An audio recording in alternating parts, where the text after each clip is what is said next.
Now on to the topic that I want to read to you guys, all right? So the other night, when I was playing Alone in the Dark, someone asked a question, and now we could go back to the regular screen. They said, could you just at least maybe give us some ideas of maybe some of the ways that if you had done that Mike Klum documentary, excuse me, the way that maybe it would have gone or it would have been a little different from all the other documentaries about you. And in a nutshell, I'll just summarize. I said, basically, this documentary was going to show all the hate towards me. In fact, it was going to interview some of the people, the top people who don't like me, right? And they were going to get a chance to speak in the documentary about why it is that they don't like me. But then what it was going to do was show my responses to that, to show how I feel about it, or maybe even clap back a little bit. And then what it was going to do was kind of analyze why so many people hate me. Like, what created this hatred? Is it legit? Does it even make sense? Because let's be honest, with the level of hate that I get, the amount of people who stalk my every move, who make so many videos and hateful things about me every day, from a little rinky-dink streamer that I am, a small guy, right? Why do I get that level of attention, right? And we talked about it. It's like, even if everything anyone ever said about me was true, if you believe that back in the day I was a racist and a sexist and an awful person, well, you can't actually hold that to me now because that's not my content anymore. But I guess you could still hate me for something I did over a decade ago, correct? Like, I think that's what some people would say, is that it's a lot of people would say that, right? Now, also, for example, a lot of people with the current day stuff, my bankruptcy, e-begging too much, the mobile game controversy, and all that nonsense. Even if all of it was true, which again, it's not, and I urge you to understand that the vast majority of crap on the internet that's said about me is not true. Even if all of that crap was true, why is it that so many people hate me? Because it's relatively tame shit. You know, this is not allegations of sexual abuse or grooming. This is not like murder. This is not, you know what I mean? With the level of hatred that I get on the internet, you would think that I've done these awful, egregious things to warrant it. But in reality, it's just a series of kind of silly, small things over time that accumulated up and up and up and up, to the point where now the running joke is to always say that I'm a bad person who made bad decisions and blah, blah, blah. But it's like, but can you really justify any of that? Or is it that it's just the meme to not like me anymore, right? So that was going to be one of the things that we were going to explore in this documentary to some extent, because keep in mind, it was only going to be about an hour long and topics were going to move fast. So nothing was ever going to be particularly analyzed for more than just a couple of minutes. And there was actually be some really funny parts and some interesting parts in there, things that people had never heard before. You know, we're going to try to get some people possibly from my past to be a part of it, right? If we could. Some stuff you guys have literally never seen before anywhere on the internet, you know? Because here's the thing. When someone is making a documentary about me, but it's not a documentary, it's literally just, oh, I went through all the detractor shit for 10 years and here it is all in a row. That's not a documentary. Literally, that's not a documentary at all. You didn't even cover it factually. You just regurgitated what detractors said for 10 years. You're a drama queen then. And everyone's been there, done that, right? We wanted to take it from a completely different angle than that. Yes, we wanted to absolutely acknowledge all of that and show it all exists and here it all is. Here's the people saying it to the camera. But then finally giving me a chance to, in one place focused, respond to that stuff and then show you what my life is really like. That it's nothing like what these people say or portray me as. You know, a typical stream, a typical day in my life, how different it is. Here's people from my past who know me, who say, yeah, I don't know what the hell these people are talking about, right? That's what it was going to be. All right. But that wasn't all of it either. You know, again, I'm not giving away every single thing about this documentary because we had other ideas too. And the thing is, it was still in developmental stages, right? Like, this is something that we were working on. It was in development. And I know that it wouldn't have worked because, number one, too much negativity on the internet. Again, these people obsessed with me would have just turned it into their own bullshit party anyway. And number two, scheduling, there was no way I was ever going to make that fucking work at all. And now number three, and this happens in retrospect, which I didn't know at the time, you know, Mike was already working on other documentaries, and one of these documentaries he's working on is EDP, one of the most reviled people on this planet, because he was basically caught red-handed being accused of pedophilia. Okay, so because of that, can you imagine?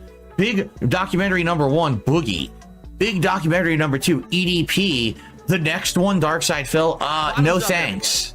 I don't want to be associated with that shit. I mean, the whole point was my documentary was going to be very different than Boogie's. Well, do you really think I want to be the next in line of that string of documentaries? No, I do not.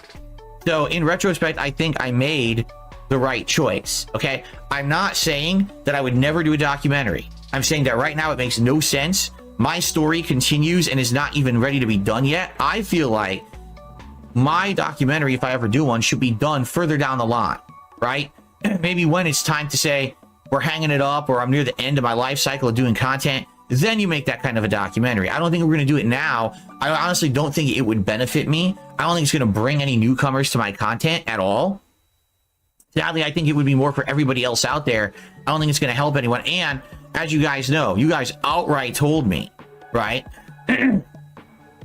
Outright, that this was not going to work. That if I did this, that basically it was going to backfire and hurt everyone, especially after everything last year with the interview and everything. And I listened to you, and I think that was the right feedback. Okay. But anyway, we were talking about this as I was playing Alone in the Dark the other night. Someone left a comment on the video. It's an insanely lengthy comment, and I would just like to read this verbatim. All right?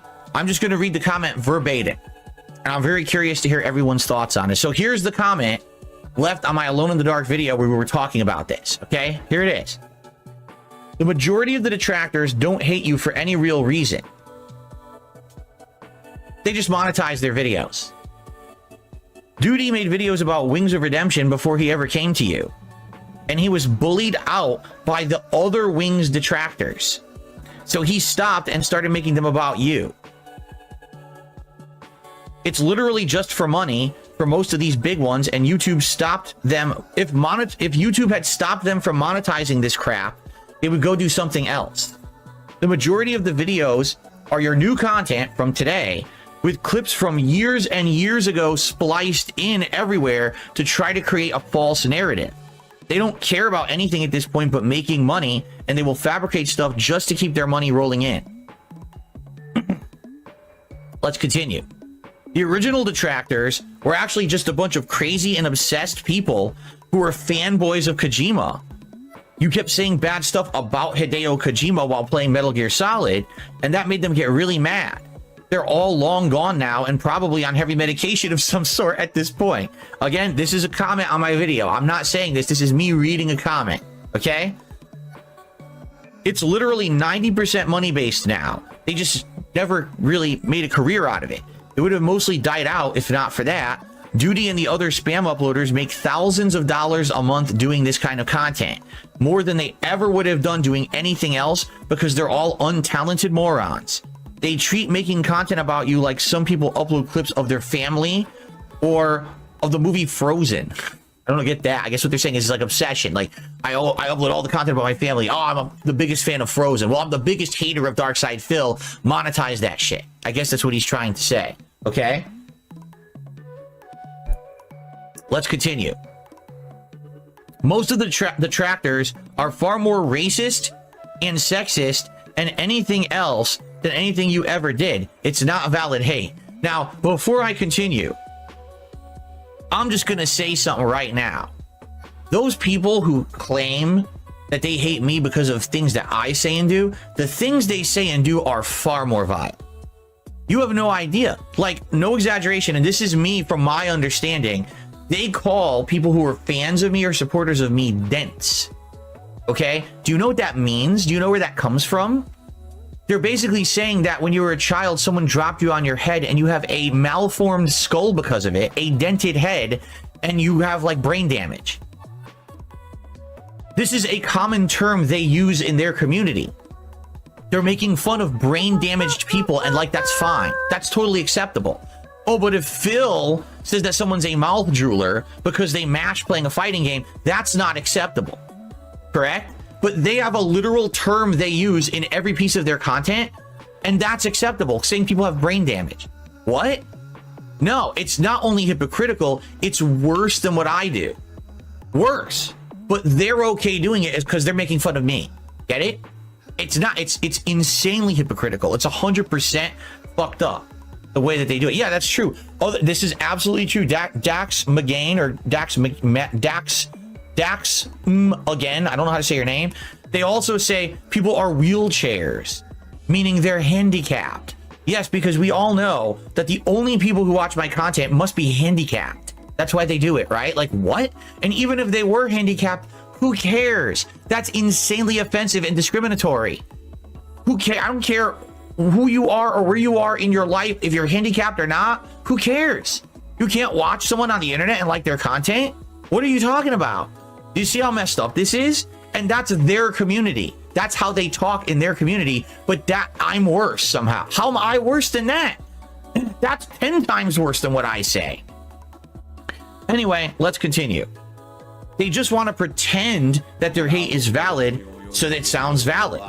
You could make yourself into a perfect angel in every way. They would still hate you. They would not miss a beat because this is now their job. Okay?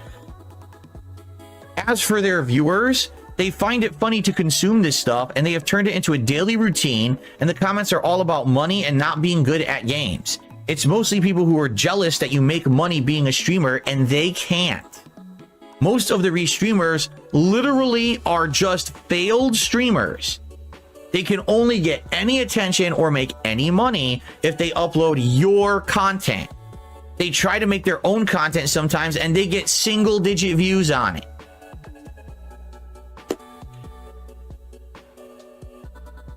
If you make yourself super clean and super boring, they're just gonna paste in clips from your past and magnify tiny things to push a narrative, because that's their job at this point, and that's what makes it work.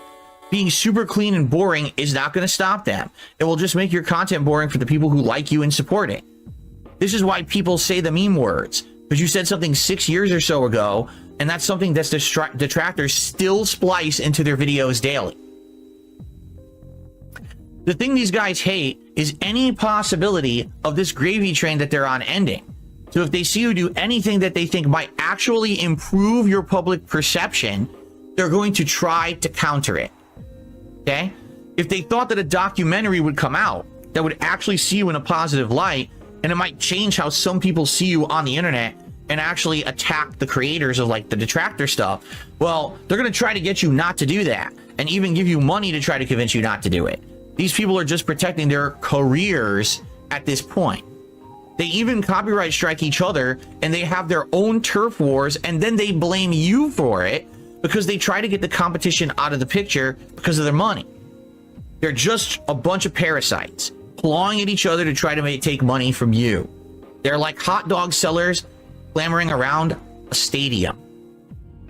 You have no idea. I'm continuing. This is all one comment. You have no idea how sad the detractor community actually is. You think it's legit and has some foundation to it. No, it's actually just really stupid. If you were a woman, none of this would have happened. It would have ended long ago because it's unacceptable in the current climate to do this to a woman. However, because you're a guy, YouTube allows this to happen. If it were some way that you could get in touch with YouTube and get them to actually look into, ban, and demonetize this as bullying content, which it all is, by the way. I know you choose to ignore it, but most of it is totally against YouTube's terms of service. It would all end. The hard part is making them do this because you are a man and there is no real PR hit for it. If they allowed this to happen to a woman, YouTube would look bad. But because I'm a guy, they allow it to happen and even promote it and let it be monetized. Okay? This is why this Mike Klum documentary upset them a lot. It had the potential to get what is going on noticed by people at YouTube or maybe outside the current ecosystem. And your detractors definitely do not want that. That's the comment. So, here's the deal from my perspective. You know, a lot of this, when I hear this in a comment, is news to me, even though I casually know names, like I know Duty Streams, or who the fuck he is. What a genius to name himself that, huh? I know they exist because I know you guys tell me about them, or I see them in related videos and shit like that. You know what I'm saying? but I don't know anything about their personal past. I don't know anything about who they are, where they come from, any of that shit. I just don't know. I don't pay any attention to any of it. As you know, my philosophy has been ignore it. Just fucking move on with my life and my day. Just go forward and keep creating positive content. And I'm successful doing that, right? But when you analyze it like this, okay? First of all, this sounds like someone who has inside knowledge, does it not? This sounds like someone who's in the trenches of this. And perhaps this is actually someone who knows because they're a part of it. That's my guess. That would be, I mean, maybe I'm completely wrong, but it certainly sounds to me like it's someone who is well versed in what's going on with that over there, okay? I find it funny that this is, apparently this guy Duty tried to be a detractor of Wings, but the Wings community already had so many detractors, they bullied him out. So he tried to bully Wings, and the bullies of Wings bullied out a potential new bully of Wings. Oh my God. So then they moved on, right, to me. And because I guess I didn't have as organized of a detractor community as Wings, he's able to make his crap and gets popular doing it. Like, what on earth, right? You know, it's just like, that's just funny to me. And exactly, you can't make this stuff up. It's just such a fucking joke, you know? Now, here's the truth. If you watch any kind of this content, this bullying content, you are messed up. There is no one who is like a normal, right-minded person who would watch this shit. The problem is, there's ridiculous amounts of not normal people out there now. They're antisocial. They sit on the fucking internet, and this is what they do all day. They think it's legit time of their life. Their one life they have to live on Earth. They're going to die someday, but they don't have true self-consciousness. It's like a bunch of cows sitting in front of a computer, right? So people say to hate, I must watch and consume and hate. And I'll even throw money at people who hate. Like, what? Listen, I was a hater in the Street Fighter community 25 years ago, okay? I say the late 90s into the first half of the 2000s. I was a hater. At the same time that I was a hater in the Street Fighter community, I played Street Fighter competitively. I was actually a good player. I actually got to the point where I won tournaments. Like, I did something productive while I was also being kind of a troll. You understand? Like, I never wanted to be a crowd follower of hate. Being a crowd follower of anything, you are the lowest form of life on this planet. You have no intelligent thought for yourself. You're just following along, apparently, a bunch of losers. And the sad fact is, when you look at what they say about me, like Phil is an e-beggar, and he asks for support for his content from a bunch of people. Oh, these innocent, ignorant, gullible people who listen to him, and then they give him money, and then, oh, he's horrible, he takes advantage of people. Literally, that's exactly what my detractors do, times 10. They fabricate narratives that don't exist. They reference things from my past that don't apply. They create narratives that are fake, and then they get people to believe it, and then they accept your money. They take your money for falsehoods. They do it on purpose. It's the biggest scam possible. Dude, the side scrollers did it last year. They had an interview that was staged to be a legit interview. They used that as a grounds to then make tons of negative content about me, and they milked the shit out of my detractors. They literally, for months on end, had detractors coming to their streams throwing the money, and the people are so dumb that don't like me, they didn't fucking realize it. They went and gave them money for nothing. And then guess what? They moved on. They don't care about me. They never did. They only wanted to use that as a launching platform so people would watch their crap content. So now they can do politics and other nonsense. And it worked because people were so fucking dumb. They were able to be milked by the side scrollers. And this is literally what the whole other detractor community does. Anyone who restreams me, anyone who makes this negative content about me, that's exactly what they're doing. If you're a viewer of theirs and you like their stuff, they're using you. How do you not understand that? Right? To some extent, and I know how crazy this fucking sounds, you actually have to give a little bit of credit to the original detractor groups. As much as I think they were nutty, guys like the Sons of Kojima, they weren't out to benefit from what they were doing, they weren't monetizing their content. And a lot of them actually were out to say, we just want Phil to improve. We don't like that Phil does this stuff that we don't like. We want him to improve. We want to call him out, say your gameplay sucks. You shouldn't be making fun of the game devs. You should take responsibility when you fail in a game. These were things that were legitimate criticisms of me that they had. And those criticisms were taken to heart over time. And if you don't notice today, for the most part, I try to improve based on long-standing criticisms, a lot of which came out of those communities. Now, we all know the ultimate obsession over Kojima and them infighting led to them falling apart, and that's a whole other story. But that was actually legitimate. The stuff that's happening today, the continuation of this wave of memeable hate, monetizable hate, is not valid, nor is it in any realm of logic. It's there just for people to milk morons on the internet. Just like the side scrollers did last year, and now the side scrollers don't give two fucks about anyone who hates me. Well, it's the same thing. These people are only looking to make money where they can. If all of a sudden this content, this negative content about me was not monetizable, they would be gone in an instant. They would run out the door. Because that's all they're in for it for. That's it. And if you fall for that shit, you are literally a grade A gullible loser. You know, everything they say about me and my viewers, that's you. You fell for the trap. Me, I'm providing free entertainment and content to people who like it.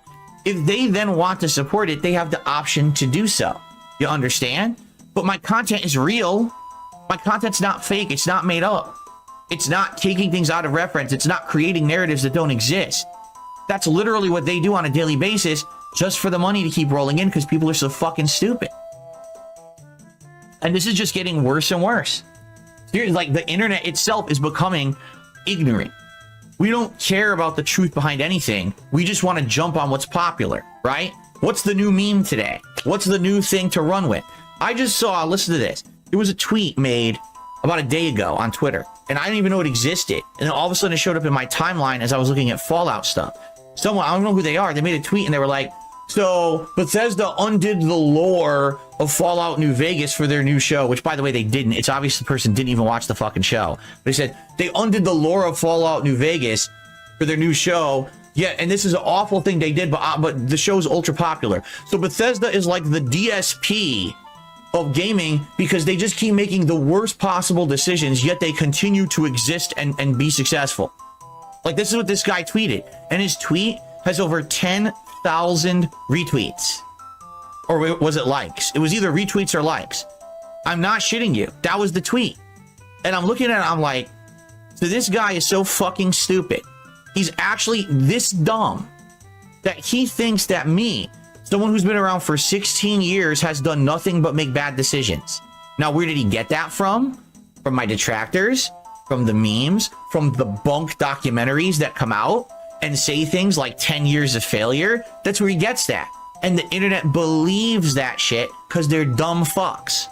These people don't want to take 5 minutes to learn about reality. They just want to hear the meme, laugh at it, and roll with it.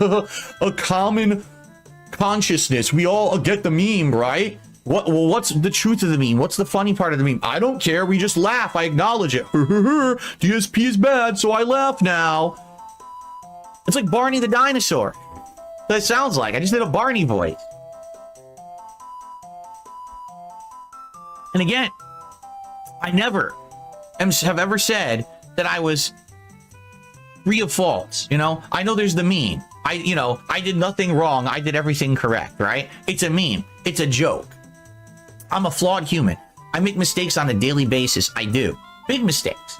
And I try to own up to them when I see them happening now. I try to learn from them, but I'm not perfect. I'll continue to make mistakes for the rest of my life. All right? But it is absolutely true that the vast majority of people who don't like me today, like the person tweeting about me, don't know two diddly dicks about me. They don't watch my content. They don't even know what the fuck they're talking about. They're just perpetrating or propagating this negativity about me because it's what everyone just knows, when it's actually factually wrong. And it's truthful that these idiots who every day restream me or do these negative videos about me, creating the false narrative, it is bullying. 100%. It's bullying content, okay? And it is considered either defamation or slander. I'm not sure which, okay? It's definitely one of them, all right? And absolutely, I believe this person, okay? Because right now, there are female content creators who have had the same kind of thing happening to them as happened to me. And when they spoke up, YouTube and or Twitch and or whatever platform took action, okay? I firmly believe that it is because of this modern day, very progressive movement in modern society that there are certain groups that are protected. I am not a protected group. I'm a white male. I'm the least protected group right now. Basically, I'm out here, gotta just fend for myself. No one's gonna stick up for me.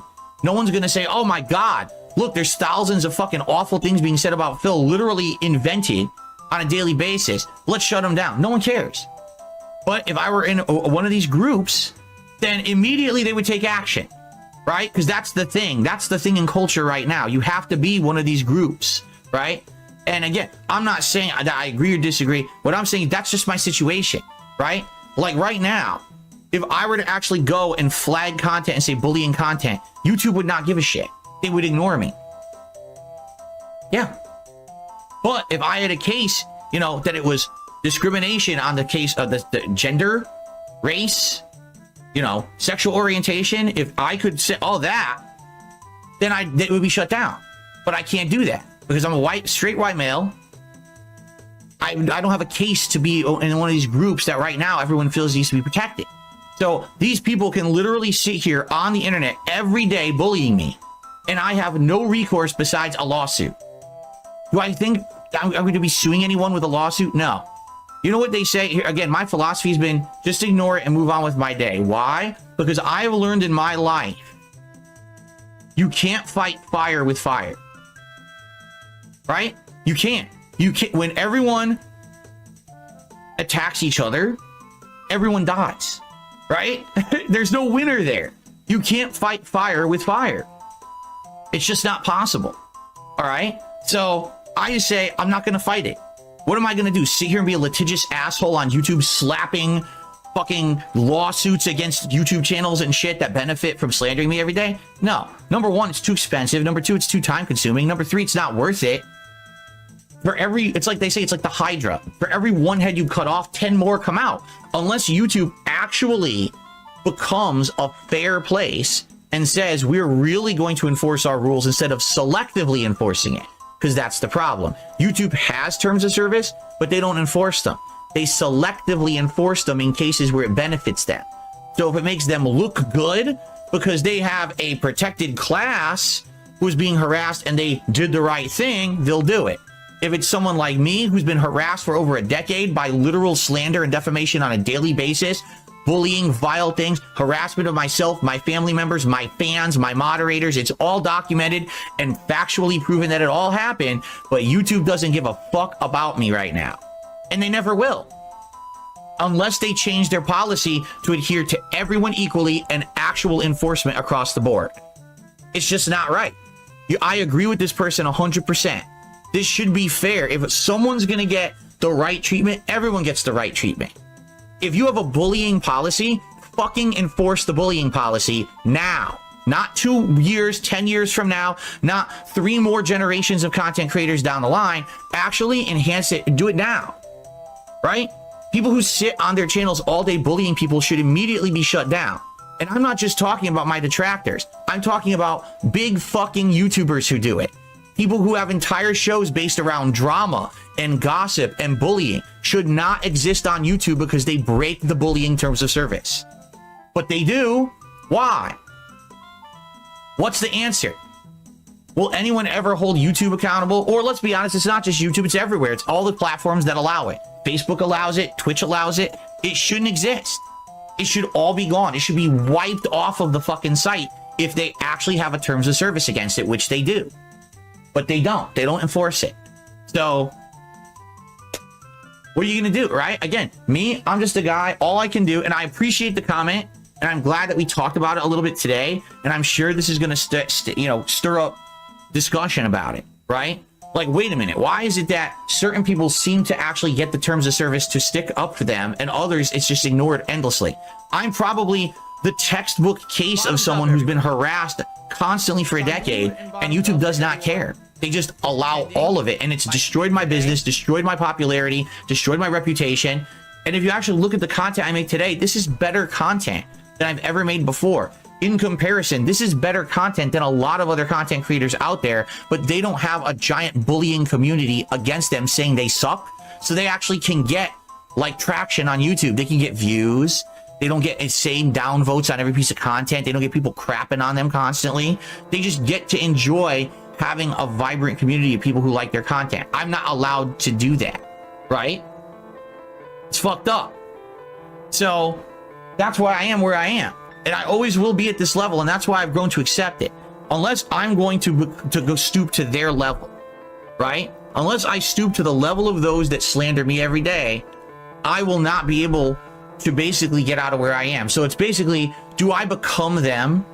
You know what is it? You know, do I become the villain just like them? Or do I just say, fuck it, I just keep going on my merry way the way that I'm going? Honestly, I really enjoyed going on my own merry way, right? I'd rather just do my own thing. I would. So let's just do that, right? I understand there's people here who, I mean, basically what I'm hearing from this person's comment, which again, I appreciate it, is, you know, in a perfect world, YouTube would care, and all this content that's out about you every day would be flagged for bullying, and YouTube would shut it down. But YouTube's never going to do that. I'm just gonna assure everyone that it's not going to happen. Again, if I were one of these considered now in the modern day protected groups, they would actually look into it. They're never going to look into it for me. I've already been the whipping boy of YouTube for 10 years. If they didn't do it in the last 10 years, why would they suddenly do it now? Right? I don't expect them to ever have my back. Ever. So I just move on, doing my own thing. And that's it. And that's what I wish most people would do. Because that's the sad fact, is they don't. They actually entertain the trash content because they're stupid. They're ignorant. Instead of taking 10 seconds to research, like how many times do we get people coming by and say, my God, I heard negative things about you from Review Tech. I heard negative things about you from this channel. And I actually came and checked out your channel, and then it was good. I had a good time with it. It was fun.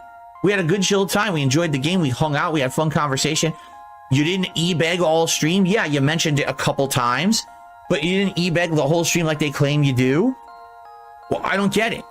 I don't either. But now we have our answer. It's because it's profitable to hate on YouTube. It is profitable to be a professional bully on YouTube. YouTube allows it and doesn't care unless you're in a protected class, which I'm not. So I have to put up with the daily abuse, and that's why I choose to ignore it. That's why I don't entertain it. That's why I don't watch it. That's why I don't respond to it. That's why I don't react to it. That's why I don't care. All right? So if you basically watch that content, I can't help you. I feel like this is something that you have to do. You have to do self-inflection for yourself. Why am I enjoying watching content that likely is fake, or at least only based on a nugget of truth, but completely over-exaggerated? And I just love making fun of this guy every day, right? How many people will make fun of me today because I'm wearing a bunny on my shirt, right? Which I love. I think this is cool. Look, I think it's an awesome shirt. Oh, 40-year-old man has midlife crisis. Where's bunnies on his shirt? You're a loser. And anyone who thinks that's valid content is also a loser, a life loser. Not just, oh, in the moment, you have a pattern of being a fucking loser. All you do is watch toxic shit on the internet. You're not wired right up here. You can't be a valid contributing part of society if you just sit around hating on people all day. Do something about it. Instead of just sitting on your lumpy fucking ass there, watching crap and toxicity all day long, unsubscribe from the toxic creators and go do something positive with your life. Because guess what? You're going to get far more enjoyment out of the positive things you're doing with your life than sitting there in your chair hating on people on the internet because you're fucking jealous of them. Because that's the truth. You're mad that I am still here after 16 years making content, having a good life, happily married, great time with my viewers. You can't take it. And that's why it's your jealousy that propels you to act this way. Fucking stop. Do something positive for yourself. Get a life. Because time's a wasting. I'm 42 years old, and I'm realizing now every moment in my life is very important. I need to relish and cherish every moment because my moments are getting more precious and far few, right? Many of the people who hate me are in their 20s, right? Or even teens. That's why. You're just so immune to any of it, right? You're gonna live forever. You're gonna be fucking, bouncing off the walls, immune to bullets and fucking superhero powers. No, you're not. You're gonna be my age one day. Hopefully you make it that long. And you're gonna realize, oh shit, I wasted all my time in my youth just sitting there hating on people on the internet because I'm a fucking loser. These are years you could have been building relationships, doing things for yourself, getting a job, working, making money, getting a home, building a foundation for the rest of your life. Instead, you're sitting there throwing money at fucking people who are scum, who have failed doing that. They tried doing that in their lives and they failed at it. So now they just hate on people on the internet, right? Do you really think that these YouTubers who are just toxic drama people could do anything else? Why do you think they still do it? They couldn't ever spin it into something else. No one gives a shit about them besides the toxic shit they make.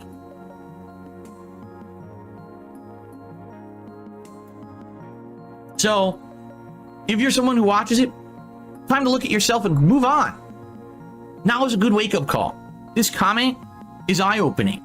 For me, I look at it, I'm like, if that's really the case, and what they're saying about this stuff is true, that's pathetic and sad. Because here's the truth. It doesn't matter what these people do. I'm still going to be happy.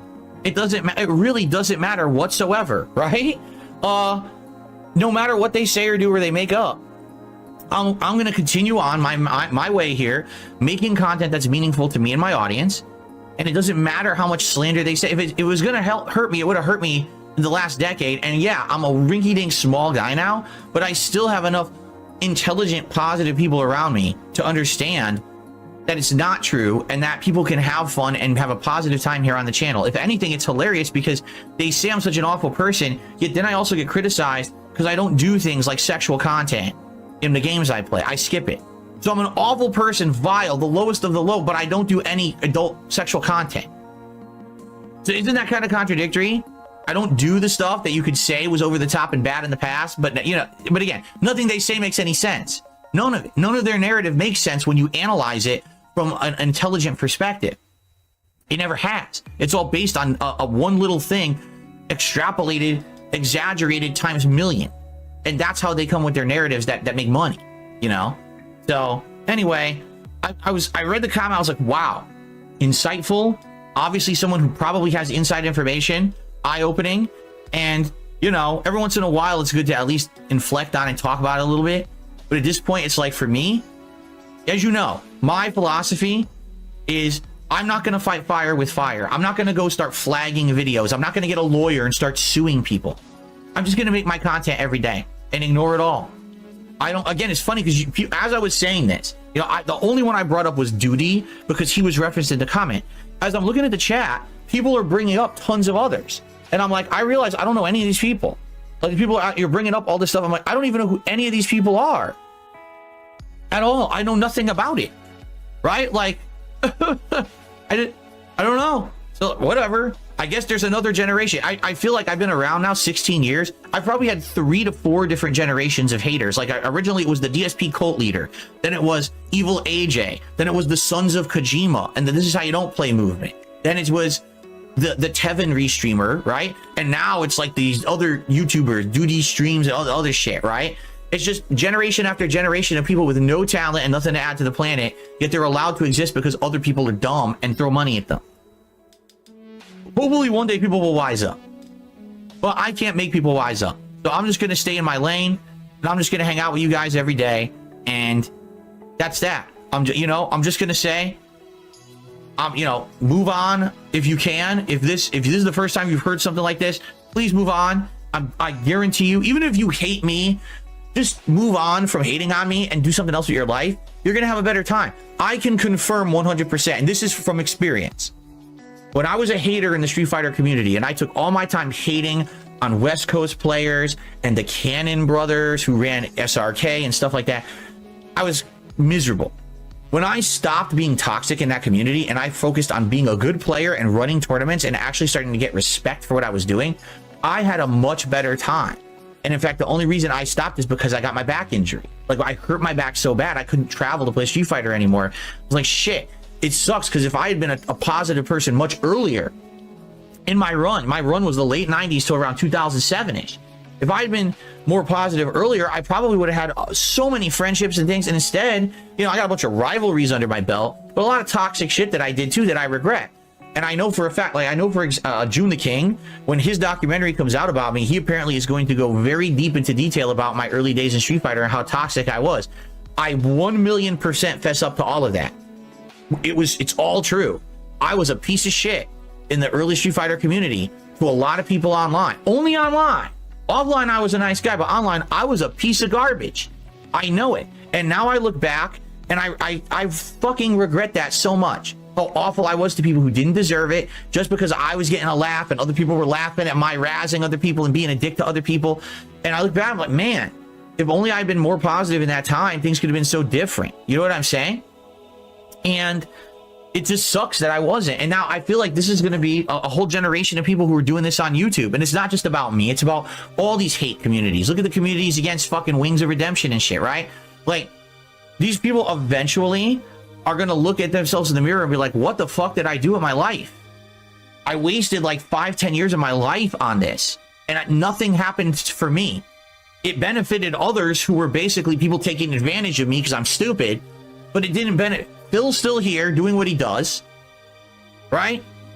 The detractor people running the channels and restreaming and shit, they made out with a ton of money and probably will one day cut and run, like most of them do. And you're the one left there with nothing, sitting there with an empty bag. Oh shit, what did I do for 10 years? I wasted all my time and I gave all my money to morons, right? Again, case in point, look at side scrollers. How many months were they shitting on me constantly, making shows about me, entire streams, milking my detractors? What did they do with that money? Did they reinvest it into anything important? Or are they making now political content that you don't care about? Because you're stupid. You gave them money because you're dumb, and now they cut and ran with it, and they do what they want now, and it's your fault. You're the one who fell for the trap. The gullible people to be milked. You know, people need to stop being so goddamn gullible. In my case, I am providing you with content that if you like it, support it, and if you don't have to.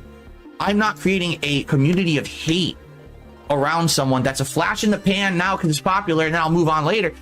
What I do is trying to be essentially someone making positive content for people who will get something out of it. No one gets anything out of shitting on Darkside Phil or Wings or anyone else. It's literally trash content for trash people. Stop being trash people. Those people that live in the garbage bags in the Like a Dragon series, they pop up, they're living trash bags. Do you want to be that forever? No. And Tygoholic says, the big problem for you is detractor content appears before your own channel just by searching DSP because of YouTube. Because of the YouTube algorithm and them allowing bullying content. They should be enforcing their terms of service and shutting it down, and they don't. Why? We already talked about it, because I'm not in a protected class, so I'm not allowed to have the same protections as others, right? That's the problem.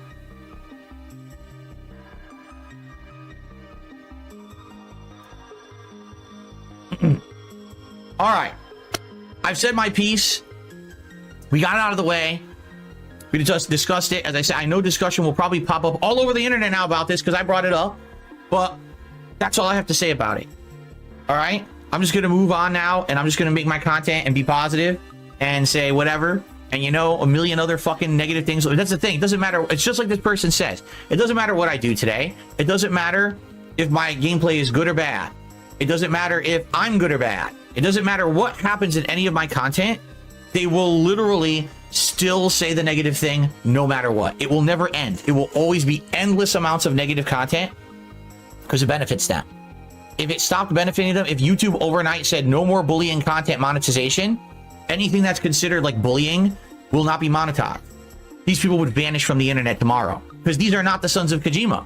The sons of Kojima did not monetize their content because they felt like they actually had a moral leg to stand on. In a lot of cases, in retrospect, I will admit they did. That a lot of the things that they said about me were correct. I see that now because I'm older and more mature. And now some of the sons of Kojima who basically we're probably like, what the fuck? Phil is saying we were right? I'm not saying they were right about everything. They were pretty crazy in a lot of cases, but a lot of the things they said were valid criticisms. And if you haven't noticed, I have changed a lot. since those days. I really, really tried to change for the better. But that's the thing. The people today don't care. They're not here for improvement. They're here to write a meme to make money from gullible people. Okay. Time for shout outs, of which now we're going to have 7,000. Okay.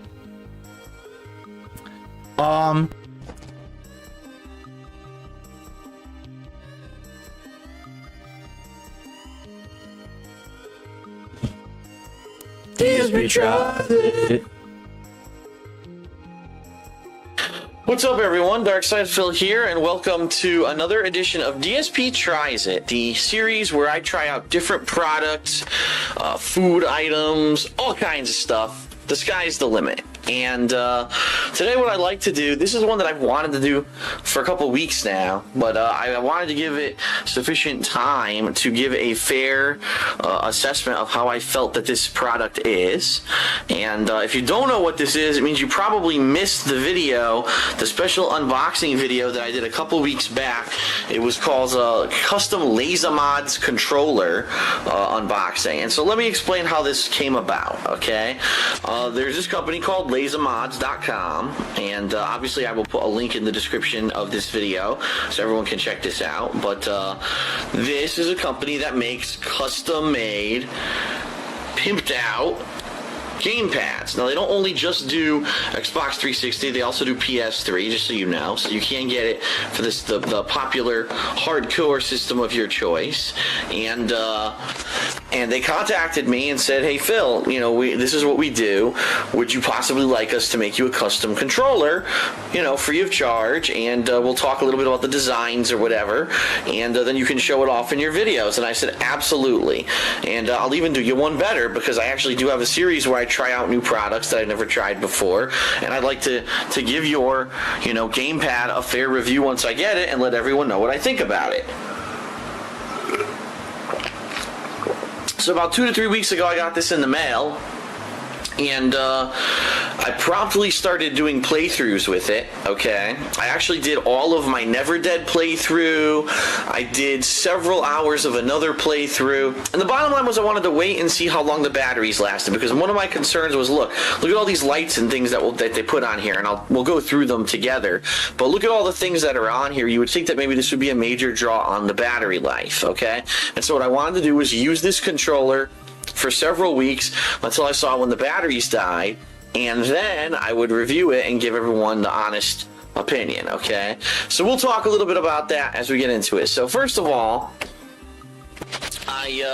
when I contacted LaserMods, they said, listen, there's lots of stuff we do. You know, we can do custom paint job, we can do LED lights, and what we'd really like to do for you is do some custom LED lighting on your controller to make it unique. And as basically this was a prototype for future controllers. They hadn't done this many lights in a controller before, and so this allowed them to try it out and see if, you know, if it would work out and how it would look. And I don't know what you think, but in my opinion, I think it looks freaking great. But we'll go over all the different lights and things here. So let's take a look. First of all, on the face of the controller, I'm trying to get a good frame here, you've got painted completely black. On the left-hand side, it says Darkside Phil. On the right-hand side, it says The King of Hate. Okay. On the face of the controller itself, you've got a transparent left thumbstick. You've got a transparent D-pad. The guide button for Xbox has been reformed saying DSP, okay? You've got a transparent right thumbstick. You've got buttons, face buttons, that each also say DSP on them, okay? And obviously you can see everything is LED lit on the inside with a red LED light. Even the ring, which normally is green, has been recolored to be red. On the top, all these buttons have been repainted to be red, okay, to match the color scheme. On the bottom, there are two custom LEDs as well with my logo DSP on the bottom that also glow red at all times. Then on the back, painted, you know, completely black, so that way it kind of matches the whole controller and it looks pretty sleek, okay? So just so you know, because I did find this out, you can order these with special modifications. For example, you could get rapid fire if you wanted something like that. For me, being that I do, average Joe game playthroughs, and I'm not the kind of person who would want to cheat in one of my playthroughs, I'm not using rapid fire or anything like that. In fact, I'm not even sure if this controller has it installed. I don't even want to look into it because I don't want to know how to enable it and then accidentally start using it in a game where you're going to be tempted to use it in a game. That's kind of abuse of power for what I do for my job, so I'm not going to do that. But you can get that feature and other things if you'd like, if you can specifically ask for them, okay? Now, let's talk a little bit about performance, because as I said, I use this controller for several different playthroughs at this point, and I want everyone to know what I thought about it. Well, I'll be honest with you.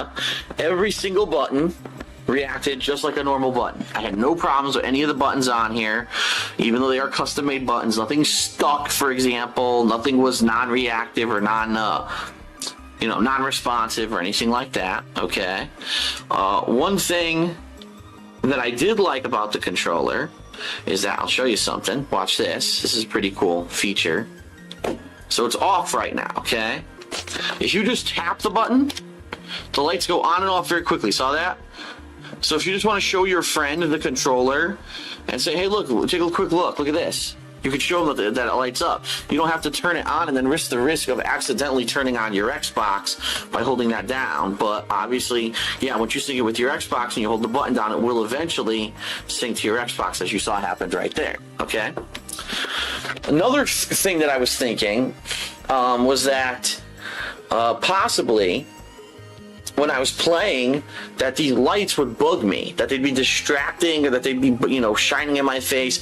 That was not the case, because I usually hold my controller on my lap like this when I'm playing, and so when I'm sitting here playing, I really wasn't looking at it. It wasn't, they're not super duper bright LEDs or anything like that, abnormally bright, so they really didn't bother me at all, which was a good thing.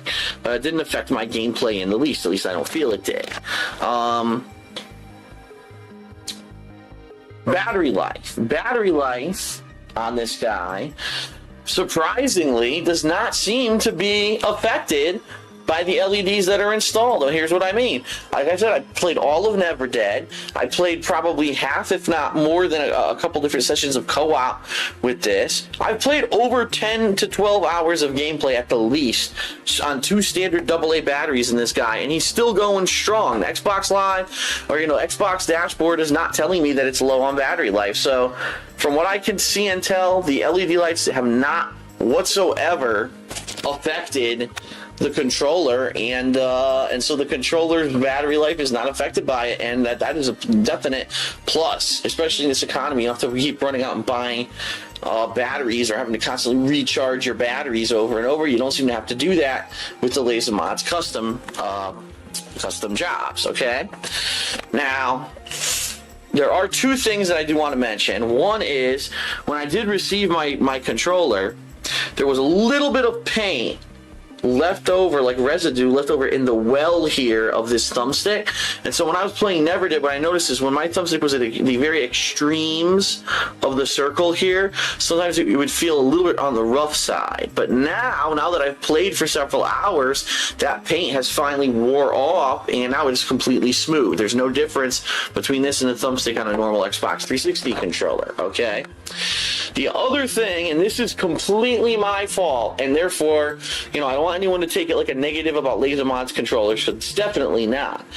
It says right in the instructions that come with the Laser Mods controller, it says, your controller is custom made and just recently made, meaning it might even be like hot off the paint job. So what you're going to want to do if you do order one of these from Laser Mods is leave it out and air it out like on a table or somewhere for up to 7 days. And what that does, the air will finalize the paint job, and therefore it will make it so that you can play with that controller forever after that, and it won't chip and it won't smudge or anything like that. Well, unfortunately for me, I was stupid and I didn't read the instructions before I used it, and the day that I got my Laser Mods controller, I started using it for gameplay. So I didn't give it the 7 days that I really should have given it to be aired out and for that paint job to finalize. And therefore, unfortunately, I do have some minor wearing on the paint, as you can see right there on the side. Right where my hand rubs against it the most when I'm playing, some of the paint has come off on the side. And actually right here as well. As you can see on the button, the left bumper, there's a chip, and then also a little bit of wear on the left-hand side of the controller. I do not believe this is whatsoever the fault of LaserMods, because like I said, I started playing right away. Then I noticed after like the first day of playing, maybe like 3-4 hours of gameplay, that some of the paint was coming off. And then I said, what the hell? Why is that happening? And that's when I went and read the instructions, and I said, oh shit, totally my fault, my bad that I did that. You know, it is my own controller. And so it's not that big of a deal. It's not like, you know, I screwed up someone else's controller or anything like that. But it is a little bit on the annoying side. Here was a brand new, pristine, custom, pimped out, lights everywhere controller, and I stupidly don't read the care instructions and immediately get some paint flakes coming off because of that. It's funny though, since then, since I let it air out, no more paint. I did use this for gameplay after that. No more paint has come off. It's just my own stupid fault for playing with it so quickly. So my bad, but that is, you know, I'm going to suffer for it because it's my controller anyway. But I think what I'm going to do, this is more of a collectible for me at this point. And so this will be, you know, over on my case over there maybe, or maybe I'll keep it here just to display it. But it is an awesome custom controller. And if I had listened to the instructions, I probably could have continued to play games with it without, you know, worry that the paint would further chip. Unfortunately, I already kind of screwed up there. And so it's going to be more of a collector's item for me than anything else. But, okay. So, all in all, how do I feel about the LaserMods controller? Would I recommend it? Absolutely. Because you can order whatever you want. You can actually ask them to do custom things to it, and they will try to do, you know, to the best of their ability. They'll submit you designs before they do it so that you know what it's going to look like. And, you know, the ability to have custom LEDs of any color on your controller, and the fact that they don't really at all affect the battery life from what I've seen, that's freaking awesome. Like, I definitely thought, oh, okay, here comes a custom controller, it's going to look amazing, and then it's going to die after a half hour of playing. That has not happened. The thing is still, it's going and going and going, and takes a licking and keeps on ticking, and just is not getting tired. So that is a major positive. I feel that the LaserMods custom controller is a great product, and that anyone who is looking to get a custom-made controller should check out their website, lasermods.com. Again, remember, they also do PlayStation 3. I don't have one of those right now. Maybe in the future, I will actually order one, because maybe it would be cool to have a controller from each major console that's custom-made and pimped out like this. And maybe I won't be an idiot, and I'll actually let it air out like it's supposed to, and then I can actually use that one for further playthroughs without having the paint come off on my hands, because I'm a dumbass. But, yeah, so DSP tries it. LaserMods custom controller, in my opinion, it's a great product. It's fun. It's a cool collectible, and the fact that you can also play with it and it doesn't affect battery life is freaking awesome. So I really like their stuff. I definitely think everyone should go check out their website. Okay. All right, so that's it for DSP Tries It this time around. Next time I'll have something different for you, and I hope you enjoyed it. I hope I was informative about the product we're talking about, and I will see you guys later.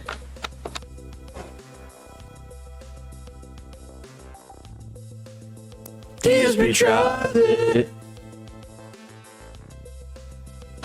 What's going on, everyone? DSP here, and welcome to another edition of DSP Tries It, the series where I try out various different products of different natures. And right before we do start this official episode, what I would like to say is, people, since I rebooted this series in 2012, it's been 2 years since I had made a video of this series, okay? I decided to reboot it because a lot of people have been asking for it, and also wanted, you know, they liked it. They liked it when it was out, and I stopped it temporarily for a little over a year as I focused on gaming rather than doing this kind of stuff. And now I've decided it's something I'm going to bring back and do when I have a little bit of downtime like I actually have today. And, excuse me. And, some people were complaining, because this is the third episode since I rebooted the series. In the first 2 episodes, Phil, why aren't you trying fast food? Phil, you know, we want you to try different foods and stuff like that. Listen, Okay, that's not what the series is about. That's not what it was ever about. This series is about me trying all kinds of different stuff, whether it's a piece of technology, whether it's something like this, an energy drink, as we're going to discuss today, whether it is a piece of fast food, it could be some kind of new fast food deal, and me giving my honest opinions on it and reviewing this kind of stuff. So for me, I don't understand why people are under the mentality that it was always just me going to eat junk food. That's not what it is. Maybe people, you know, had only seen the videos where that's the kind of stuff that I was doing, but that is not the intent of the whole series. So just warning everyone, you're going to see me reviewing products that I want to review. It's not just going to be fast food and such. That being said, there actually are a couple things that I've been wanting to try. I just haven't had a chance yet. Sometime in the next couple episodes of GSP Tries It, you will be seeing some food items. I can promise you that, okay? But that being said, and getting that off my chest, today what we're going to talk about is an energy drink. And this energy drink is an energy drink that I have drank in the past.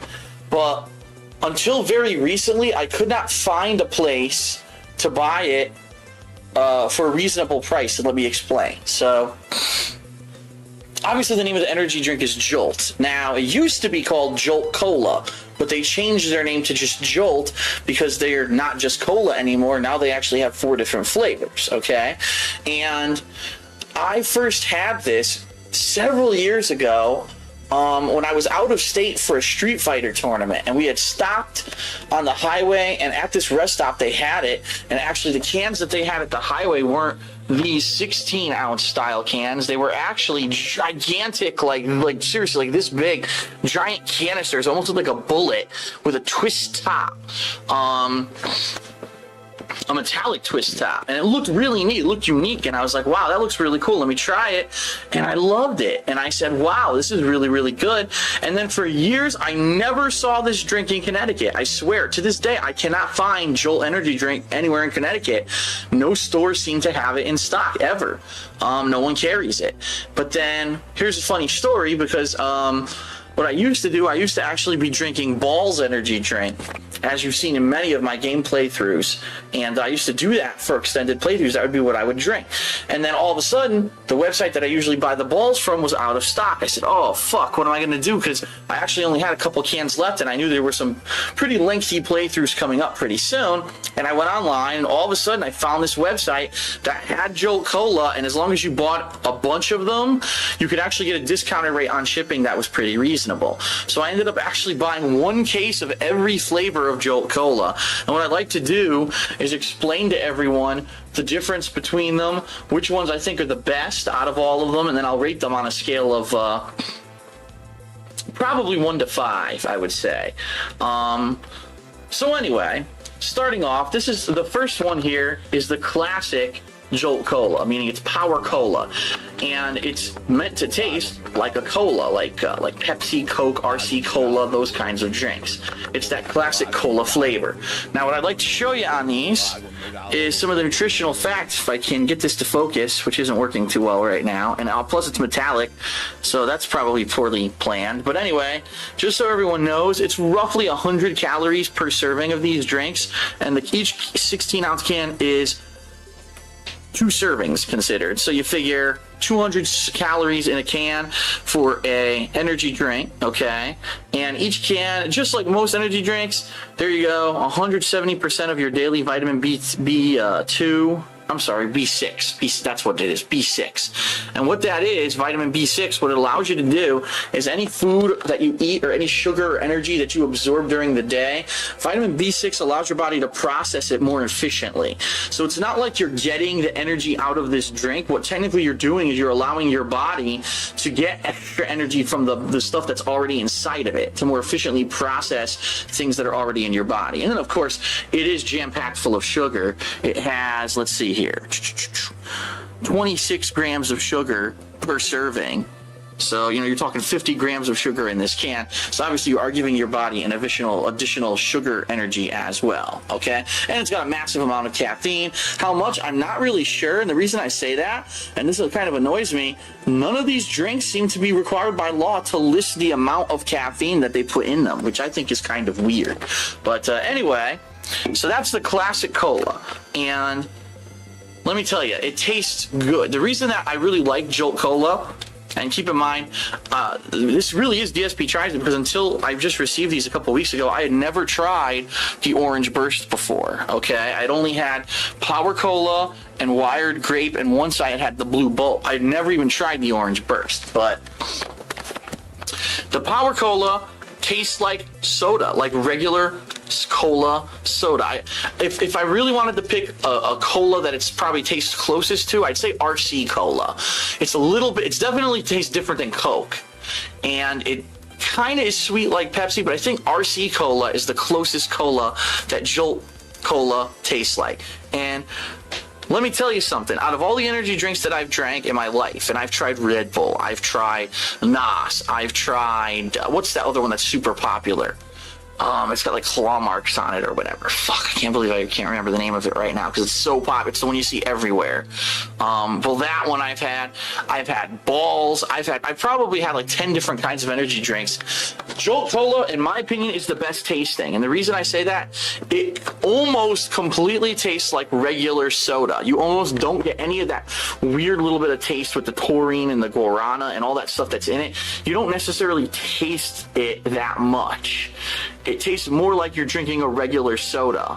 So that's why I really like Jolt Cola. Those other ones, let's face it, like some of those fucking energy drinks, you get that nasty taste, that aftertaste, that weird flavor to it, and it's just not appealing. It's not tasty. And so you don't even enjoy drinking the drink because of that.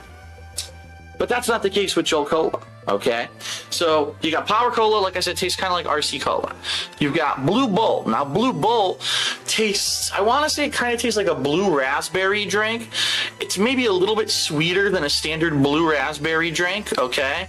Orange Burst, now obviously you can tell what that's supposed to taste like, orange soda. And then Wired Grape, which obviously tastes like grape soda.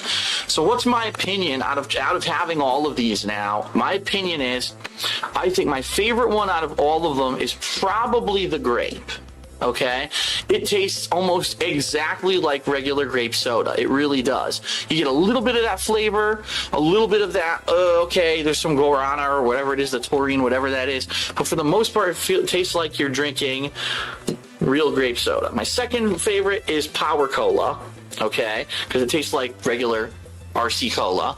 My third favorite is Blue Bolt, and that I think is just personal taste. I really don't like blue raspberry that much, and therefore I think that's why I don't like it as much as the others. And then my least favorite is definitely Orange Burst. I can tell you this, for whatever reason, Orange Burst, even though it's supposed to taste like orange soda, there's just something funny about it. Like, it doesn't taste like exactly like orange. It almost tastes like it's supposed to taste like orange soda, but it kind of doesn't. Maybe orange isn't the best flavor to mask the flavor of like the taurine and the guarana and that stuff, so maybe that's what it is. I'm not positive, but usually what I do with Jolt Cola is I'm going to do a long playthrough when I'm feeling a little bit lagged or sagging.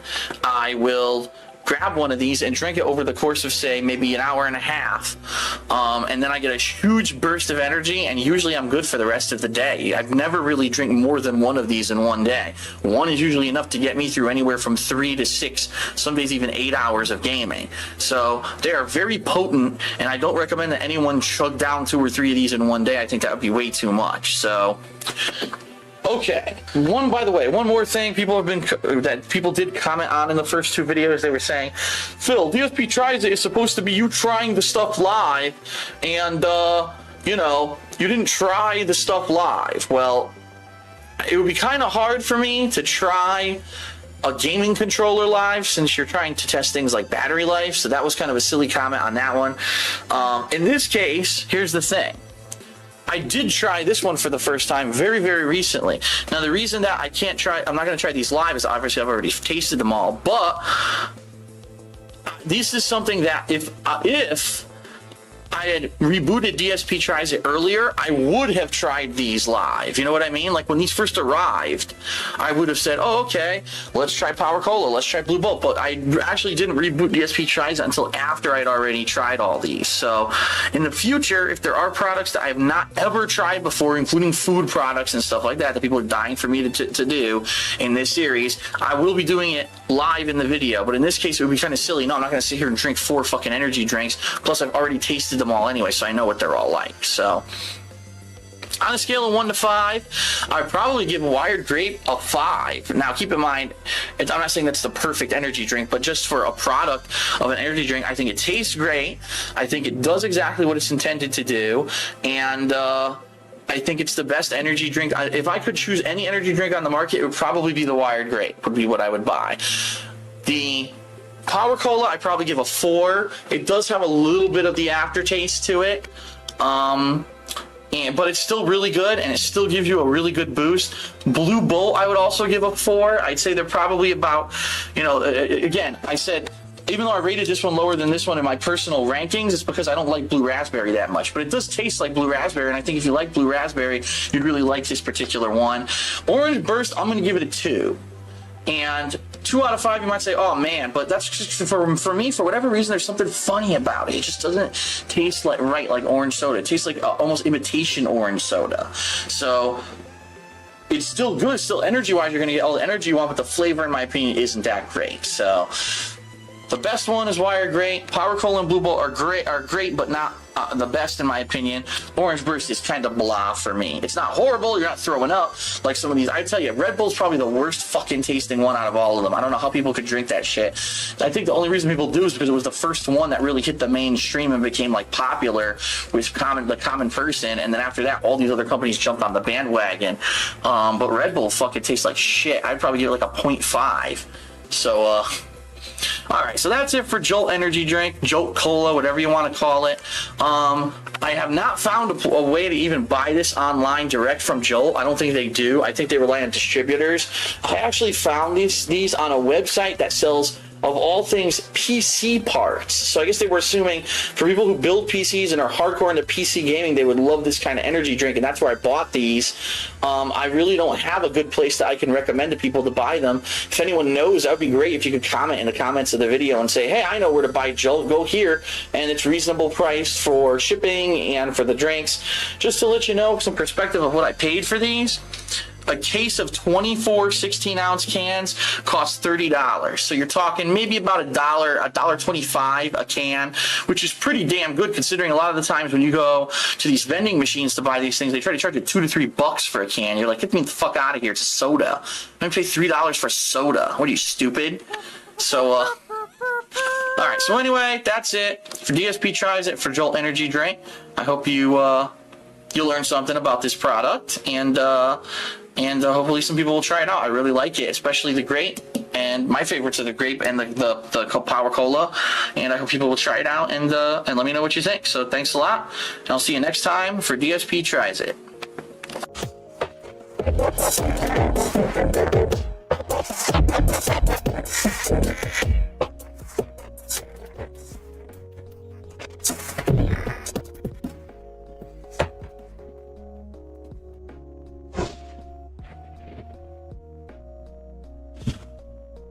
DSP Tries It. What's going on, everyone? Darkside Phil here, and welcome to another edition of DSP Tries It. This is the series, of course, where I try all kinds of different products, whether it be a food, a beverage, an electronic, anything. It could be anything, and I rate it. And due to responses on the last episode, if you didn't check it out, definitely check it out. It was earlier this week. I checked out Jolt Energy Drinks. Jolt Energy Drinks are things that I've been drinking in the past month or so, but I'd already tasted all of the flavors, and I was basically just rating the drinks. Well, people said, well, Phil, we like it when you actually, for the very first time, try a product, you know, something you've never had before in the video live. That's what we really like about it, because you can have a hilarious reaction. And in particular, I got a couple requests to actually try this drink. This is a brand new drink called Monster Rehab. Unlike other Monster energy drinks, this is not a carbonated drink. This is supposed to be a combination of tea plus lemonade plus energy, non-carbonated.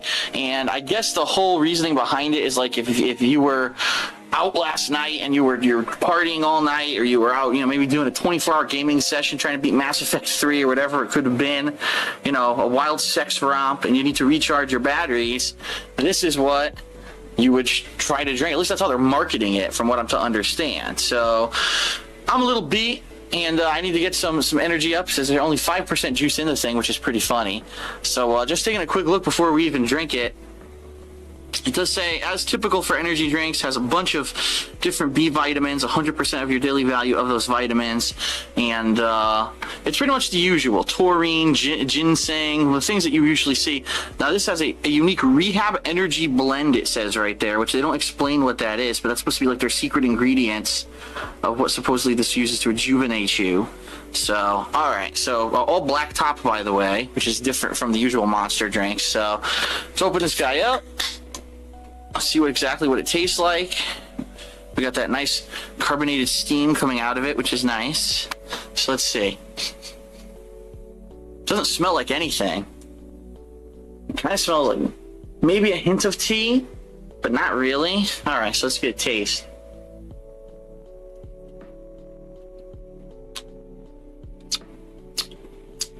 Ugh. Ugh. Ugh. Oh. It kind of tastes like, it's like tea with sour cough syrup. Oh. Oh. Oh, it's like really sour aftertaste. Oh, it's overpowering my tongue. Can't stop. Oh, I gotta have another sip again. Oh.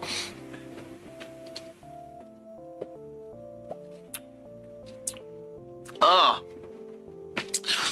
Well, oh my God. Oh, it's like drinking a fucking Sour Patch Kid.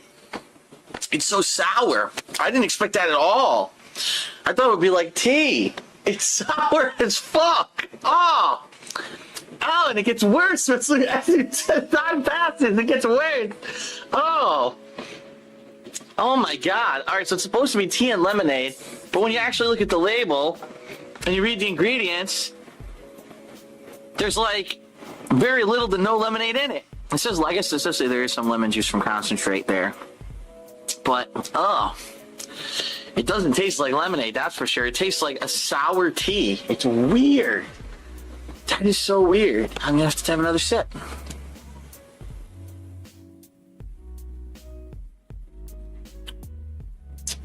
Ugh. Oh, it's like a shock. It's like, oh. Oh. Oh. Oh, it's like, oh, it's like waves of sour on your tongue that like ripple over it when you drink this. Oh, I don't know what is in this fucking thing. Oh my God. I mean, thank God it's not carbonated is all I have to say, but I thought it was going to be like, have you ever had the Arizona, they have like that half and half tea and lemonade. I had that. That's what I thought it was going to be like. It is nothing like that. Ugh. I don't think I like it. I don't know how you could. You could like, it's like drinking a pack of sour, or a can of sour. That's exactly what it tastes like you're drinking a can of just sour. I can barely taste the tea. All I taste is a sour taste on my tongue. Ugh. Oh my God. Oh, so anyway, only 10 calories per serving, yet of course each can is 2 servings, so it's 20 calories, and it tastes fucking horrible. So, I guess I have to rate it. On a scale of 1 to 5, I give it a 1.5. It's drinkable. It's not like disgusting. In all honesty, it does taste better than like Red Bull. I still say that like Red Bull is the fucking worst. I think it tastes disgusting. But it's just overwhelming sourness. And who would want to drink an overwhelmingly sour beverage in the morning? You know, like when you think of your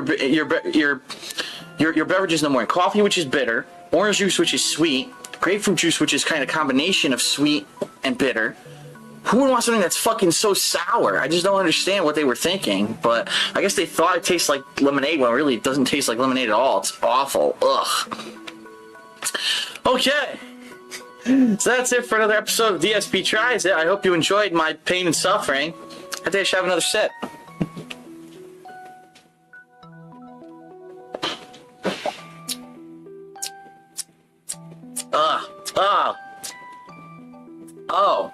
Oh, it's so sour. Oh, my lips feel like they want to pucker up. So like I'm sucking out a citrus lemon or something. I don't know. Oh my god. Alright, so that's it for DSP Tries It. Monster Rehab gets a 1.5. It tastes like shit.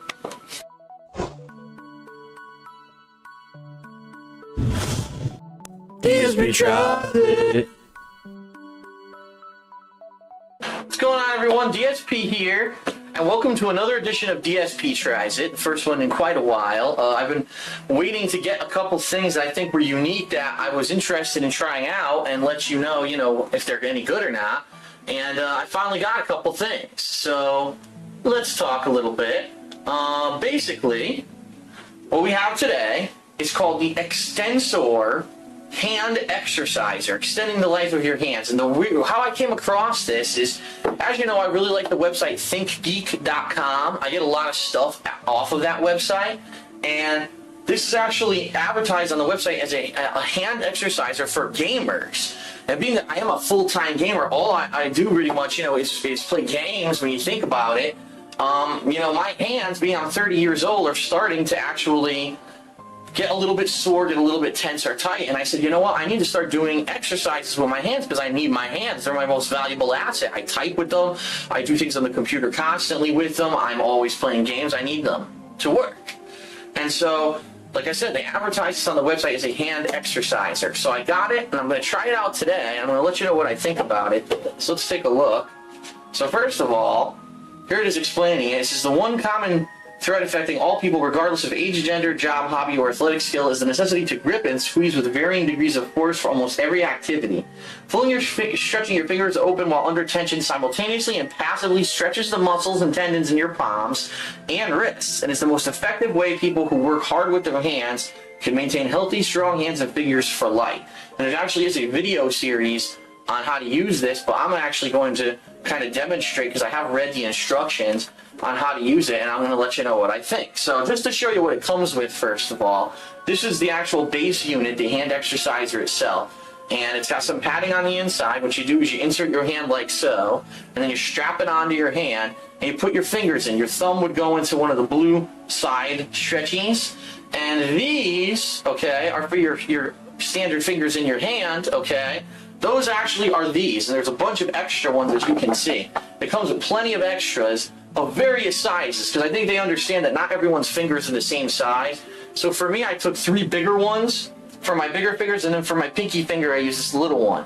And what you're supposed to do is you actually enter the tail of these rubberized things, okay, into the base of the exerciser here, and you can actually stretch them out even further if you want more tension. If you want more tension, you put it in the second. If you want the most tension, you put it into the third row, okay? And so what we're going to do is test this out. I'm going to let you know how it works or how it feels when I'm doing it, and you're going to get to see it in action, per se. So let's go ahead and put this on. Get my thumb into the thumb harness, okay? My other fingers, I have to get into their various attachments here. Okay, so all my fingers are now in there. And I think you're supposed to have your hand in a nice relaxed state, such as this. And then what you're supposed to do is strap it on, leaving it loose. You don't have to make it tight. Okay? And then what you do is you actually, with your arm stretch, you can do it like this. If they said you could do it like this too, it doesn't really matter. But you basically just stretch your fingers and you hold them. As you can see, there's lots of tension here, okay? From the stretching of the fingers. And you hold them for about anywhere from 5 to 30 seconds, feeling that tension, okay? And so I'm gonna hold it there. Ooh, it really is giving a good stretch. And then you relax it. And then we adjust this a little bit. There we go. And you stretch again. driven by your punk ass hopes and greed. Oh man, see, look at my fingers twitching. You can see them twitching under the stress of the rubber pulling at the fingers. First time in my life, I'm finally free. And you relax. And you can also, I could see, you know, you're just doing repeated exercises, building up reps, trying to build up the muscle in your hand. I can tell you immediately, there's pain involved. Right now, what's happening is this harness is hurting my wrist. It's already got a line there. And so what I think they kind of should have done, I can already tell you, and this is the first time using it, there should be padding on this, on the strap itself. Because right now, with my finger like this, it doesn't hurt at all. Because the strap isn't touching my hand. In fact, it's working perfectly right now. And with my finger in there, it's, you know, it's stretching my hand and I have no pain. But right now, when I go like that, it hurts. All this is being jammed against my hand, and that's kind of messed up. So right now, I can tell you, I'm a little disappointed at that, simply because, ow, it actually is hurting my hand. I've actually got a little bit of lines. I don't know if you can see it in the light there, but I've got some red lines right on my hand, right where the strap is touching it. That's disappointing. It should be padded where the most pressure is. So I can tell you my hand's feeling pretty nice and stretched, which is good, but the thing fucking hurts, which is kind of disappointing.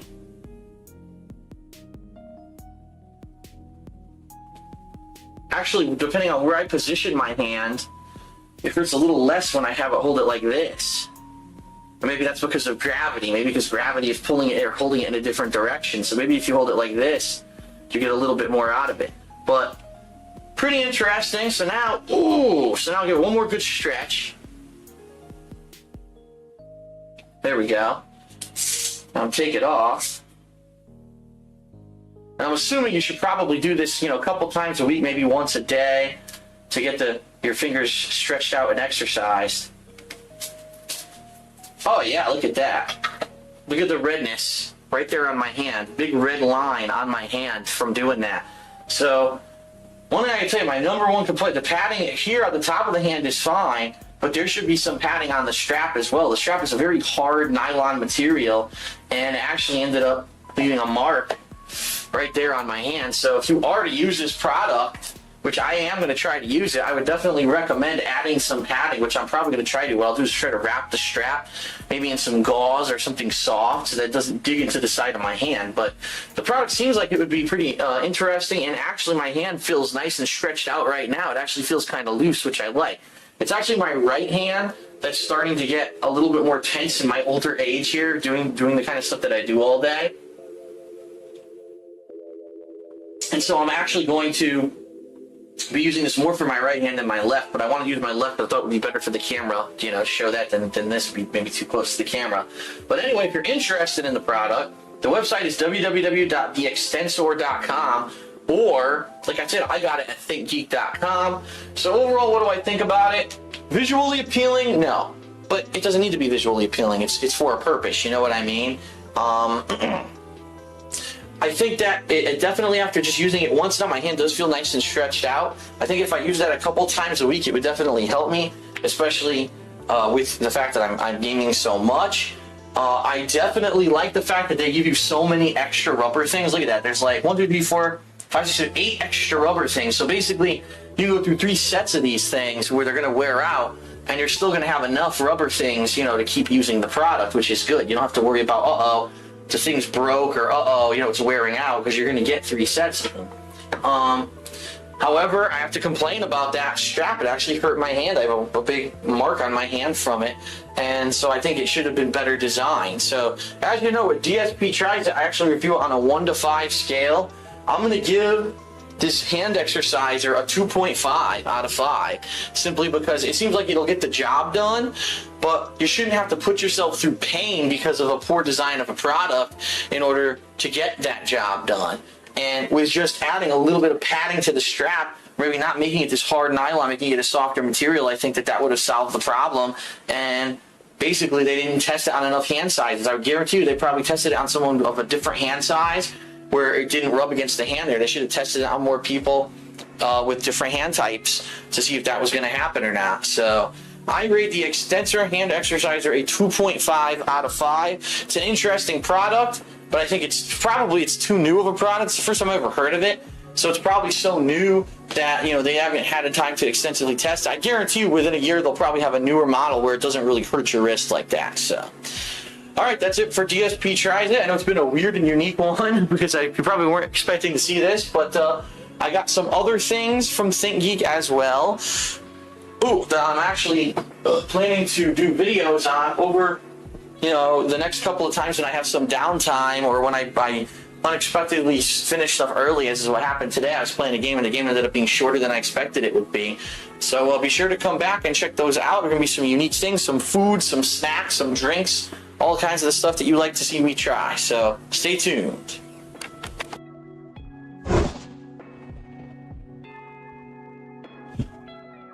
DSP Tried It. What's going on, everyone? DSP here, along with Panda Lee, for a special edition of DSP Tries It. We just got back from eating, and we wanted a little bit of dessert, and we actually have a long day ahead of us. We got some filming to do. Later tonight, I'm going to have a midnight release for Diablo 3 and Max Payne 3 and Game of Thrones. So I need to energize myself. And so what we have today that we'll be trying in DSP Tries It, they're called Snack in the Face, or a Snack in the Face, okay?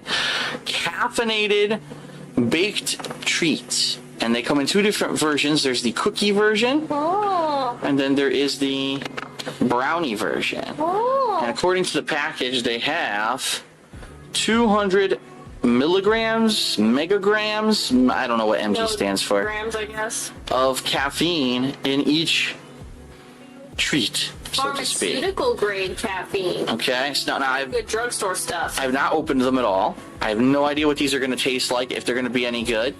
So we're going to try them on the fly here. They could be delicious. They could be disgusting. Oh. We have to see. So let's get these open. I'm going to open that one. And this one has stickers on the edges. I have to try to get off here with one hand. Oh. What does it look like? Looks like a brownie. Looks like a brownie.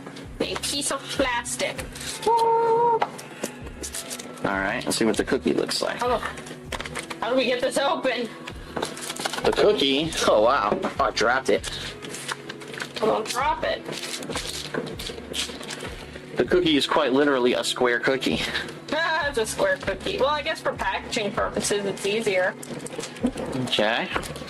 So already, aesthetically, yes. Yes, squares. Perfect squares. If I could get the brownie out. What are you doing? It's stuck. Why can't you get it open? Come on. Shut up. I'm We're close. holding up the whole video. Can't open it with you laughing at me. All right, let me see. I might have to get special tools. to What, assist you? us. Special tools. Yeah, special tool right You call here. me a tool? How dare you? You know what? Ah, almost got it. Almost got it. Ah. Okay, so not the easiest thing to open, apparently. Shut up. All right. Oh. I'm getting special Ah, tools. got it. I'm getting special I got tools. it. Yeah, but I'm getting special tools for the other one. Fine. Oh, well, the brownie already fell apart as soon as I opened it. Did? Yeah. Really? It cracked right in half. Okay, not the most sturdy of brownies. As you can see, there is a large Whoa! crack. It cracked right down the side. Yeah, I didn't even touch it there. Special tools. Ah! All right, open the cookie. Let's see. Initially, let's see what the brownie smells like. Smells like a brownie, I'm sure. That's like a chocolate brownie. Doesn't smell too bad. Duh. Okay. Let's see what the cookie smells like. Chocolate chip cookie. Ooh, smell. Ooh, that is very cookie-ish. Smells like a chocolate chip cookie. All right, let's get them out of the packages. Onto the plate. Try not to break them open. Kind of weird that they look so square. Yeah, I thought... They probably made them on a giant sheet and just cut them into Cut 'em up. squares, yeah. I thought it would be, you know, like a round or something, not a big ass square like that. Yeah, oh, the brownie's definitely falling apart. Wow, look at that. All right, so Initially, I will take a dry bite, and then I will actually put a little bit of milk, dunk it maybe. And I will have my Second bite. ever so appetizing. Oh yeah, you'll dunk it in pink grapefruit drink, yes. Hey, All right, so let's the see. drink of champions. So first, we'll try the brownie. Let's see what it tastes like. It's crumbling apart. You're absolutely right. Told you. Shit.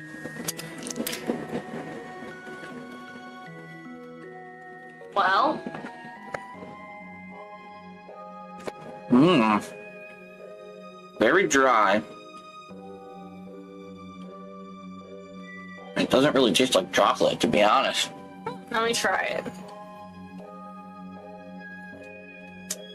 Mmm. There's definitely a sweetness to it, but it doesn't really taste like that much like chocolate. Yeah, that's that was unexpected. It's sweet. I can taste a lot of sweetness, but I don't taste. It doesn't taste like a cocoa kind of flavor. Maybe because I expect you to drink milk while you eat it. That's kind right. of weird, though. Well, if that's the case, let's dunk a piece.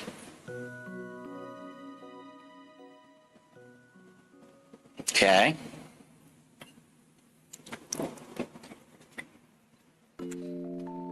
Oh, still very dry. Oh, Still dry? oh.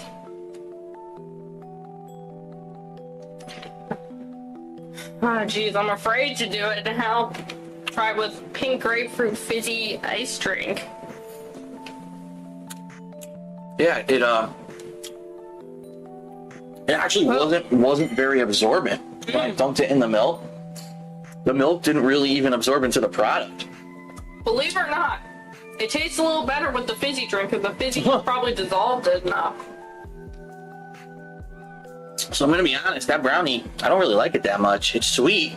If you like sweet, but it doesn't taste like chocolate. It tastes, I think it honestly tastes a little bit better with the fizzy drinks. It dissolves it and makes it a little softer. Well, when I did open the box when these arrived, the box smelled like cookies, okay? So I'm thinking the cookie may be a little better. We're gonna have to find out. Hopefully. How let's hard see. is it to screw up a cookie? All right, so we broke off a big, look at the chocolate chunks, the big chunks of chocolate inside. Delicious. So hopefully we'll actually taste chocolate in this thing, Yeah, I right? hope so. All right, so let's take a bite of this. Oh, jeez. Oh, jeez. Here we go. Here we go. This part gets real.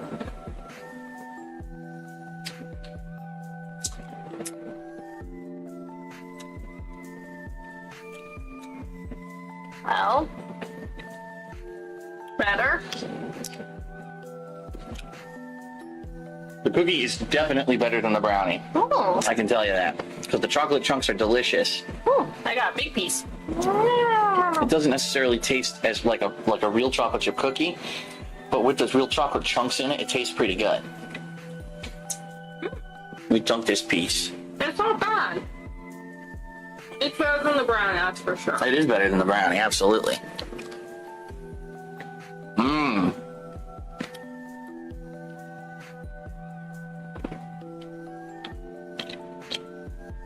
Mmm. I actually like the cookie a lot. Yeah, I like the cookie. The cookie, it tastes like a big chocolate chip cookie. It does. All right, so washing it down with a little bit of milk there. So, as for these snack in the face products, okay, I have to say the brownie is not very good. It doesn't really taste like chocolate. There aren't really any chunks of chocolate in it. It's so dry. It's extremely dry, and there's a sweetness to it, but all you really taste is like a sweetness. You don't taste any other kind of flavor. The cookie is a little bit more moist.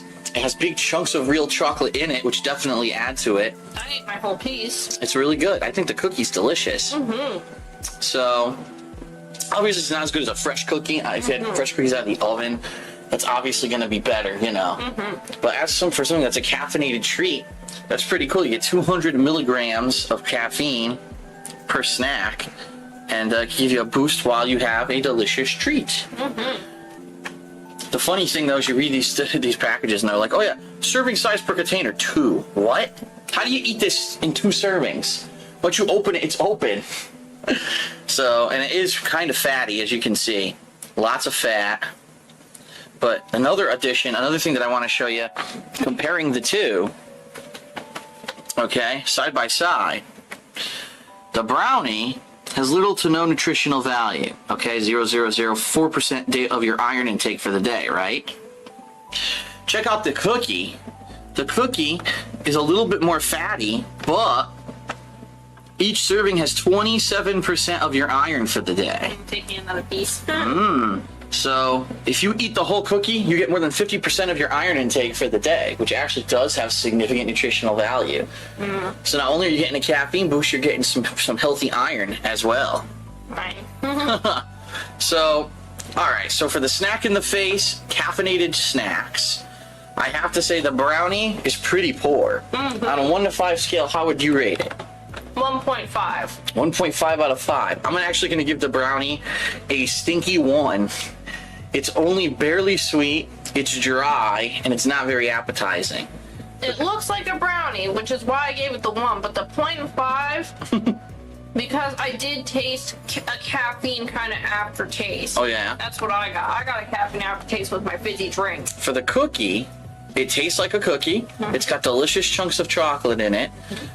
It's obviously caffeinated. And you get the added bonus of actually having some nutritional value when you eat it. So I'm going to actually give the cookie a 4 out of 5. And the reason I give it a 4 out of 5 is because, obviously, like I said, a fresh cookie would be the absolute best, you know. Delicious fresh cookie right out of the oven. Those are the, you know, chocolate melting in your mouth. Obviously, this isn't that good, but it has nutritional value and caffeine boost, which is pretty good. And it tastes good. And this is my 3rd piece. How would you rate it? I give it a 4, because this is my 4th piece. All right, so we're going to continue to munch here. We're probably going to eat that whole cookie and then probably... Once this week, I'm asking your pocket's mine. You know, the brownie. How dare you. Get the brownie away. Get the cat outside. Cats wouldn't eat it. It's like, cat's like, what's that? We'll go back and eat shit out of the trash can. All right, so that's it for the Snack in the Face DSP Tries It. Hope you enjoyed it.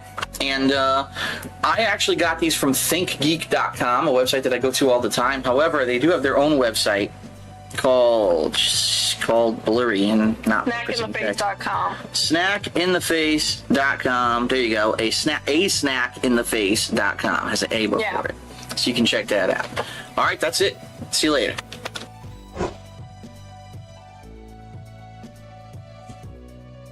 DSP Tries It.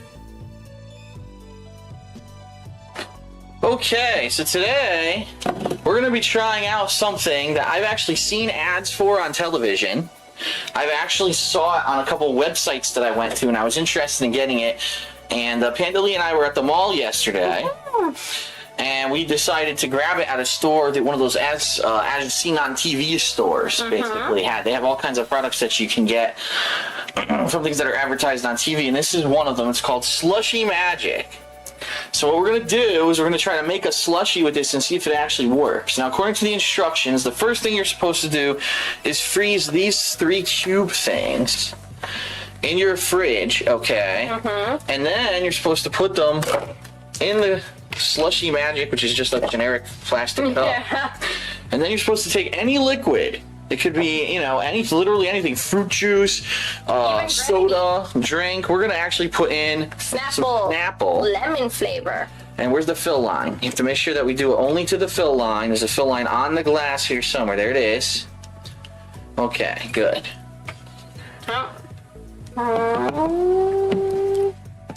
Good, okay. And now you attach the lid. And secure it, otherwise you'll have a massive explosion. And now on the top here to show you, there's a hole that you're supposed to cover with your finger. Honey, you're blocking the light. There it is. The hole you're supposed to cover with your finger when you shake it. And the reason the hole exists is if you were doing soda, obviously if you shake soda, you create carbon... What is it? Carbon monoxide, whatever it is, the CO2, carbon dioxide gas. It needs to be released. If you don't, the cup will explode. So it has that hole. But for us, we're only using regular Snapple iced tea, so we shouldn't have that problem. All right, so now what you got to do, literally, is stand and shake that glass for 2 minutes. So right now it's 6:07. I believe I can actually use timer. There we go. So as of right now, The timer is counting down from 2 minutes. This is like the shake weight, but you get a drink after. Ooh. Better than the shake weight. If it works, we don't know if it works yet. Oh, yeah. Last night we made the mistake. The cubes weren't frozen yet. They were cold, but they weren't frozen. And we tried to do it, and all we got was like Foam. foamy iced tea. So we were a little disappointed, but here's hoping that after shaking it for 2 minutes. It's going off. Timer. No, it's working. It counts down like that. Which, as long as that's moving, it means it's counting seconds. I know, it's a weird timer. Nothing weird.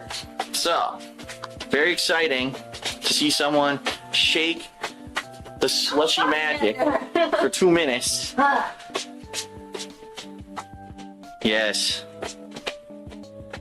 You need a trampoline to do this. You can do backflips while you shake it.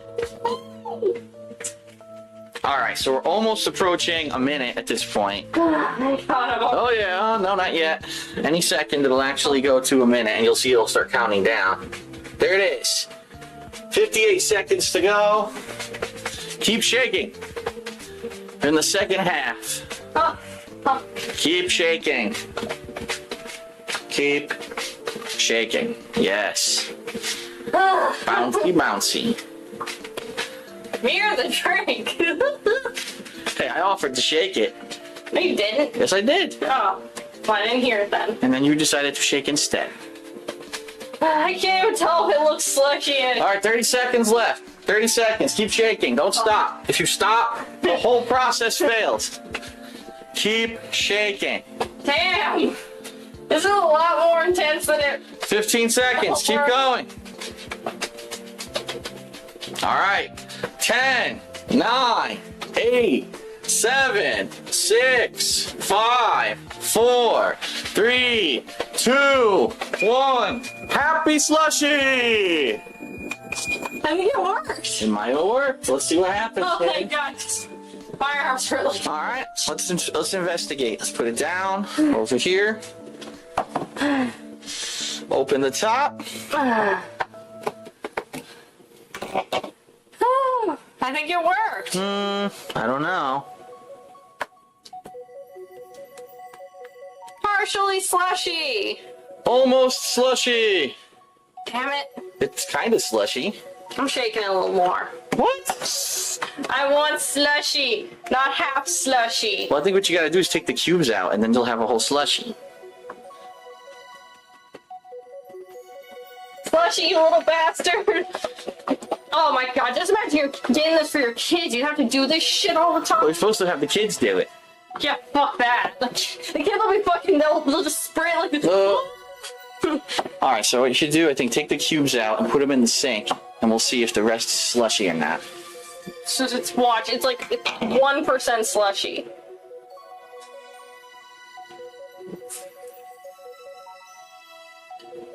Yep, just toss that. No. Just put it in the sink. Just leave it there. Yeah. You're gonna get the whole counter soaked.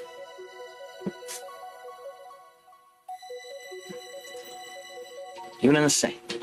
Fine. Doing your damn sink problems. One more. Where the... Come out, you little bastard. It's in there. There it is. There it is. Not that piece of slushy. Wow. So for all of your efforts, you only got less than half a cup of actual slushy. So of course now the test is you have to taste it and see what it's like. It's very liquidy on the inside.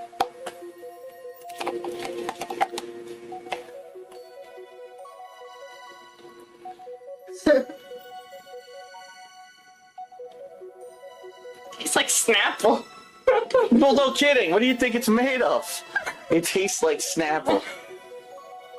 But it tastes fine. Doesn't have any weird taste to it or anything. I don't know, it feels a little watered down almost for a slushy. Well, it's not. It is. I mean, it is very watery. I have to admit.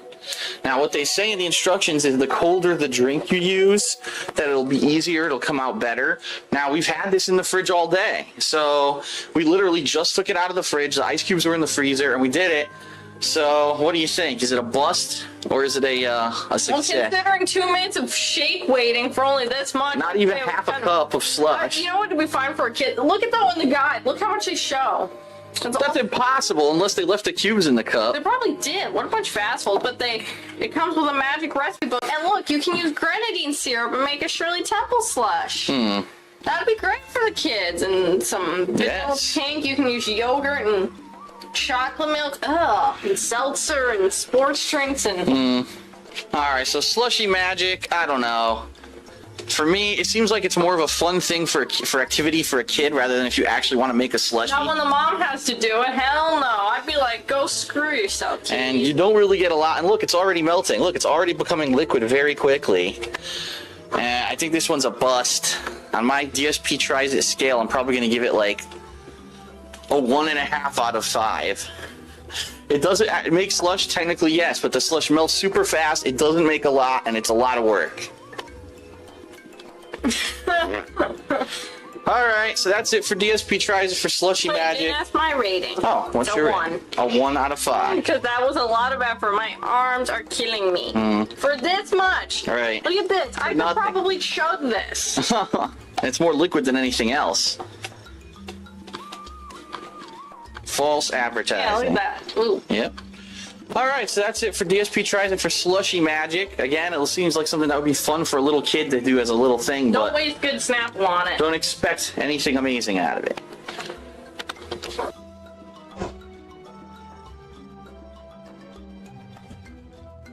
DSP Tries It. Okay, what is up, everyone? Welcome to another episode of DSP Tries It. And this time we're going to be doing a food item, and I know people love these food item DSP Tries Its that I do. By the way, how do you like my new Portal 2 coasters that I actually got? I got those from thinkgeek.com. It's all different things from Portal. I think those are pretty cool. But that's not what we're trying today. Today we're going to try what's called Choco Mallows. High energy snacks by catfact. It says it has 100 milligrams of caffeine in a marshmallow square. And it is actually kosher. It says right on the front it's kosher dairy. So, let's take a look at the back. It says, super caffeinated Choco Mallows, the gourmet marshmallow for grown-ups who must stay awake. If you love chocolate and how great it tastes or melts in your mouth, you're in for a real treat. Our cocoa and cocoa nibs saturated marshmallows. But they're much more than instant energy.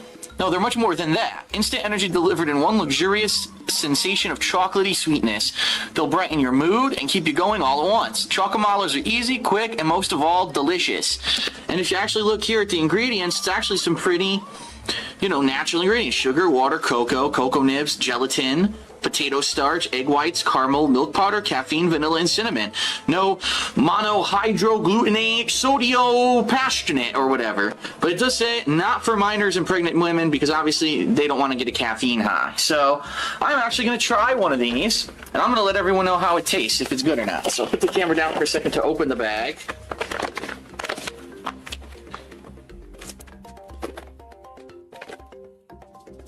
Some kind of easy tear top here. Okay. Opening the bag. Haha. And I'm grabbing a Choco Mallow. Here it is. Smells chocolatey. Seal that up. Okay, real sealable bag. That's good. All right. Here we go. I'm going to try the Choco Mallow and see what it tastes like.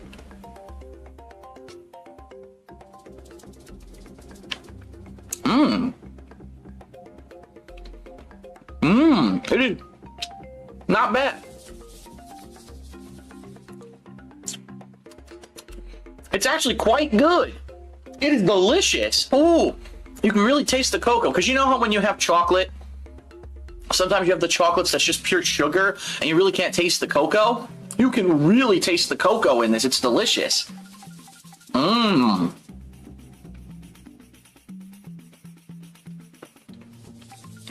It is of a thicker density than a standard marshmallow, I would say, though. It's a little bit on the thicker side. In fact, in a lot of ways, It's almost like a chewy brownie. That's kind of what it is. You know, now I know. This reminds me, they used to have brownie bites. Do you remember those? They used to sell little miniature brownies. That's what this tastes like, brownie bites. So it probably has many of the same, if not all the same ingredients. Mmm. This is delicious. Mmm. And the cool thing about it is, unlike chugging a giant, giant energy drink like this, and then this is an energy drink, this is water. But I'm just saying, to chug one of those energy drinks, it's very filling. You know what I mean? I'm not talking 5-hour energy. I'm talking, the real energy drinks, the big ones. It can actually be pretty filling to chug a giant thing. It's a little tiny little marshmallow and 100 milligrams, which I believe is like the equivalent of a cup of coffee. I'm not positive, but a caffeine boost, and it is absolutely delicious. So I'm going to say, I highly recommend Choco Malos. If you can find these, I haven't seen them in stores. I actually got them off the thinkgeek.com website, but I'm sure there's other places on the internet you can get them. This is great, and you know what? This is a snack I'm going to use. If I'm playing games and I'm starting to sag a little bit or feel a little tired, I'm going to pop a Choco Malo and get myself a nice energy boost. It's tasty. Tasty, light on the stomach, and a big burst of caffeine. So I actually like this product. On a scale of 1 to 5, I'm going to give it the maximum rating. I'm going to give it a 5 because it's this simple. It does what it's supposed to do. It's efficient and it's tasty. So Choco Malos, I definitely like them. Great product. That's it for this episode of DSP Tries It. See you next time. What's going on, everyone? It's DSP, and I'm mixing up a little bit with today's episode of DSP Tries It.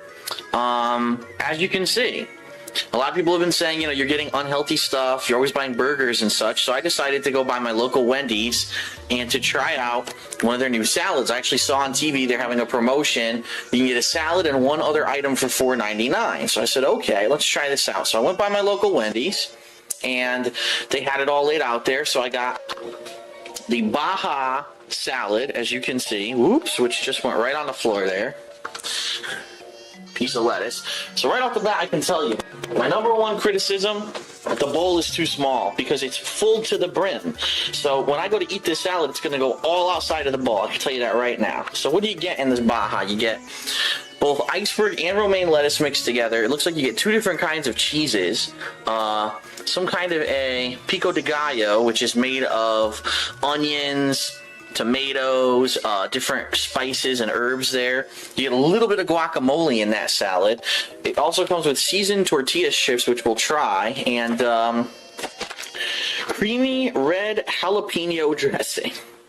And it was funny because I was looking at this, I was like, wow, this might, if I just ate this salad here, that might actually be pretty healthy. And I said, well, if I add these tortilla strips, and I'm wondering how salty they are, it's probably going to make it not as good. And then when I looked at the dressing, I said creamy red jalapeno dressing, and I flipped it over. This one little packet of dressing has 10 grams of fat and 100 calories. 90 of the calories are from fat.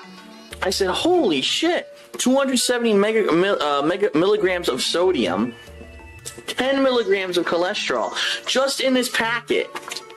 So my recommendation would be, if you're going to go to like a fast food place and you're going to get a salad, get your own dressing or have it without dressing, because that's kind of crazy, that has that many calories. So what I do, it's a combo 2 items. So I got this, and I also got a grilled chicken go wrap, okay? Which I'm not really sure what it is. I said, get me the grilled chicken, and it looks like it actually is grilled chicken. I'm not sure what's in there. But then the weirdest thing happened.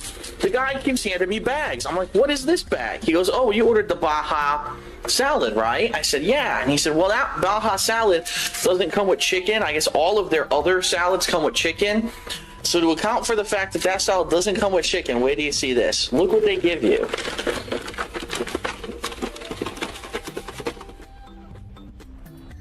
Oh my God, do you see what I see? Wendy's chili. They give you Wendy's chili. Low fat and high fiber, they claim. Now, I don't know if they've changed their recipe. anytime recently, but I'm sure if you ever watch food reviews online or you know, the horror stories, people say that by eating this chili, you can significantly reduce your lifespan. That's how bad people have said this chili is. Now, the funny thing is, look what he gave me to eat my salad with. So I'm going to eat my salad. How am I going to eat my chili with this? So a good thing that I came home to eat, because if I didn't and I was actually eating, you know, on the road or something, you know, I'll go eating out, I don't know how I would have eaten this. But anyway, I'm just curious. I have not had Wendy's chili ever. I've never had it, but I've seen it before. My friends have eaten it. Oh my God.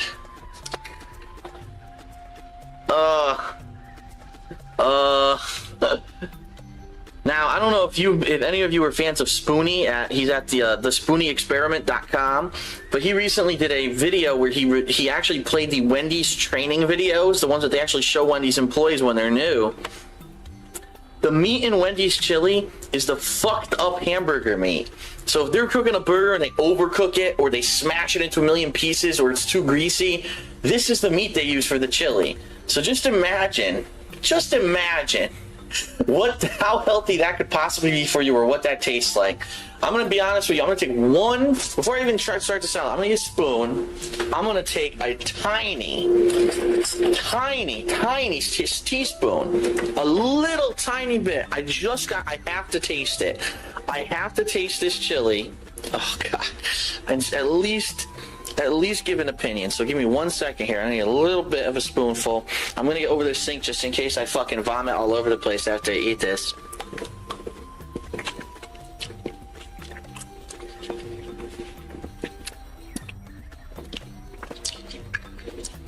That is awful.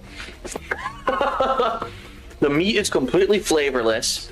All I could really taste was a little bit of tomato and a little bit of onion that was on the spoon. I didn't taste the meat at all. That is awful. That is flavorless chili. So not only is it probably horrendously bad for you, it tastes like shit. So pushing that aside, because I didn't order it, you know, they feel the obligation to give you chili because there's no chicken in your salad.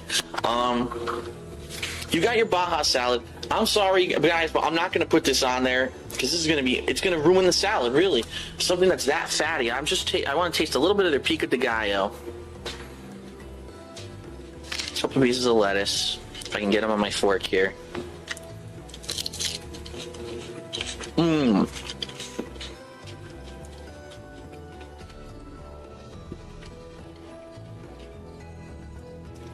That's not half bad. The pico de gallo is actually pretty tasty. It's such a shame. Look how little they give you. There's almost none on here. It's all lettuce and cheese. And I'll try a little bit of their guacamole too. Some lettuce and cheese here.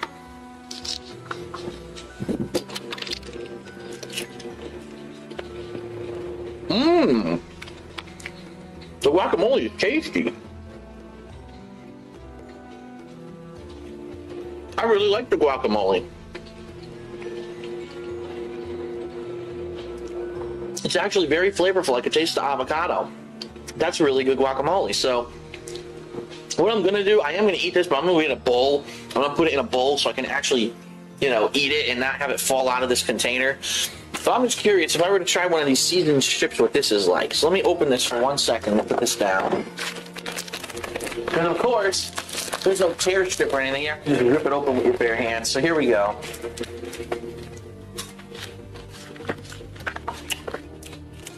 This tastes... You know what this tastes like? It's very similar to a barbecue Frito. I don't know if you ever had Fritos before, those corn chips from Frito-Lay. But it tastes just like a barbecue Frito. So being that that has seasoning and salt all over, very salty, awful for you. So my rating of the Baja salad, if you just eat the salad and you don't eat the disgusting chili or this or the bad dressing you put on your own dressing, like on this, I'd probably look at a light Southwest dressing on this. That's the kind of dressing you're supposed to put on a Baja salad, a little bit of a light Southwest or something like that. I would probably rate this a 4 because it has a lot of ingredients. It's fresh, by the way. I could tell it's not soggy or anything. They probably made it midday today. Because it is a little bit on the later. It's around dinner time. They probably made it midday. I'm sure. I don't know if they made it right in the morning. Well, but they probably did. I'm probably fooling myself. But anyway, it's not half bad. And like I said, pico de gallo's tasty. Guacamole is tasty. My criticism is I can't give it a 4, and here's why. Because it comes with all these unhealthy ingredients that they expect you to add to it. Really bad for you salad dressing, the revolting ball of chili, and extremely salty chip flakes. So they ruin their salad. They've absolutely ruined their salad. And the reason, honestly, they probably do it is, think about it, 2 for $5, right? This wrap is not worth even $2. This wrap is like worth $1.50. It's similar to the snack wrap that you get at McDonald's. So this stuff here, you figure if that's $1.50, how do you make just this salad worth $3.50? The answer is you can't. So they start adding things and adding things and adding things that, you know, they assume would add to the value, but overall they don't. So the salad itself with no thing added is a 4, but because they give you so much shit with it, actually, if you were to eat all this brings the value down to like a 2. Especially that fucking... that chili is so bad for you. So unfortunately, I say salad only gets a 4. With all the additives that they give you, it gets a 2. So that's an example of a fast food salad. I'm not going to eat the salad right now. That's all I'm going to eat. And I actually do have Southwest dressing in my fridge, so I'm going to have this right now. And that's it. It's my first salad review anyway from fast food. I like the salad, and I hate all the shit that they give you with it. So this is DSP with another DSP Tries It. A little bit different. Hope you enjoyed it.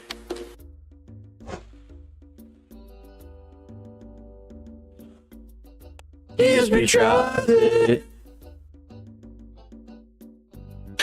What's going on, everyone? Darkside Phil here with another installment of DSP Tries It. And today what we're going to do is talk about a controller that I actually used over the course of the hardcore gaming season of 2012, meaning roughly probably mid to late September through probably early to mid-December, okay? So we're talking about a 3-month period when I was nonstop. I was playing video games for YouTube.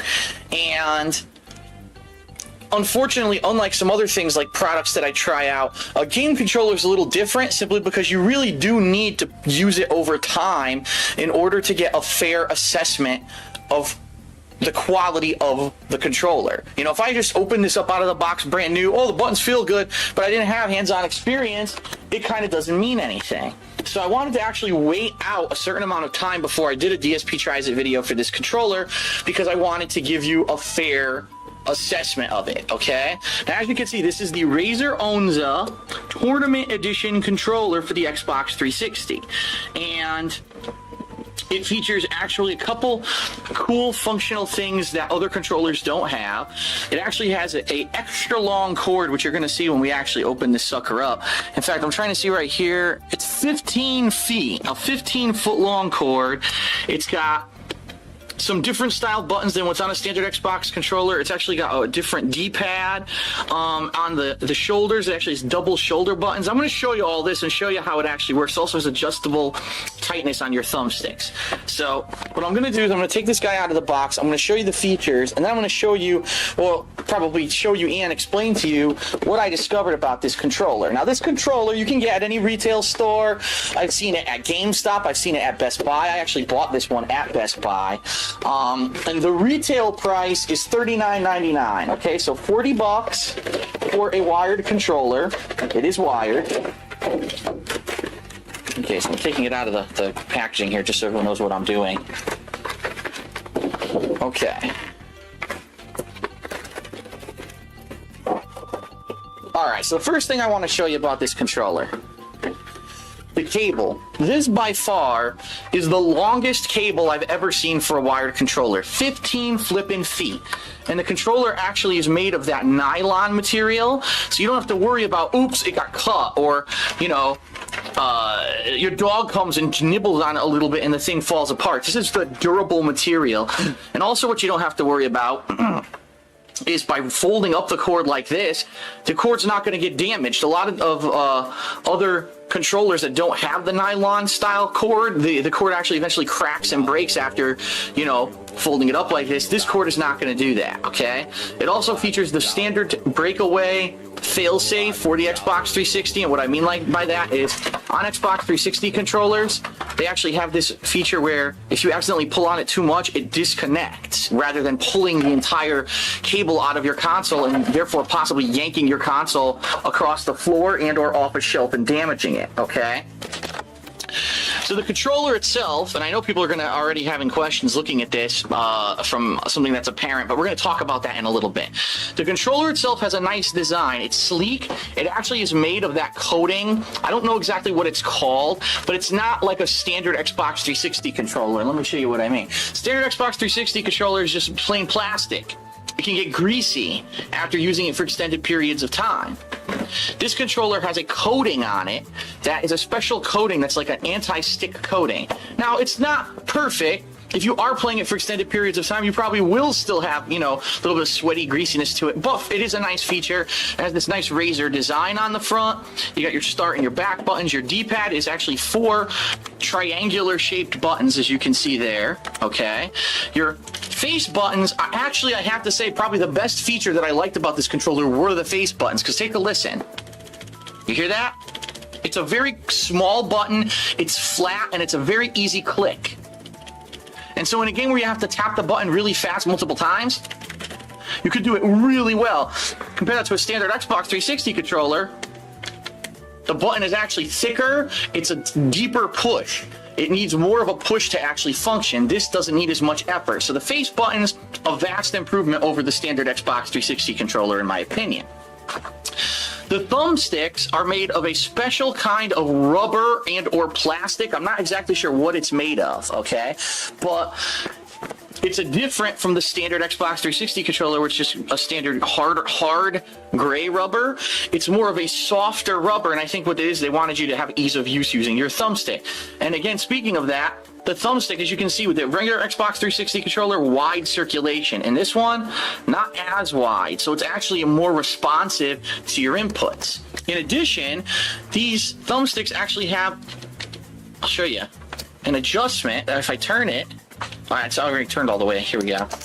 You can actually loosen or tighten the thumbstick. So by turning it right, I'm actually loosening the thumbstick, and it makes it actually easier or harder to move. And some people like a little bit more precision control. You're going to want a little bit harder of a resistance on your thumbstick. And both thumbsticks have that feature, okay?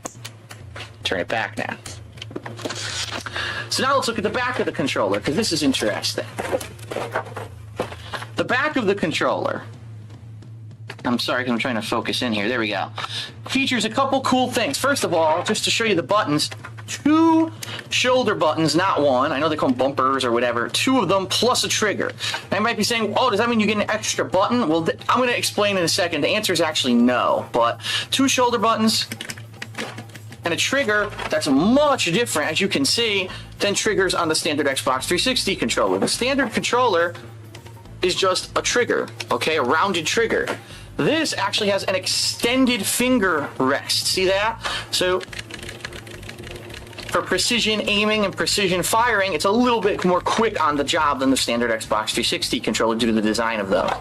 And then the final feature that I want to discuss with you is the back here. It's actually programmable. Remember I showed you up here these buttons? There's 2 shoulder buttons. That's because one of these on each side is actually programmable. And you might be saying to yourself, oh, that's great. You can program in commands. This thing has a memory to it. No, that's not the case. I remember back in the 1990s, they used to sell controllers where you could like program in the Hadouken for Street Fighter and it would just do a special move when you press the button. That's not the case here. You might be saying, oh, that's great. Well, what if there's a game that I'm playing where, you know, maybe it's a beat 'em up and you have to press X and A to do a special attack together. Can you do that? And the answer there is no, you can't do that. And I was a little taken aback when I bought the controller because I actually thought that's what it was, and that's not what it is. Let me explain. What it basically is that you can make these shoulder buttons do the same thing as any other button on the controller. So you can make that be a trigger, you can make that be a face button, you can make that be the start or back buttons, but you cannot make it be more than one button together. It's just basically a mimic of another button. So if for whatever reason you don't like using your face buttons, you can use this. Maybe there's a game where there's a face button that would be better used if you mapped it to a shoulder button. Maybe you are a person that hates the triggers, okay? Some people hate the triggers. Maybe you'd like to have 2 shoulder buttons. You can do that. You can have one be a shoulder button and one be a trigger, okay? So that functionality is there, but I was a little disappointed because I thought it was going to be like a programmable controller. I want it to be X and Y together. Nope, you can't do that. It can only be one button at a time, okay? So let me give you my honest opinion on the controller and my experience with it. The first month that I had the controller, which was probably about September to October, I loved it. Like I said, the face buttons, some of the most reactive face buttons I've ever played on any controller. They're really good face buttons. The D-pad, I mean, if you're using it for a first-person shooter or something like that, it's not bad. If you're going to try to use this D-pad for a fighting game, you probably wouldn't be able to because they've completely changed the design. Since it's 4 completely separate triangular-shaped buttons, it's hard to roll your finger across them to try to do something like a Shoryuken or a Hadouken. Imagine trying to do a spinning pile driver with Zangief on this thing. You'd never be able to do it, okay? The triggers, the shoulder buttons, they're fine. They're fine. They're just as responsive as any other controller. But the thing that I started to notice after about a month and a half of using this controller was that all of a sudden, sometimes in games, my guy would start to walk by himself. And I said, what's going on? I would literally not be touching the controller, and on screen my character would start walking.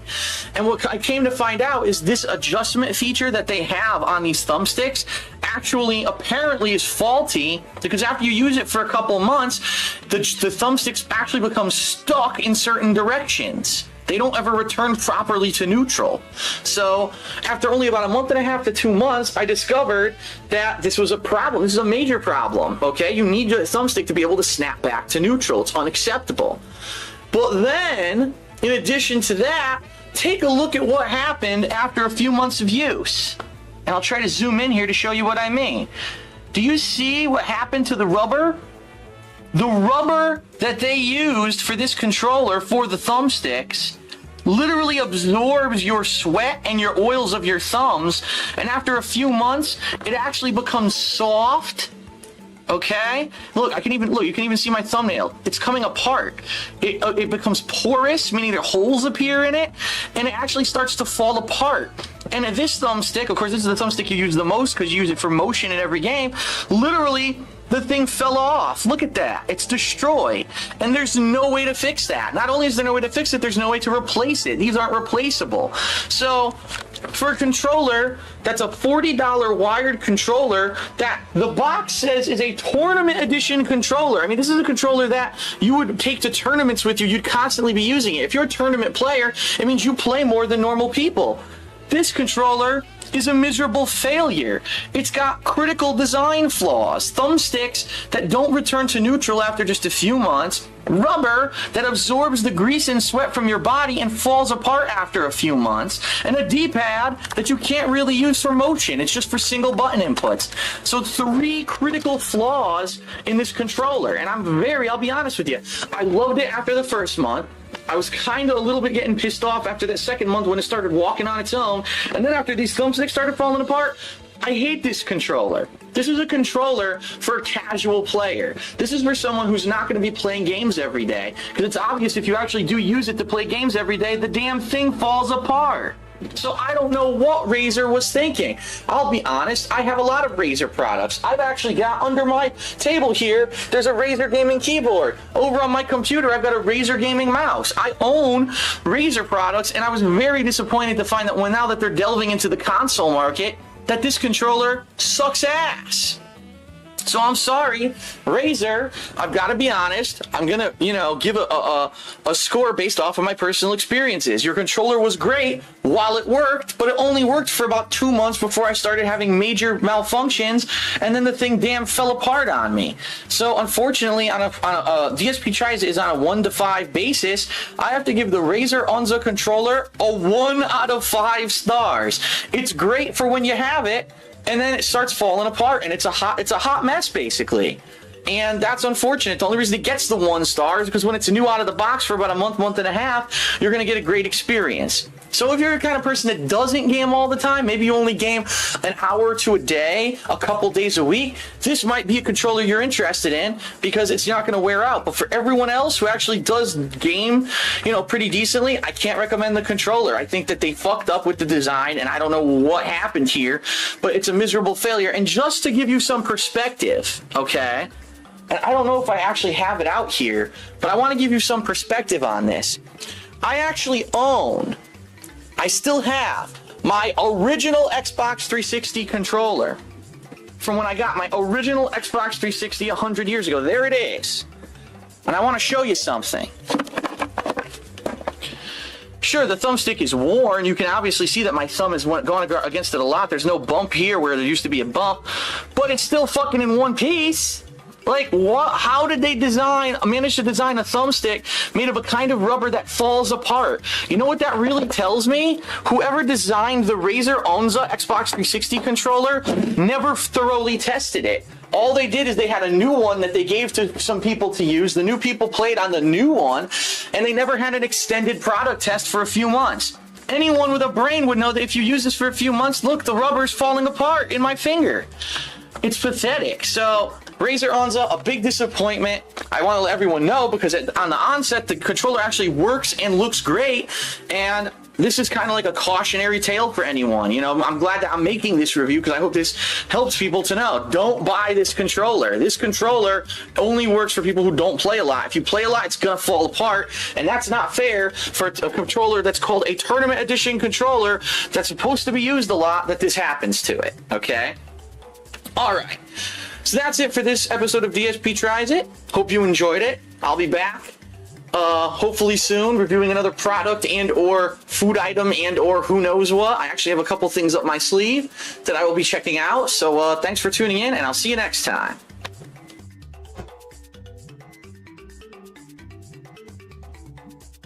DSP Tries It. What is up, everyone? Welcome to another edition of DSP Tries It. I am obviously Darkside Phil, and I am in the dark. And the reason that I'm in the dark is because we are about to test out for the very first belch, but excuse me, for the very first time, the Metal Gear Rising Revengeance plasma coil lamp. Okay, so from what I'm to understand, this well, first of all, I got this by purchasing the collector's edition of Metal Gear Rising Revengeance, and for what I'm to understand, it's supposed to act similar to like those old what do they call them, Tesla lamps or whatever that you used to buy back in the day. You don't really see them that much anymore, but I have no idea if this thing even works. I literally just plugged it in, I turned off all the lights, because obviously if this lamp works, you want to see it. You don't want to see it in the light, you want to see it in the dark to accentuate, you know, its features. So it has two modes. I don't know what the difference in the modes are. Keep in mind that in order to get this lamp, I had to spend an additional let's see, the game itself cost $60. The collector's edition costs $150, so that's what, $90 extra dollars, but you also got a soundtrack, and the soundtrack's probably worth a good $15. So really you paid about, you know, maybe shit, $70 extra for this, okay? So we're gonna see if it's worth it. First of all, I got two settings, one down and one up, so let's press down first. Okay, so what I'm seeing, if you see in the bottom here, it says Metal Gear Rising Revengeance, and it's kind of a dark blue on the left, and it goes to like kind of a gradient into a white color on the right. And what this has is several LED lights on the inside that are lighting up, basically causing the lamp to glow blue. So that's not very impressive, and I'm really hoping that that's not all, because look, nothing. There's nothing there. So I'm really hoping that that's not the only feature that the lamp has, because I will be very disappointed if I just spent $70 for something that just glows blue. Alright, so let's try the other setting.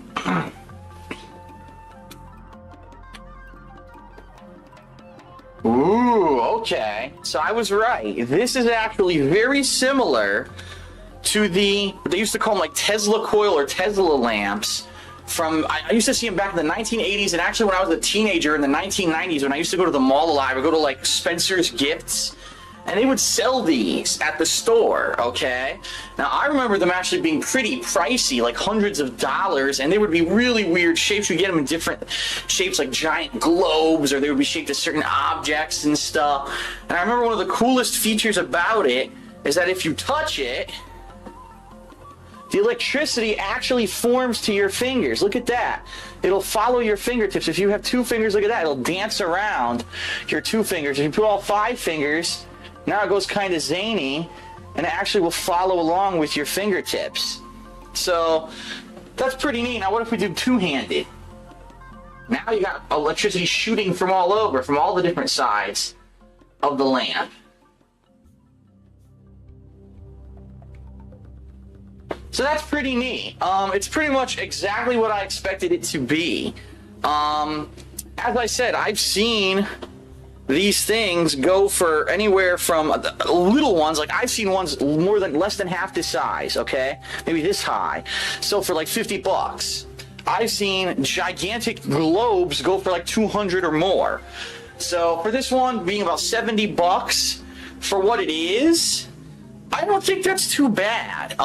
These are kind of pricey items, and the one negative that I do have to say about it is that mine did come a little bit scuffed up. On the top here, there's some scuff marks that I think even with the protective plastic, unfortunately, they weren't able to transport these properly, or maybe it happened in the warehouse and they just don't have good QA and they let these things ship out with these scuff marks on. But if you're into this kind of cool thing, I've never seen a gaming related piece that was actually a Tesla lamp like this. Like, this is pretty crazy. And what it is, just so you know, this is supposed to be Raiden's sword from the game, kind of just, you know, implanted down there, because in the game his sword is electrified as he cuts through enemies and cuts through robots and cuts through all kinds of shit. So overall, I think knowing that I have knowledge of this product, that I have knowledge at least from back in the day when these used to be popular, this would probably be a reasonable price for what it is. Being that these kind of aren't very popular anymore, I don't know really realistically price-wise if this is something that's really worth it, but this is a neat thing that I can now turn on every night at my condo, be a nice decorative piece. I mean, let's face it, you could be right here, right next to Isaac Clarke statue. We could turn him on. We got Isaac Clarke's eyes glowing right next to him. I mean, we got so much cool stuff going on here, but it is a really nice piece. It's very bright, vibrant, it's different, it's interactive. It's another thing, a lot of these things, collectibles that you get for video games aren't very interactive. You know, well, I got a statue. Well, it just sits there. This thing actually moves around and looks pretty cool, you know? So I actually like it.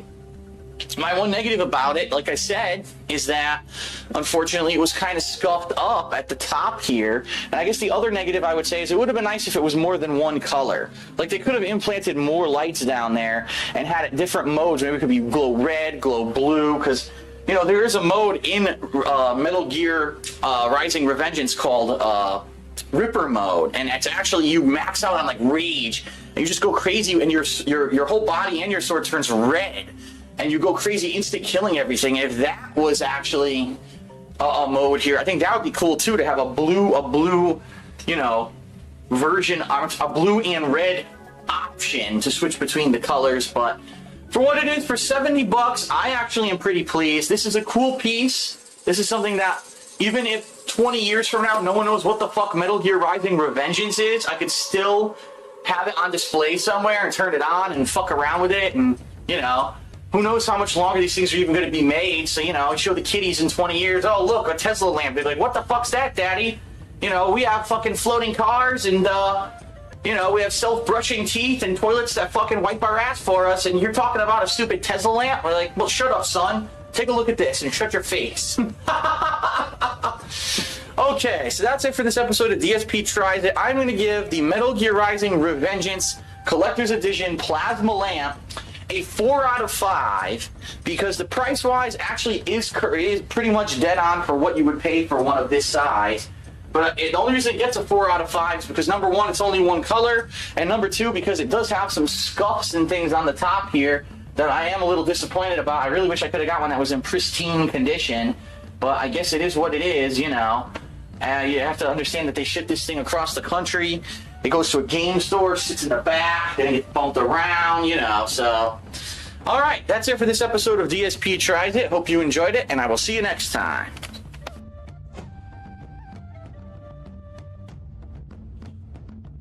DSP Tries It.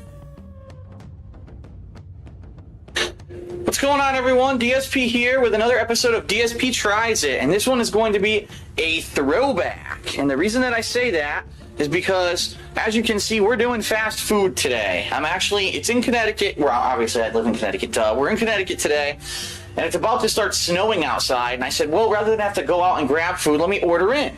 And I actually went to the Domino's website and found out that this week only, it's 50% off any pizza you order online. So I ordered 2 today, and the 2 that I ordered are 2 pizzas I've never tried from Domino's. They're special kinds. The first is a artisan pizza, which is a flat square pizza that's supposed to be like crispy. And then I have the brand new handmade pan pizza. And I ordered a 2-topping of that, okay? Now, they just started this promotion. This has been out for a year about. This has just started like last month. So we're going to try both of these today. It's going to be a dual DSP Tries It, where I'm going to, right here live, try a piece of each pizza. So first, the pizza we've got the artisan pizza of is chicken carbonara, okay? So what is in here? You've got, obviously, cheese and sauce. You've got chicken, bacon, and diced tomatoes, okay? So what I'll do here, hold on a second, put down the camera, and I'm going to grab one of the pieces probably from the side here. It is very thin. Look, it's very, very thin. I don't know if you can see that, but obviously we'll get a better view, okay?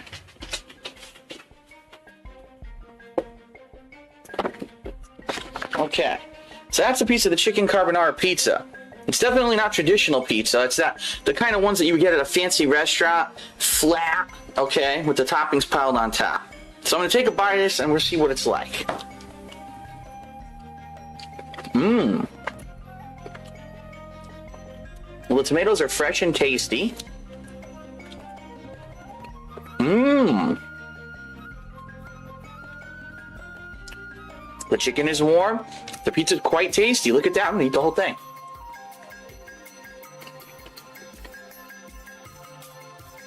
The cheese is delicious and melted well. Little pieces of bacon in there as well.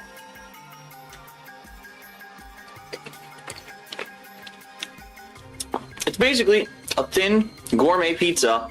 They're $10 each, but I got it for $5 because I had the half-price coupon. That was really good.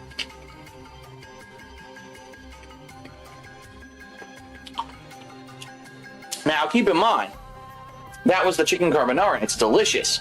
I actually talked to my girlfriend today, and she said that she's heard from some people that some of them are nasty. Now, there are a bunch of them. It's not just that one. I think there's 4 or 5 different kinds. So it could be true. One of them is pretty nasty. But anyway, chicken carbonara, artisan pizza, it's a thumbs up in my book. I'm going to give it, obviously, it's fast food pizza, okay? It's not something that's worth a lot of money. It's not something that a lot of effort went into. But for a fast food pizza, if you don't want something that's giant and doughy, you like thin pizza, this is pretty good. I'm actually going to give this one a 4 out of 5. The only reason it's 4 out of 5 is because $10 for this is kind of pricey. Okay, I got it for half, but $10 is kind of pricey for this thin pizza. And also because it's fast food, you know what I mean? It's not gourmet, there's no seasoning on here. They didn't put, all kinds of different seasonings and things on it that they would put on a gourmet pizza. So 4 out of 5 for the price and the flavor. That's pretty good. But the one I'm really interested in, I'll be honest with everyone, is the handmade pan pizza, because I saw 100 advertisements on TV for this one. The advertisement says that this pizza, as you can see, the toppings go all the way to the edge of the pizza. All right? They even put this thing in it to keep this up so it doesn't crush the pizza. So let me grab a slice of this. I got pepperoni and Italian sausage on this. Now, there's basically no crust on the end at all. The entire thing is a fluffy piece of pizza. I don't know if you can see it there. I'll show you in a second. It's all very fluffy. Very doughy pizza. Not like typical Domino's where you get the crust on the end. It's way different. Okay? A more fluffy, doughy slice. As you can see, the thickness compared to that other one I just had, it's very thick and very airy. Okay? So there you go. Let's take a bite.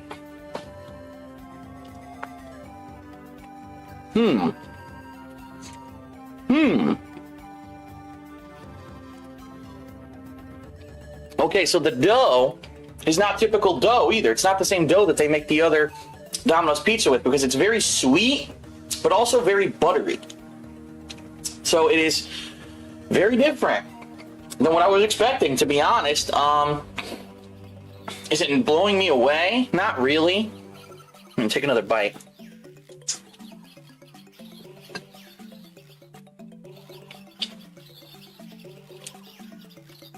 Basically, it's a buttery kind of fluffy pizza dough with the typical Domino's marinara, cheese, and toppings. So really, the question is it an improvement over a regular Domino's pizza?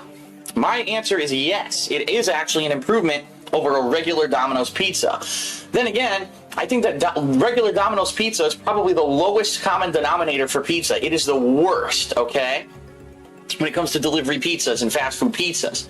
So I like this. I definitely like this better than the Domino's regular pizza. But just so everyone knows, the price on this, I think for a normal medium pizza with 2 toppings is around $10. They're doing a promotion right now where it's only $7.99, and actually because it was the 50% off week, I used that code instead, and actually it was only $6.99.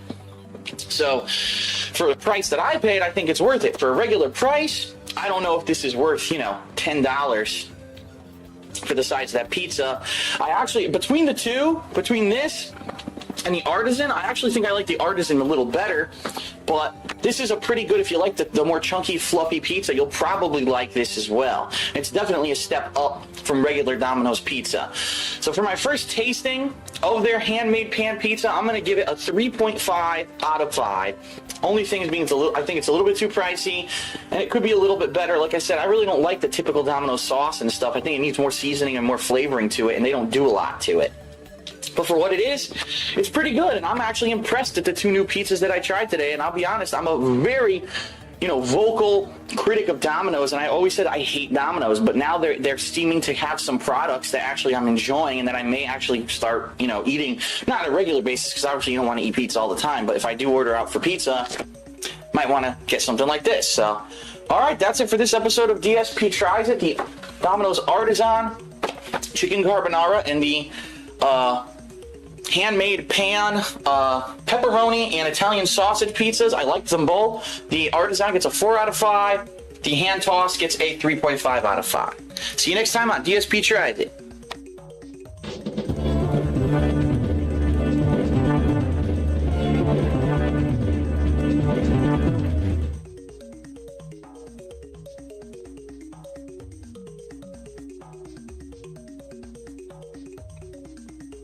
Just having a morning stream, chilling out.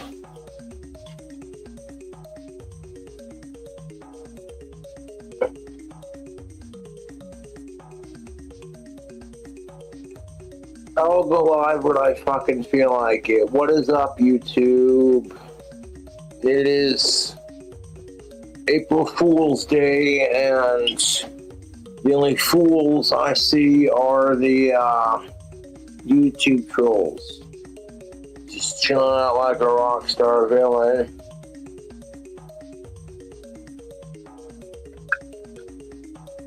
I'm gonna wait for my Patreon money to come in, and I'll do the monthly Patreon shout outs.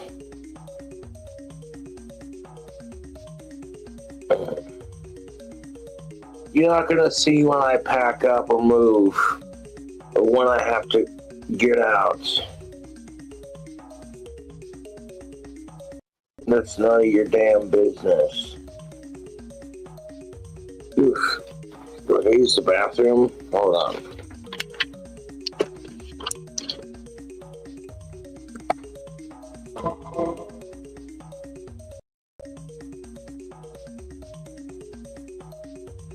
Sorry about that. I had to take a wicked shit, and I feel better after taking it.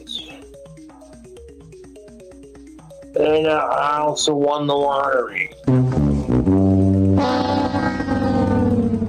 April Fools. See, I got a little bit of that in me,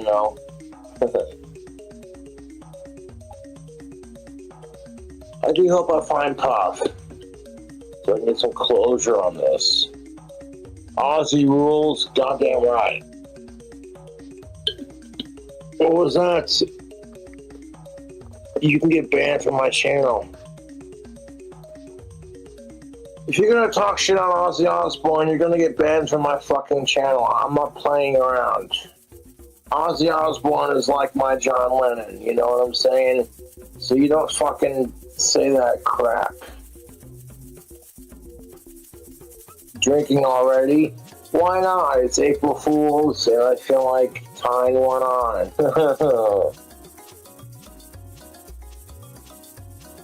Last week was not the best week for me, but this week's gonna go a lot better. I got a good feeling about that. Oh, the Smoky Peach Moonshine. Yeah, let's go. That is smooth. Like silk. What's up, brother? It's Diddy with you. Yeah, I read that correctly. Thank you for your donation, Hunter. I appreciate it. No, all I can do is just keep a cool head about this whole situation and keep doing my thing. Like I said in last night's live stream, I did get evicted, and it wasn't because of Jessica entirely. It's YouTube trolls. They found out where I lived, and they basically harassed this place nonstop. And yeah, just leave it at that. Jessica's bullshit didn't exactly help either, but we have talked to each other and apologized. You know, when it comes to Jessica, I'd rather talk things out privately off camera and just hash it out like adults.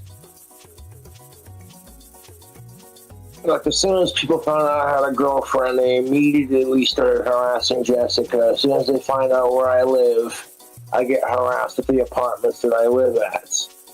And it's kind of bullshit, but that's just the mentality of my asshole YouTube trolls. They don't want me to have a girlfriend or be in a place where I'm happy, kind of thing, you know. It's sad, to be honest. It just shows you that my trolls are so fucking miserable. They're probably still stuck in their mommy's basement. Or something, I don't know. Honestly, I feel sorry for my fucking YouTube trolls. Because your life has to be so goddamn miserable that an autistic person such as myself triggers you. I hate sickos more than I love cobras.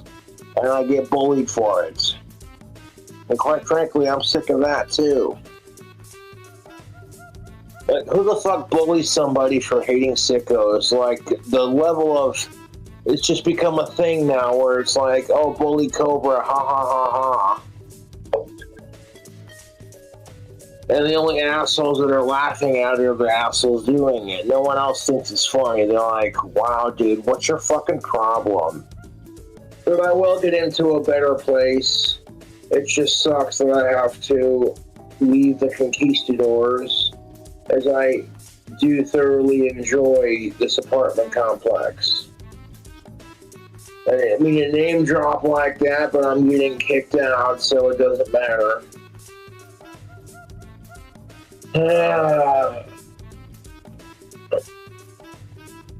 No, I didn't mean to just name drop like that, but, you know, I like living up here. It's a nice area, good people.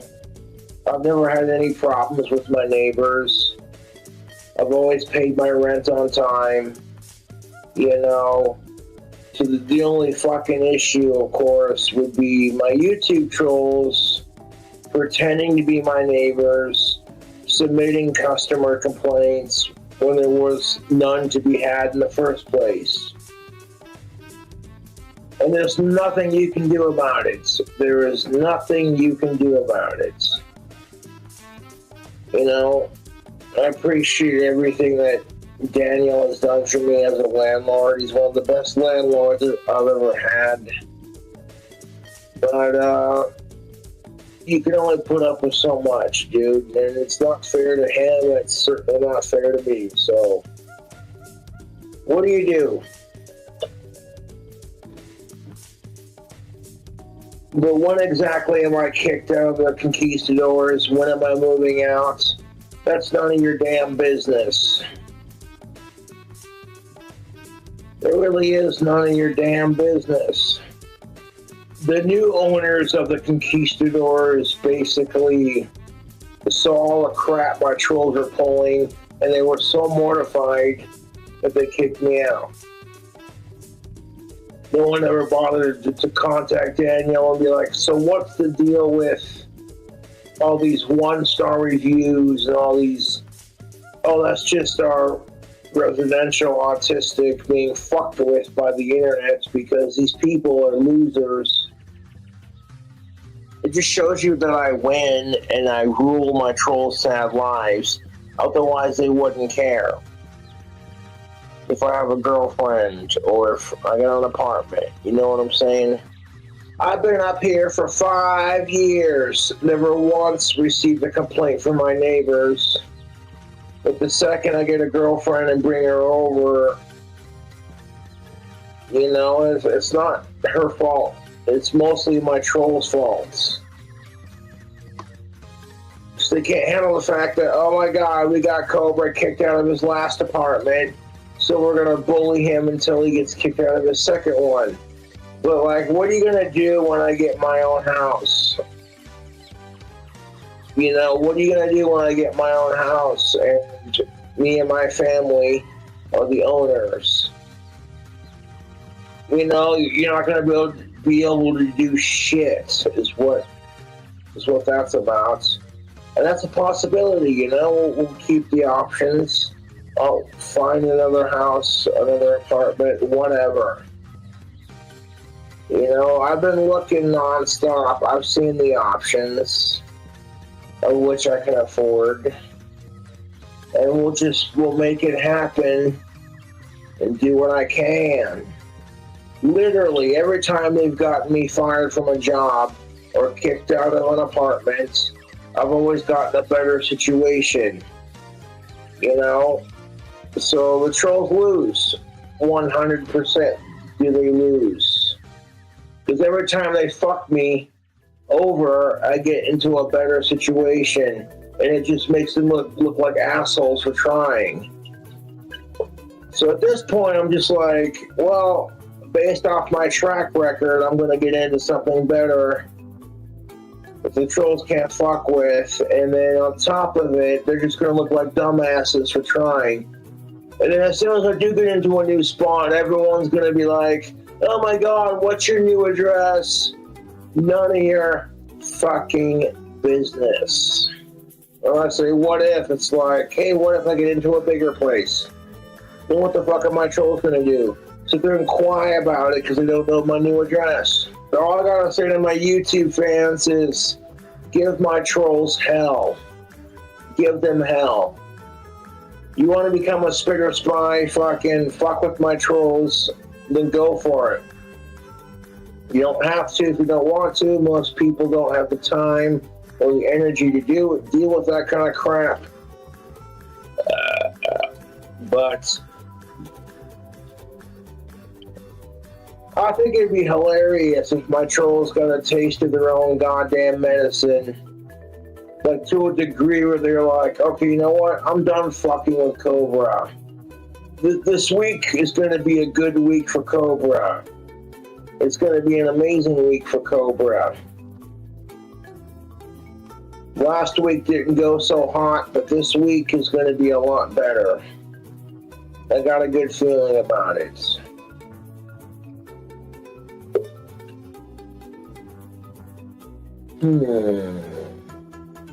I hear my phone going off, but I'm not going to answer it. Oh, wow.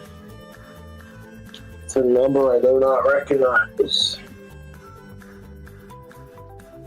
But in all seriousness, YouTube, things will get better. I'm going to get into a better place. I got a good feeling about this. I saw a bunch of trolls pretending to be customers and neighbors at the conquistadors and sitting there fucking leaving all this negative crap in my honor, apparently. So to combat that, I'm like, hey, this is the real King Cobra, and I gotta say this. I love living at the conquistadors. Daniel's an awesome landlord. And fuck my trolls. And I left a 5-star review, basically. See, if I lose, the trolls wouldn't care that, oh, okay, Cobra's got an apartment. Oh my god, so who cares where he lives?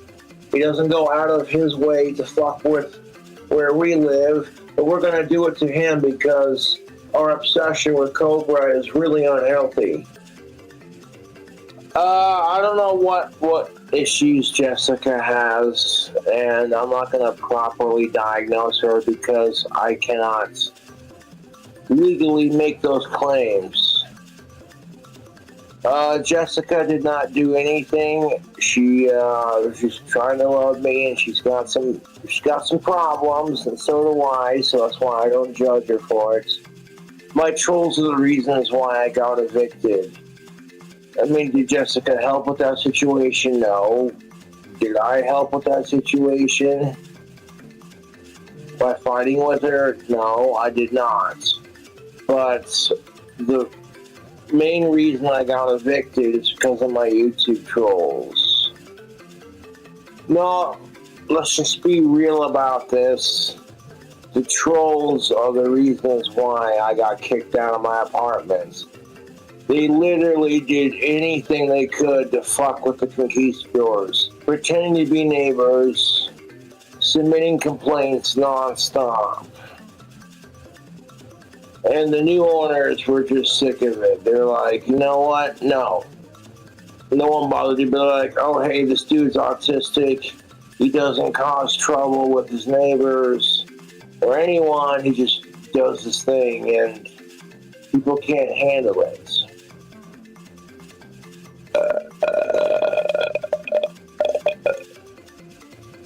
But I appreciate you all watching. I'll catch you later.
We cooking up some dankness. There's already butter and bacon grease in the bottom of your pan. We'll turn that on.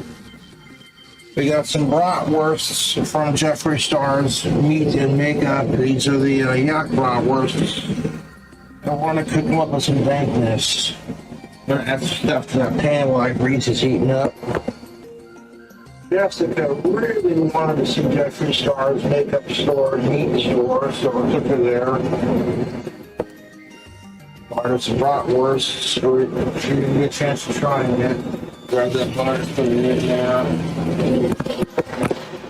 Never had yak before, so this should be interesting to try. Got some of that bacon up grease. I'll put a little bit of it in the middle here. for butter. That's going to be the base of our flavor for our yak.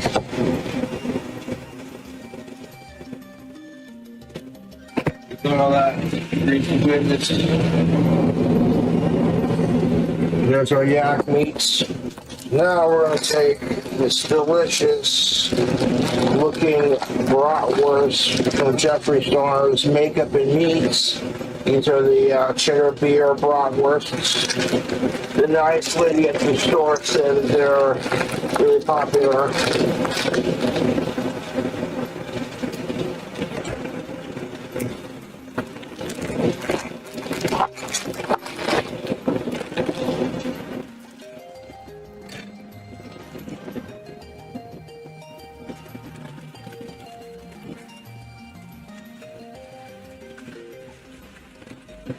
That's hot.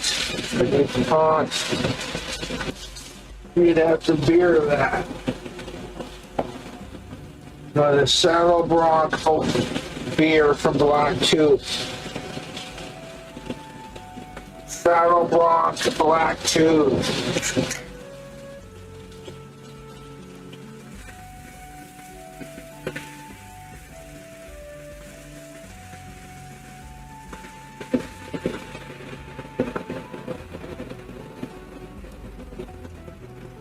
A whole can of that goodness. Get these sons of bitches cooked up. I'll be periodically rotating them. Like that. Gonna let those cook and do their thing.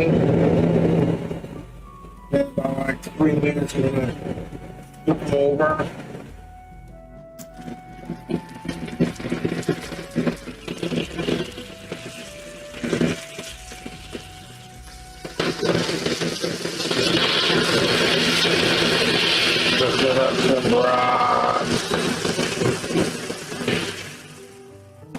Them are looking just about done, so we're gonna have to dress these buns, son.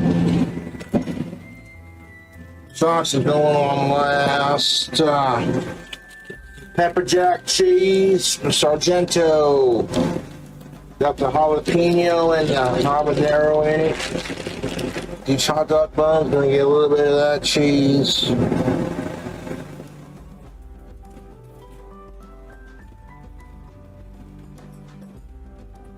That yak meat's just about cooked up. It looked pretty done to me, man. Never cooked it before, but this will be an interesting experience for sure. On top of our pepper jack cheese, we're gonna add some bacon bits.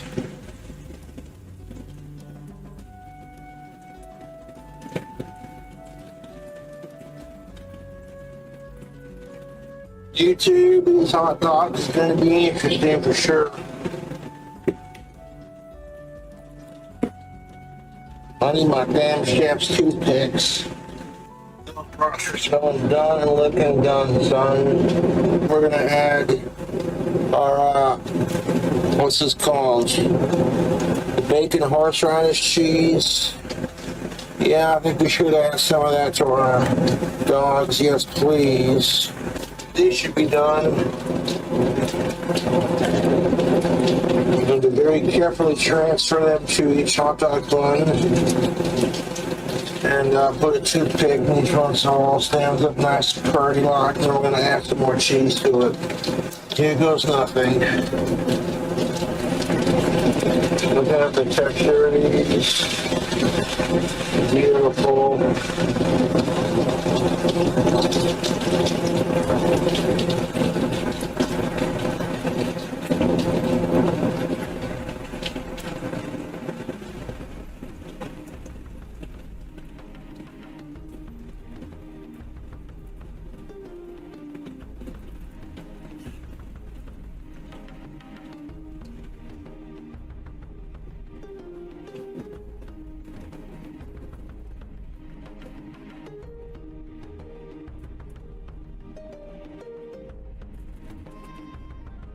The yak meat is fresh off the pan.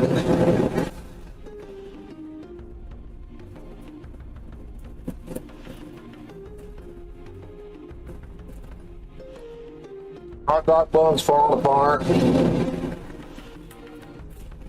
Never fails. Fucking useless. God damn it, it's falling apart.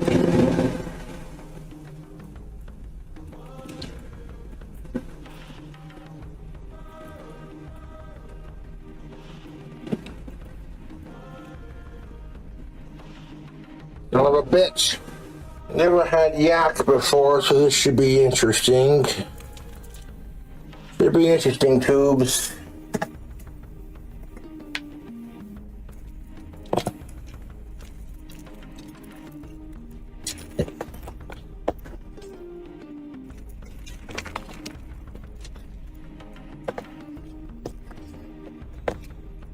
Trying to make these look as pretty as I can on camera, and then the bun just completely pulls a fuck you 180 degree, falls apart.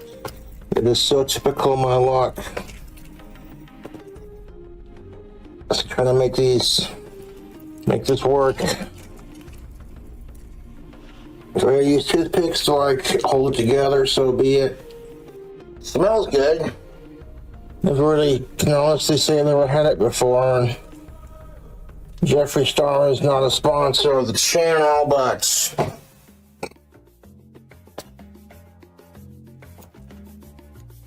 this one's falling apart too. Kiss my ass.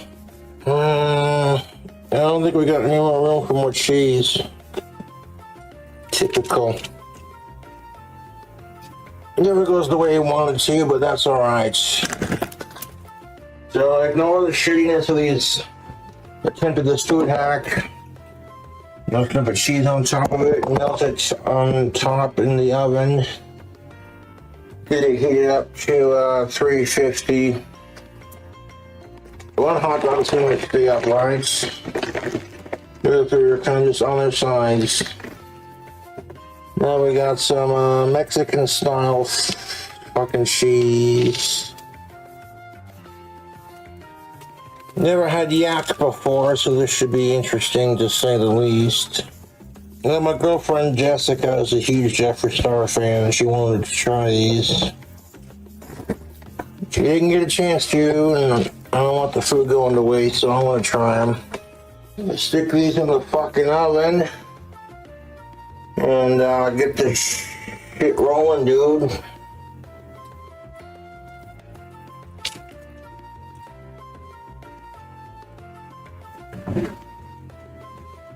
Let those get all nice and melted on top. These are looking delicious. Took them out of the oven. Just now the cheese is all melted. I'll let these sons of bitches cool off with all that melted cheesy goodness on top of the bacon bits. Ain't gonna lie, these look pretty good. Mix me a little drink combo. Hold on a second. This drink combo consists of Old Smoky Tennessee Moonshine, the White Lightning flavor. Grab a cup, pour a splash of that in there just like that. Some Sun-Kissed Mango Orange. Make some Mango Orange Lightning, look out. Drink combos. That yak meat smelling pretty good, man. All that cheese is melted on top of our dogs. Let them cool off, but they look and smell delicious. And check the toothpicks out before we eat them, of course. Cheers.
Yeah, well, I know she's lost a couple channels recently, but hopefully she'll get. She's not gonna be mad at me after she's got that fucking ring today, dude. Fuck off.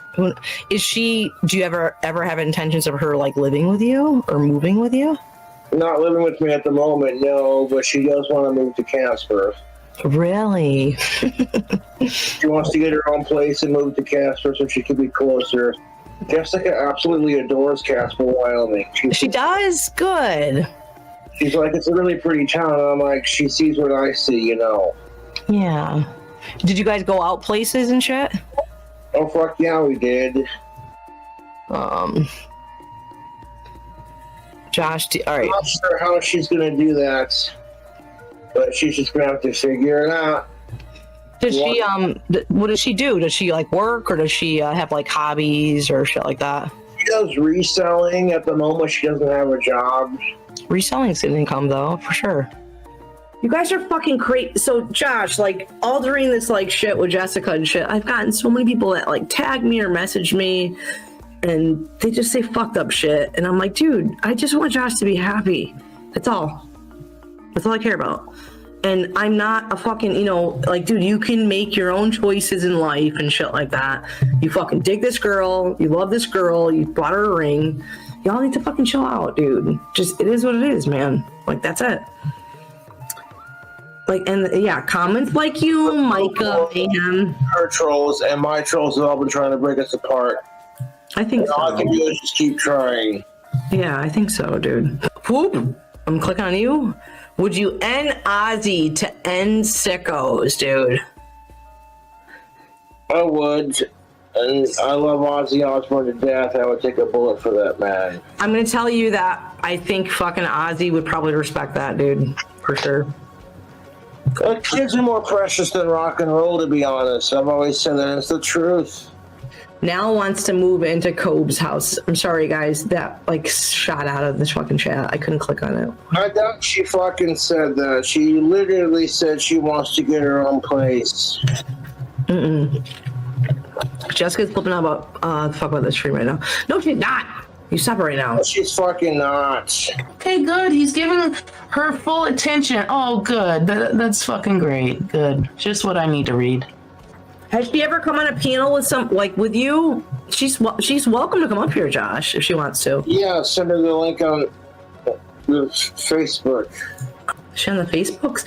Put it in private chat, Josh. Can you put in private chat her link or something? Or just send her the link. Oh my god, I'm super scared. I don't want her to get mad at me. I'm super scared about her. Jessica's a little spitfire. Look out. I know she is. I don't want her to come on here and want to fight. I'm not that far from her. So maybe she can show up here later. Want to fight me? Oh, ooh. What's up, Harry Boothole? God, beef, whatever, dude. She's just not going to be fucking mad about me hanging out with a friend on YouTube, especially after I just go to that fucking fire opal ring. Pork me, your boy. Like flipping everybody off with. She's not fucking mad. You guys are freaking me out. You guys get me all hyped up reading that fucking goddamn side chat. My trolls are so fucking stupid. I'm not gonna look. I'm not gonna look. So, like, dude, oh my god. So I remember when she was coming over, dude, and you and I were fucking talking. It was crazy, Josh. It was crazy that she was coming to your house. And you were all excited. And remember you did the fucking Bond Tactical bathe down? So, all right, hold on. Okay, you don't tell me anything that, or whatever, everybody that you shouldn't tell me, but, all right, so what happened? She knocks on your door. I loves the smell of my soap. So you knock, does she knock on the door? Or were you waiting outside? She might have knocked on the door. She might have just called me and said she was outside my apartment. And you went out there? Yeah. Did you guys hug? Yeah, I gave her the biggest hug the first time I seen her, and she just sat there like, you do smell good. How did you feel? Was it exciting? It's definitely interesting because I haven't had a girlfriend in like the last 6 years, so it's taking me a minute to adjust to it. Okay. Were you nervous? Not really, no. I had my tactical self and I kept my cool. Okay, so what did you do? All right, so My apartment's clean. I got tactical soap. My fridge is stocked with goodies and her favorite Red Bull. I think we're good. That's so awesome. All right, so does she? So you I had the fucking sheets before she came over and the bedding and all that, you know. Of course, you need to fucking do that, dude. Get your fucking goddamn fucking snots off the fucking sheets for sure. Did you know when you met her though that like it felt right? Like it felt good. Where it takes me to be honest. Oh my god. She's old enough. She likes to drink. We both like steaks. We both like to smoke pot. Her favorite color is green. She used to work at Wendy's, and she was going through a 6-year sexual dry spell before she met me as well. So it's kind of a trip. Okay. Yeah, I'm aware of that people are going to lie to Jessica to make her mad.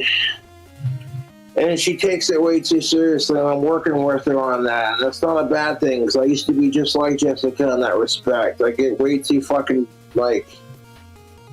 You know, like, it's people on the fucking internet. Who gives a shit what their opinion is? Yeah. That's just the attitude you gotta have anymore. The thing is, man, I like friends who fucking message me and go, Cobra, I'm going through a dry spell too. How do you fucking deal with it? I'm like... It's a mental thing. You just gotta say it's not a need, it's a want, and I don't need it to be happy. And a lot of chicks want to fuck me, but they're afraid because of my trolls and because I have my character flaws, like anyone else. Do you think now that, like, you have a girlfriend that these people are gonna come out of the woodwork and be like, you know, other fangirls are gonna be like, I'm gonna be like her? Maybe. I'm sorry, could you bloody rephrase that question again? I was grabbing the other sun-kissed. Have you noticed that, like, girls have sparked an interest in you because of Jessica? That's what it feels like. I mean, like, normally, like, I do get fangirls that come out of the woodwork, but when I got chicks that see I'm literally on a date with Jessica, trying to enjoy sushi with her and a friend. Because just that particular moment to come up and go, are you King Cobra? Can I get a photo? And it's like, yeah, I don't mind taking a photo. Just don't be grabbing at my crotch in front of my woman or anything, you know. I want to meet Jessica.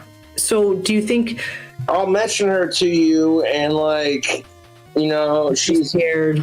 She's in my friends list. You should, like, send her a link. Oh my god. Like, I don't want her to hate me, dude. Quickly explain that you're a Bjork fan as well, and you just want to get to know Jessica and, you know, have fun with her.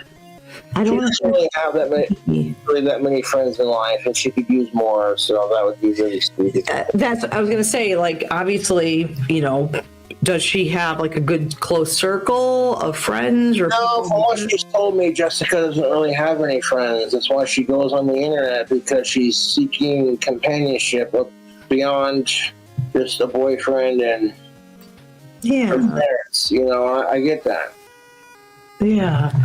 Kristen says, have you seen clips? So, Kristen, I have completely avoided all things of Josh and shit right now. And you guys can fucking judge me being a weirdo about it, but I hate, like, I don't want to watch from afar, like, shit that's going on, especially, like, edit channels and shit like that. I want to hear it from Josh. Oh, fuck the edit channels. I want, Queen Cobra's in the chat right now. Where is she in the chat? Is it the real Queen Cobra, or is it some impersonator? I suppose love to do that crap. They will impersonate my friends and my family and fans when I'm doing videos. And is she watching in chat? Is she sleeping right now, Josh, or is she? I have no idea what the fuck she's doing. I'm not her babysitter, you know.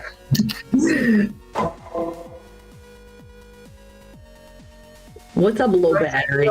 Because I do care about her. If I didn't fucking care, I wouldn't send her. You know what's so crazy to me, Josh? Right now, I can read side chat right now, and there's so many fucking girl world people in side chat. Like, the crossover is insane, Josh. I got her some Taco Bell Cantina chicken items earlier. And regular. You bought her dinner? Yeah, I buy her dinner when I can afford it. That way she don't gotta cook and her and her family are fed. Yes, Jessica Messica trolls the fuck out of Jessica, my girlfriend, and it's disgusting. Shame on you. Hold on. We got a call. Mute it. Mute it. Mute. I'll mute you right here. Hold on. Catch the words, Jessica. Don't fucking troll him. He's salty about you being on a panel. Does she care about you being on panels and shit? She didn't say that. She just said, read my message. And she says, I care not to join Courtney's stream because of all the comments and all the negativity. Because social media is, toxic to a point. Yeah, for sure. You know what I'm saying? Like, you're literally having a crap day, so you take it out on some random stranger on the internet because you're pissed off at the world. Yeah, that's what people fucking do, dude. You're not having a bad day, you know what I'm saying?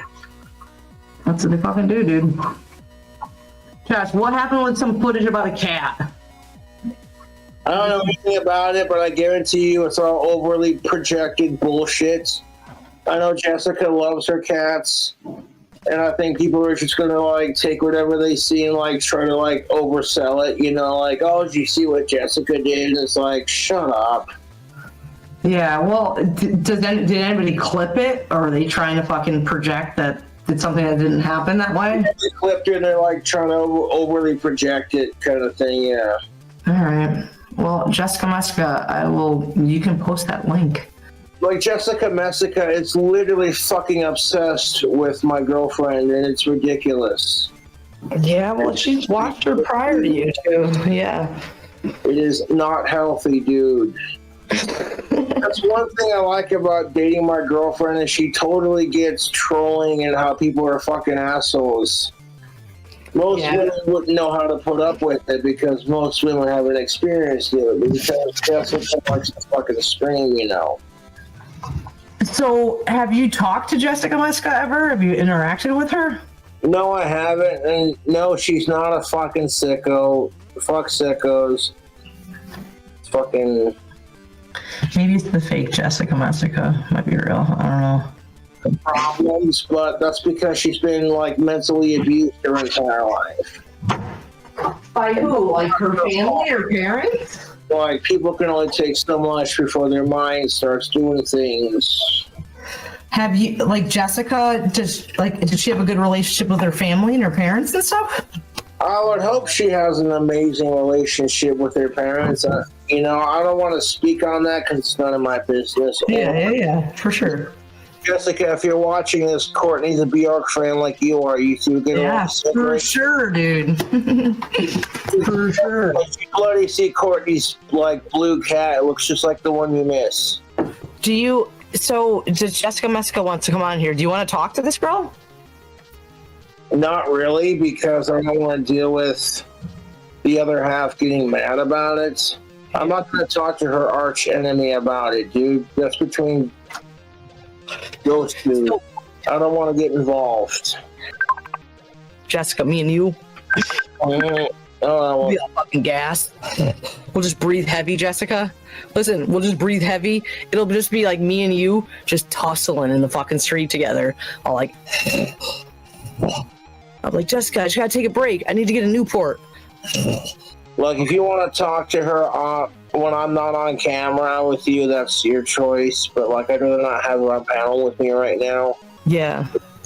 Cobra Angel RU says, Courtney, did you hear the audio of their last fight? That is some messed up shit.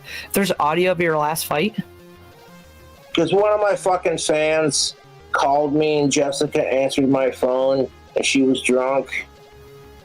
That's pretty much how that went. Okay. And I asked her, why the fuck are you answering my phone? I don't go through your phone without permission.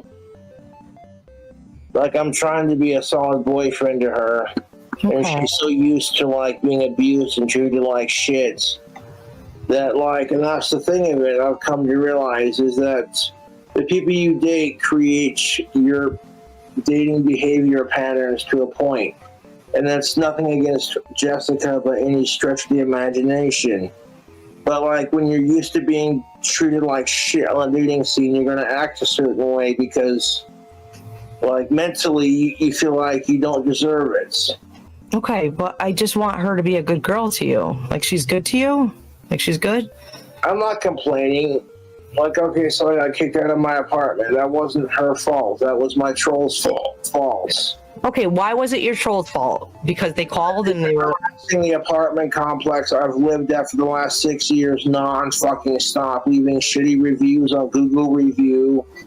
okay, but like they've been doing that for a long time too. You know what I mean? Like it's been okay for a long time. Well, it just came to a head, is what it is. Jessica said that he's in a legitimate danger, legally, physically, mentally, with her in his life. Well, that's your opinion, you know? I don't tell you who to fucking date. I appreciate you fucking standing up for her, dude. A lot in common, fucking Let It Be by the Beatles. Yeah, no, I appreciate you standing up for her, but I'm just saying that this is somebody that's watched her for a while that is forming an opinion. And again, the internet, Josh, people will form opinions upon people from afar. That's what I'm saying, Courtney. Because I don't know Jessica well, but they do it to me all the time, dude. Down and be like, you know what? If me dating her like somehow makes her life a little bit better, then who am I to complain? Peace says that it was partially her fault, though. How was it her fault, Peace? Heretic says that it was because she was screaming like a banshee. Was she yelling in your apartment, dude? She flooded the washing room? Yeah, she was yelling and stomping, but I don't want to get into that. Don't talk about it then. Don't talk about it. I've had people, Josh, that messaged me on Facebook telling me that I need to save Josh. I need to save Josh. You need to get involved and save Josh. I'm like, dude, I don't even know who this girl is. I come on here and fucking save Josh. I have no idea. I have no clue who she is, dude.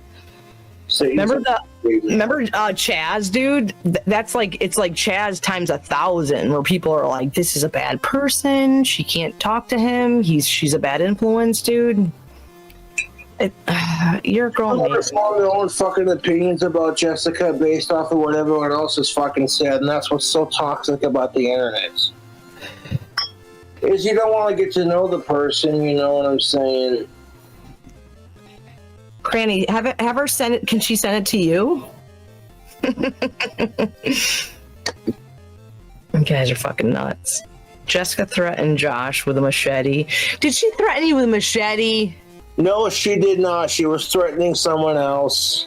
Oh my god. People like to fuck with her nonstop, like they like to fuck with me, and you know. Yeah. That's the thing of it. I don't expect to have a supermodel, you know. I see what I look like. Jessica's always going off about how ugly she is, and I'm like, honey, I've seen worse looking women. Ask Josh what he thinks about now cam videos. Does she have any cam vids? Yeah, Jessica used to be a cam model, like a chatterbait type model. And honestly, I don't care. Everything in my life is a saga, and it gets so irritating at a point. Lucky Lipper with Nick Safe. Tastes just like Mountain Dew.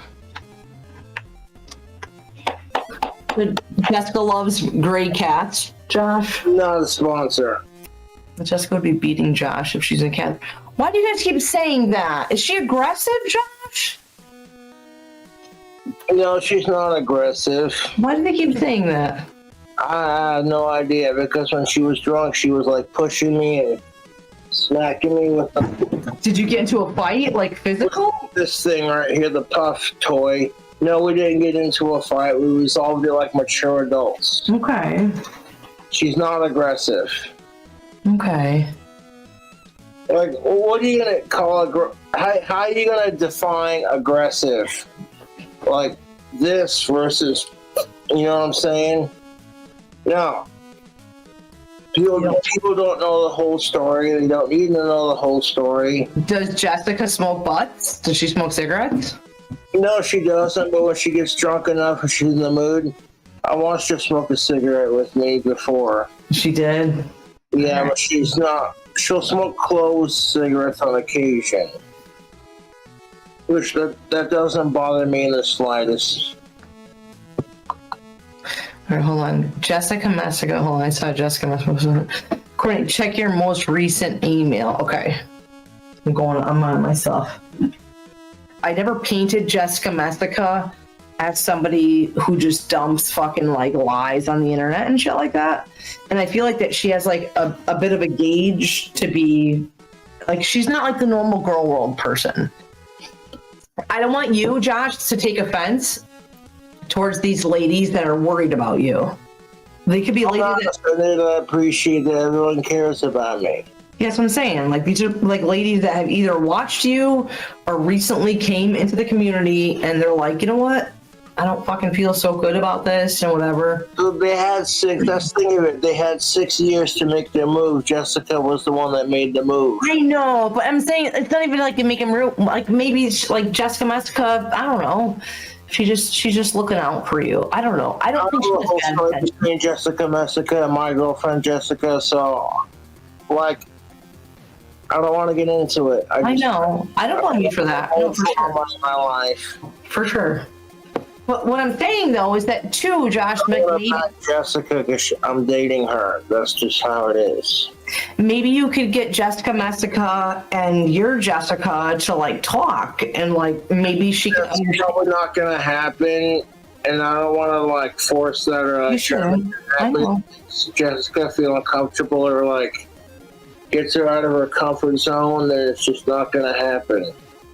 Now already said she was taking Cobb's clock tower money. Shut up, Pat. No, she's not, dude. Like, what do y'all think? You guys have some weird intentions that you think that Naked and Laughing is trying to take Josh's money, or trying to find a new home to live in, or trying to get out of her situation? Trying to do anything. She's not taking anything. She's just trying to find herself. She's been abused her entire life mentally, and at times physically, and she's just trying to find herself and do her thing, like we all are. And that's hard when you face mental challenges. Josh, did she pee in a cardboard box? What are they saying? She did do that when she was really drunk and hanging out in her attic, and she didn't want to like go downstairs to use the toilet. But I'm like, you know what? She ain't hurting nobody. She's doing her thing. Like, leave her alone.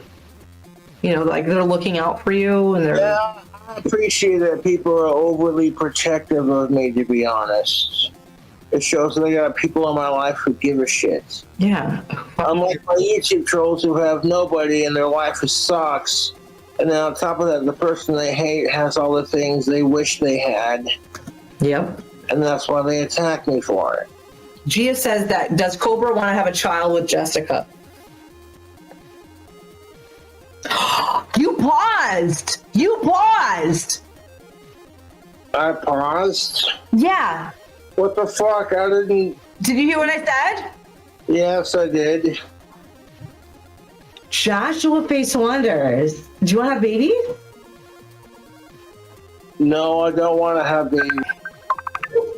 I don't want to start a family until I build my clock tower dream house. Okay. What if you have a clock tower tomorrow? You have a fucking goddamn baby. I'm getting a call from Jessica. Go ahead. I hate seeing animal... Oh, hold on. Somebody just said that. Animal abuser. You guys, if you... And fuck the trolls, I'm not answering any more questions about Jessica. All right, so let me ask you this, and maybe it'll be the last thing that incorporates Jessica. So do you feel... Oh, God, I can't read these comments, Josh. Do you think that, like... you're not settling, right? Like, you know what I mean? Like, you're not... No, I'm not settling. I haven't had a girlfriend in 6 years. It's not about settling. It's just about dating and seeing where it goes. You know, if anyone else in my position, they would understand. So, like, you have no idea what it's like to crave cuddling a female that's of age, alive, cisgendered, non-related, etc. Fuck sickos. And then you don't get it for 6 fucking years, knowing that the YouTube trolls will just scare off every chick that you try to date. So you hope for the next one that doesn't get scared off. And I'm not saying she will get scared off. I'm not saying anything. But that's just my perspective. People are sitting there fucking getting me kicked out of my flats and fucking scaring off chicks that I try to hang with. And it's stupid because they don't have their own flats and they can't get girlfriends. They spend all day hating Cobra. Oh my God. So do you think at any point, Josh, though, that Like, you and Jessica hung out like a long time together, though. You were with each other a long time. You're super defensive, though, about her behavior by saying... I've been with her like since February 9th, and I'm prepared to defend her as much as I can. Okay. And I guarantee you Jessica doesn't abuse her cats. The people are just going to take what she says or what she does when she's drunk out of context. Okay. So, what are you assuming? Have you seen anything they're talking about? Like, what are they talking about? No, I haven't fucking seen what the fuck they're talking about. I don't watch anything either. I do this. I don't. Exactly my point. I don't want to watch it. I don't care. I don't hear that Jessica's mouth is probably bullshit. So that's just the way I look at it. You know what I'm saying? All right, get scared. So here's the thing, Josh, is that you know that like your community knows like the trigger point for me is to like talk to me about cats. So Jessica fucking loves her cats. Only in Saudi or her. Okay. So there's nothing that like she's ever done on the internet. No, not that I'm aware of. Well, there's like one or two people I trust on the internet. Maybe one, Kristen. Honestly, she's got 6 cats. She loves cats. Okay, so I think you're good. Okay.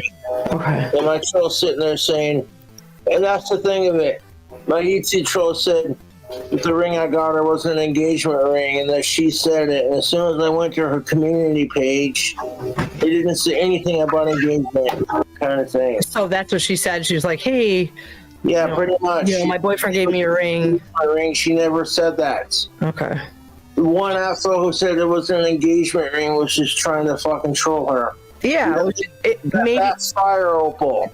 Fire Opal is fucking gorgeous. For sure. Like maybe you can look at Charles's comment and he said, "Congratulations on your engagement," and it got pinned though. And that comment got deleted because I'm like, it's a girlfriend ring. I know, but I mean, why did she? I have no idea that Jessica has never had a boyfriend that buys her jewelry. That's actually kind of sad. So, all right. So, in her defense, she was excited about it, and that's why she pinned it, right?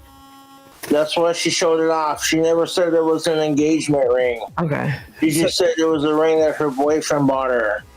She didn't say it was engagement. Yeah, she just pinned it though, right? She's showing it off because that's what chicks do when you got that bling, you know what I'm saying? They keep saying that she like punched her cat, dude. Why do they keep saying that? I don't know why the fuck they're saying it. I'm pretty sure she didn't. You know, I don't know. I don't know the whole story, so I don't want to make assumptions. Then create more drama. That's what they do. Yeah, no, for sure. They want people to fucking have assumptions, so it creates more drama, and it's fucking retarded. Like, so, all right. Like, hypothetically, though, like, if you ever saw her being abusive to a cat, would it, like, be a game changer a little bit? Yes, it would be, to be honest. If I saw her abusing animals, I'd be like, I'm done. Yeah. I don't think she was doing that. I think that people are just taking what she did when she was drunk and twisting it to try to, like, create drama kind of thing. I recognize that stream. She was doing her thing for my recent drink combo that I delivered to her. Her house looks funny. Like, her house looks like fun behind her. She got, like, fucking plants and shit.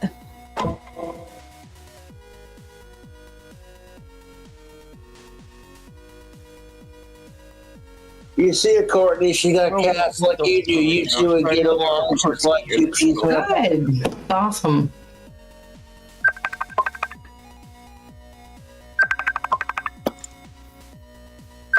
One second. Okay. So the bad gonna happen? Jessica is not a cat abuser. You can clearly see she loves her cat. Go ahead, but Solly. Thank you. People are fucking disgusting assholes. I love you.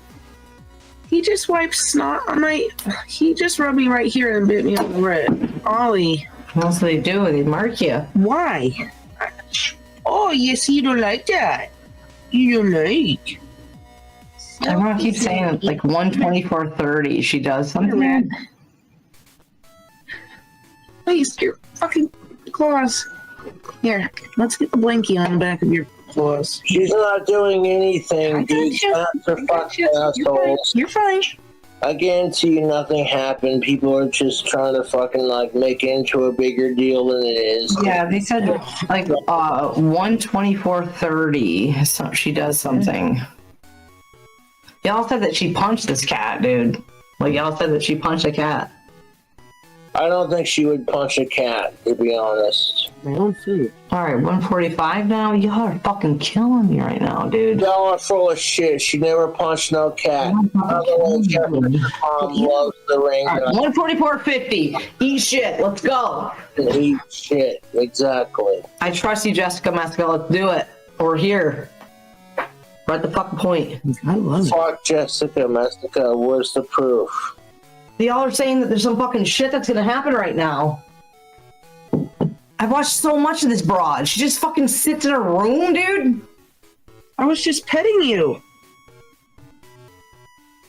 Dude, I highly doubt that Jessica would intentionally smack her are you cat. out for blood?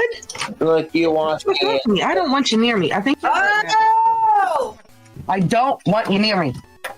She wasn't abusing it. Yeah, She one picked it up by its fucking scruff. mine, dude. That's how you're gonna be. She just ripped the cat though like that though, dude. You're That's it. fucking lucky I had a sweater on, dude. I'd fucking send you to SPCA right fucking now.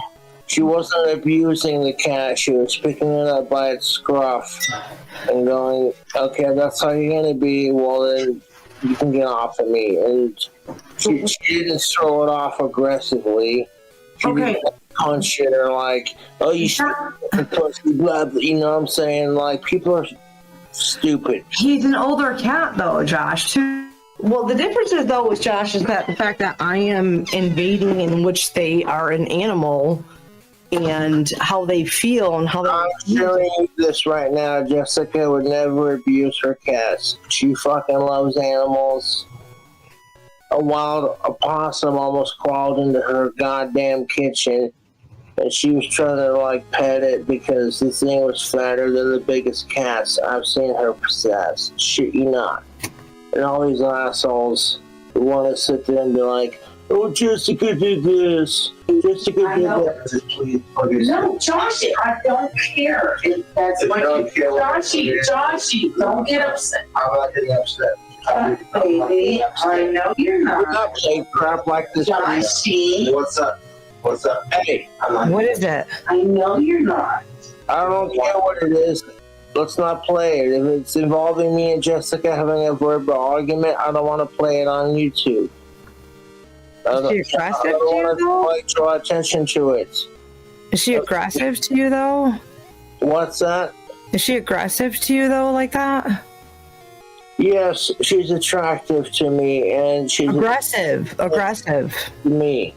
And she politely asked that we quit talking about her on stream on one of the recent calls because people are just being the absolute fucking worst. So here's the thing though, Josh, is that I 1000% appreciate fucking Jessica not wanting any of us to play these things, right? I get that. But live streams it for the fucking internet, dude. It's I'm not playing anything that's fucking private that nobody needs to fucking see, dude. If she played this fucking internet, dude, like it's something that she put out there. You know what I'm saying? Like, Yeah, I get that to a point. That's something we all gotta learn. Like, what you Josh, told is us she aggressive to that though? I've heard 2 seconds of it though. I've heard 2 seconds of it. Well, if you want to watch that on your private time, that's fine. But like, I will, for sure. I will, for sure. I don't want any more drama being directed towards. I don't want you to have fucking drama, Josh.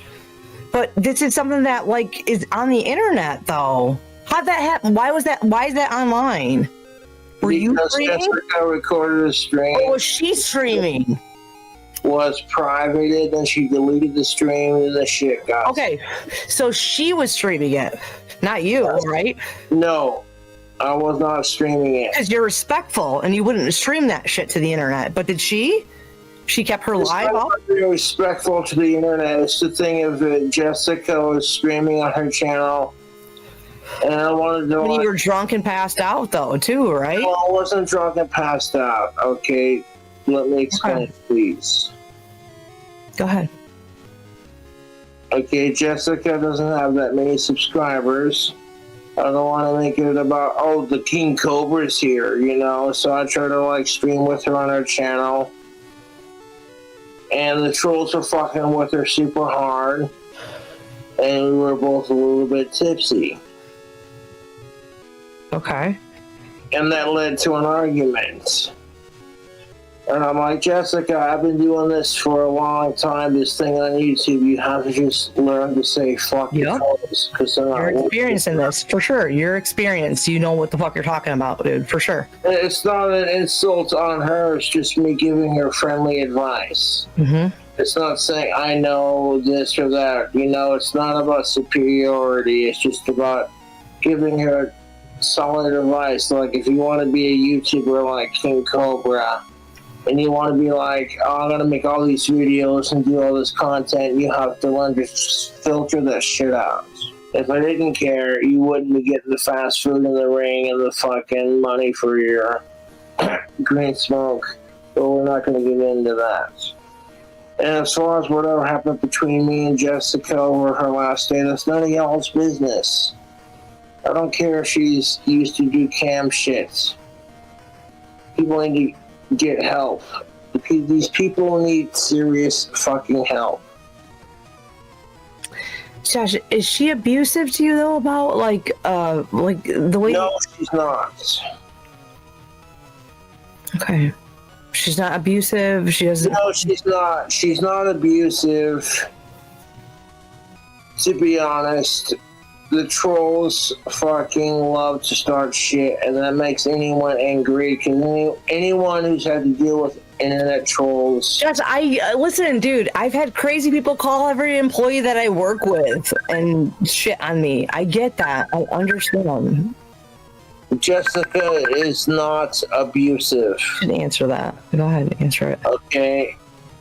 She's tried. Like, she's been in so many abusive relationships, she's not used to a sweet guy like me. Josh, I get that, dude. I'm not talking about it.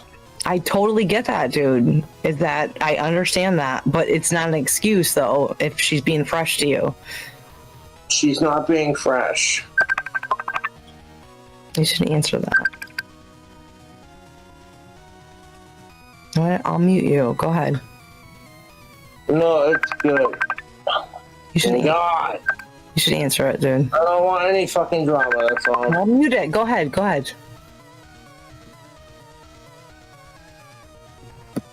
Yeah, the sauce will be the next part.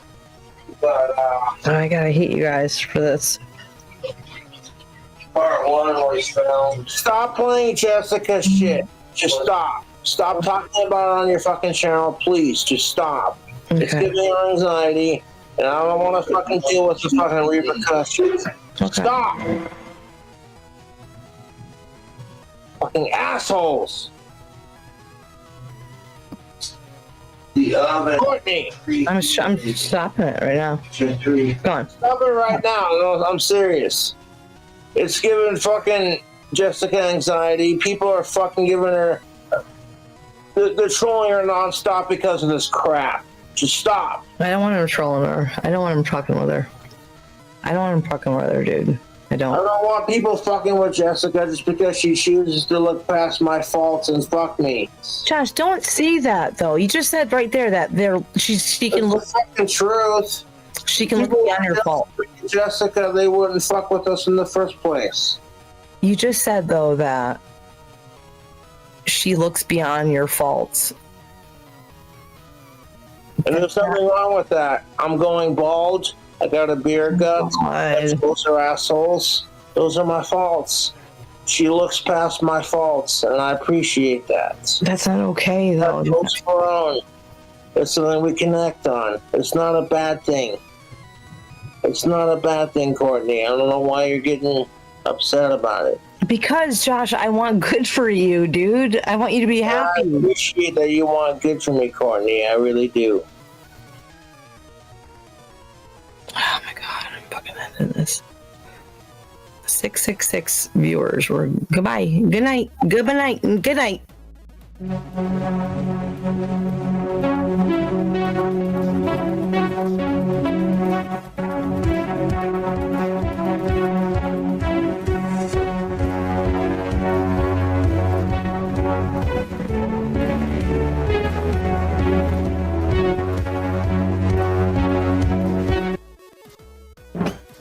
Rockstar villains. So 2 of my Troll King Cobra subreddit pages got deleted, and the trolls are pissed. Then they made the ones that didn't get deleted private because they're pussies and they're afraid to lose their troll pages. Oh wow. I got one stupid comment on Facebook too.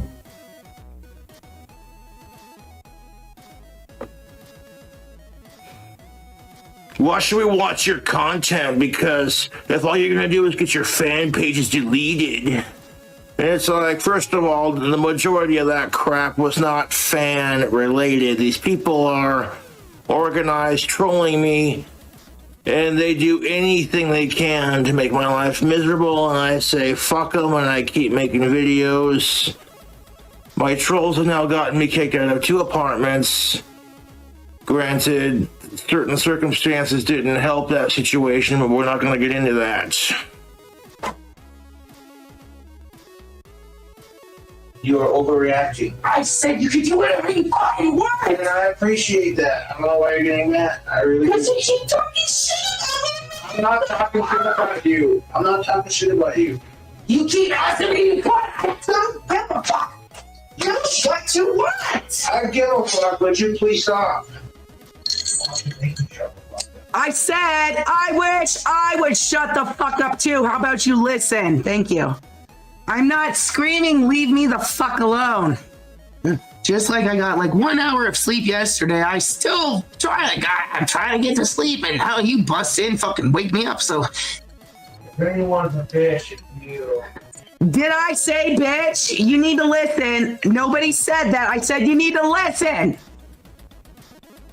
Okay, the main factor of that would be, they've harassed the conquistadors nonstop for like the last 6 years now, and it's just disgusting.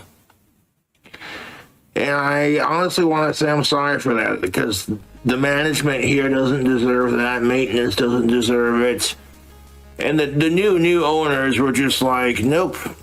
They were not informed of the full situation. They were just like, nope, we don't care. No one told them, hey, this dude's got Asperger's, and, well, his internet trolls are assholes. It's all good, though. It's what it is. It's what it is. You get some of that fire mead. All the ingredients that mixed into it softened the burn and made it stronger. Much stronger. I think it's fucking hilarious because now the troll's gonna be throwing a fit going, it's not fair. Well, our beautiful King Cobra JFS subreddit troll pages. Oh. They've got me fired from 2 jobs. They've literally gotten me kicked out of 2 apartments. And what they'll do is they will harass where I work and where I live to cause their own sort of what they call entertainment. But the only people that are entertained by it are these miserable sick fucks who have no lives. Yeah, it's fucking hilarious because then when they mass flag my channel for shit, and the algorithm being run by a YouTube computer and not some actual workers, YouTube makes enough money that they can pay people a little bit of cash to police YouTube instead of some stupid computer, but I digress.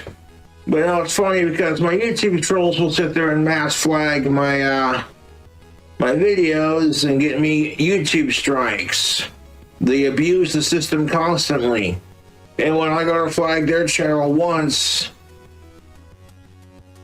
nothing happens. So I just pretty much block and ignore the channels.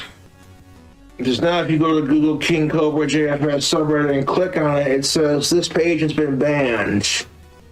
So the King Cobra JFS That's What's Up page got banned, which I didn't know that existed.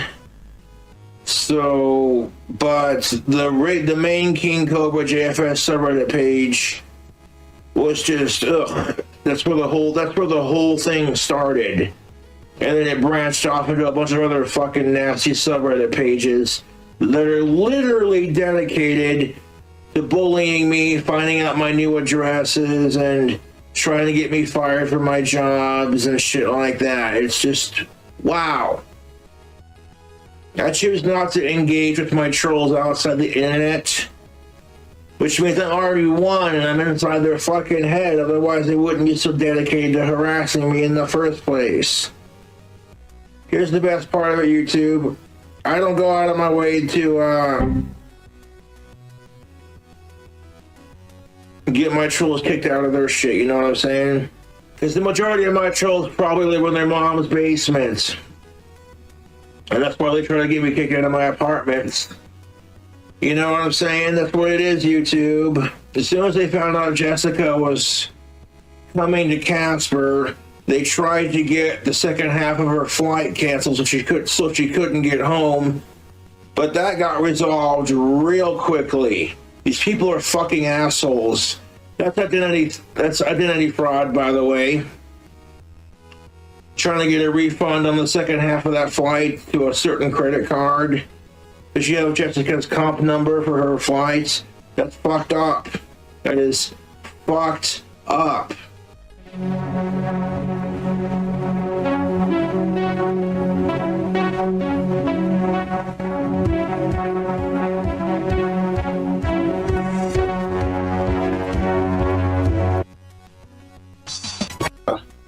Hello, your friends. Me personally, you know me as just Josh.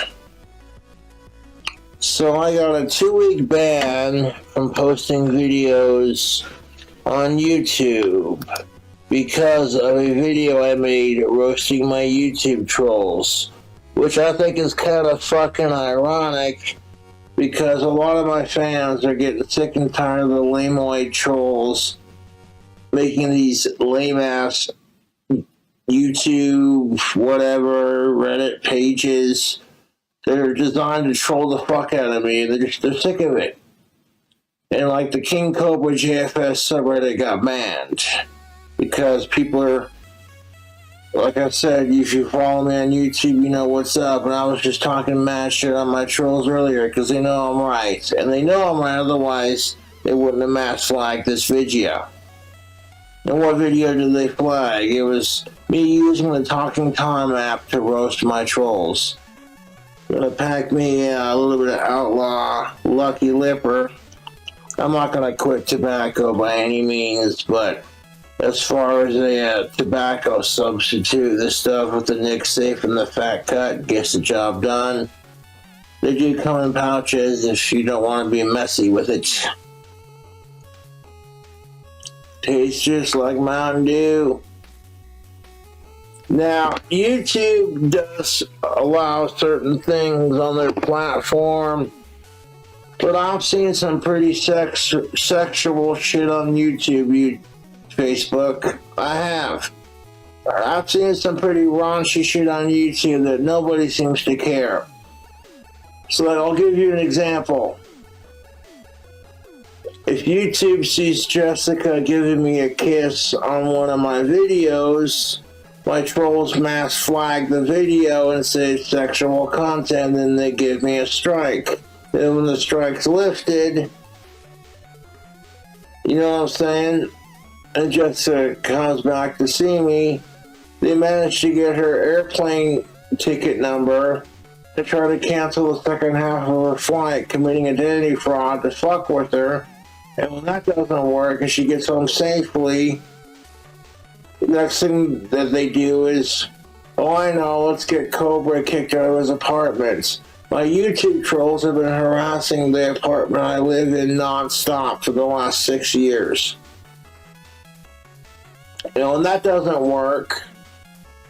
And my fans are like, you know what? I'm sick and tired of watching Josh go through this crap. He doesn't deserve it. No human being deserves this unless you're an inhuman piece of shit, which I'm not. I'm a decent guy. I'm a little eccentric, yes, but I digress. And then the King Cobra JFS subreddit gets shut down and the trolls lose their fucking shit. Because as I said, On my YouTube channel, the King Cobra JFS main subreddit started off as a troll subreddit, which attracted more trolls, and these trolls were worse than the trolls on the main subreddit. And they're like, and then they want to act like they have morals. That's fucking hilarious.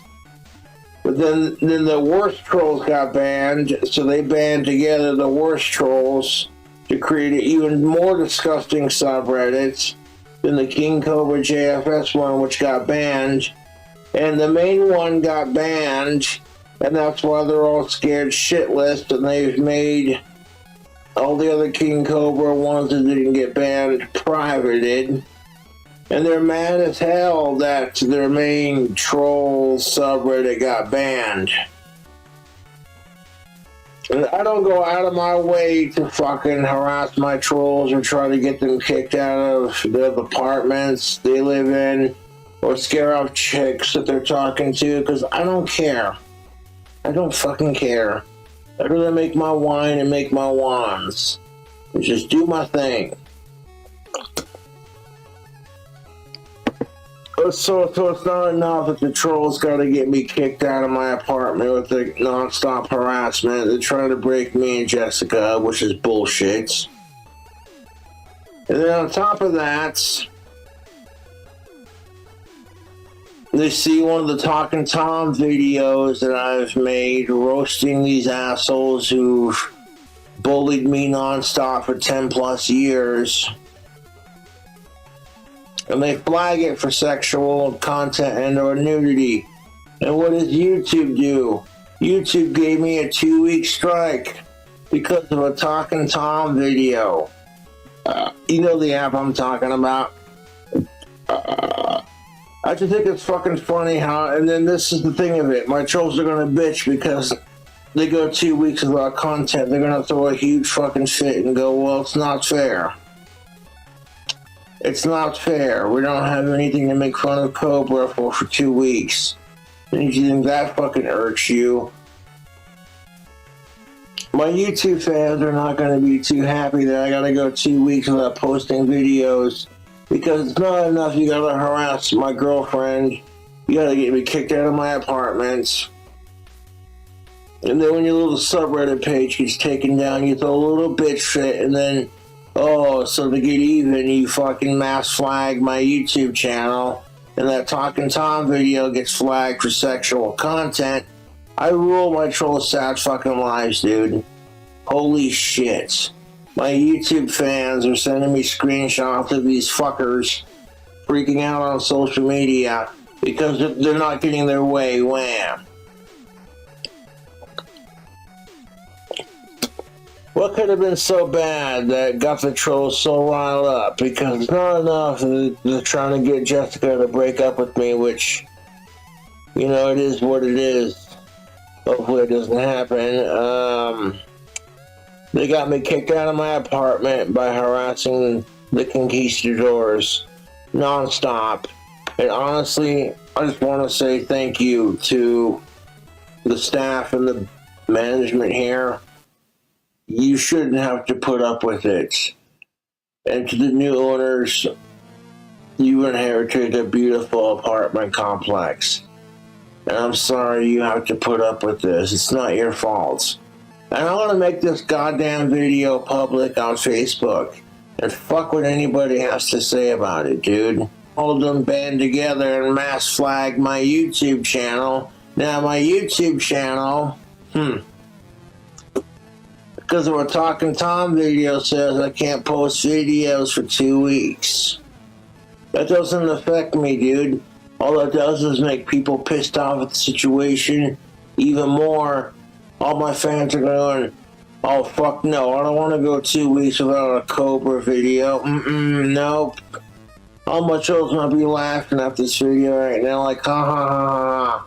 But you called down your own thunder, and that's not a good thing. People are gonna get real fucking sick and tired of the way Cobra and a lot of decent folks on YouTube are getting treated. And YouTube claims to be a website about we don't tolerate bullying. This is exactly the problem with allowing a computer to police YouTube. What the fuck did I say earlier on my fucking channel? The exact proof of it, dude. I've been like kicked out of and harassed out of a lot of places, and nobody wants to deal with it, so their solution is just to kick me out. But then when they go home after a long day of work or just doing their thing, they get harassed on social media too. And nobody does anything for them. And then what? You know what I'm saying? Then they're the ones bitching because it's not fair, online bullying, blah blah blah. You know, it's so typical of our society, man. Like a 2-week ban from YouTube isn't going to affect me. All it's going to do is piss off my fans.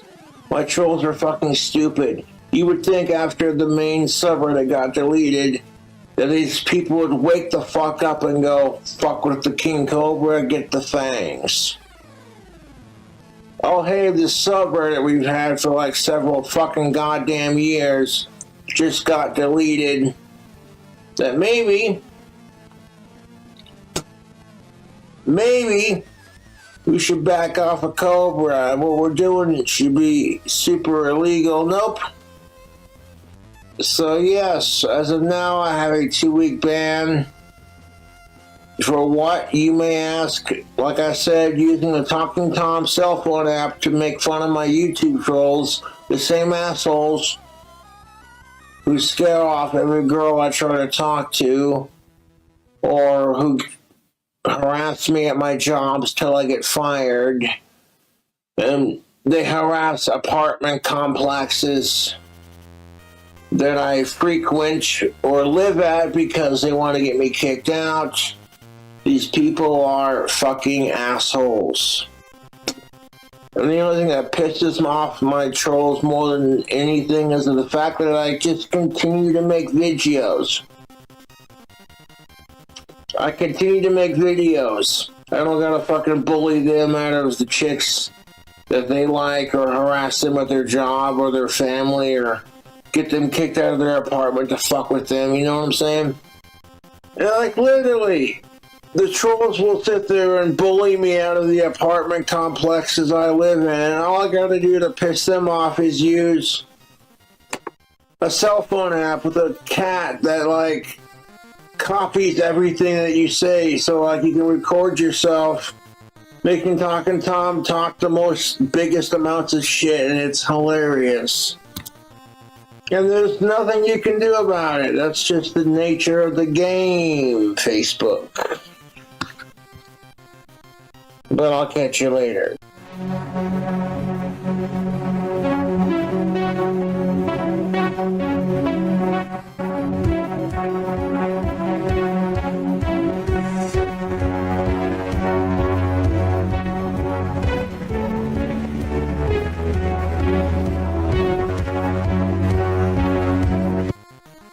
Hey Austin, I know you like being weird, but if we could dial the weird back a little bit, it would be appreciated.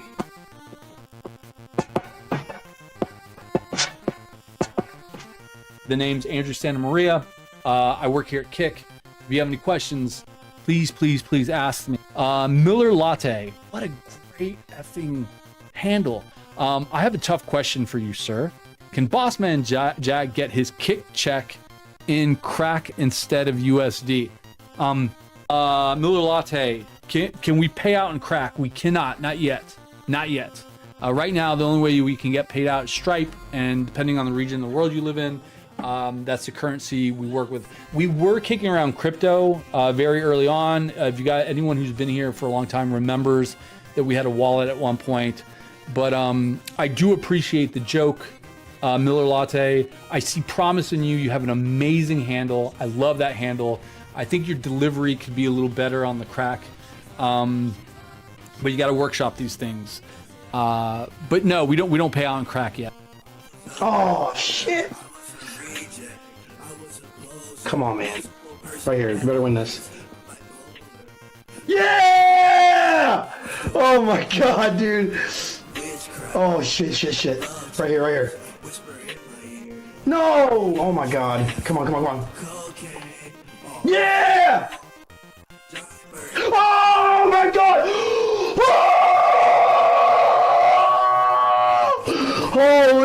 shit balls. Holy shit balls.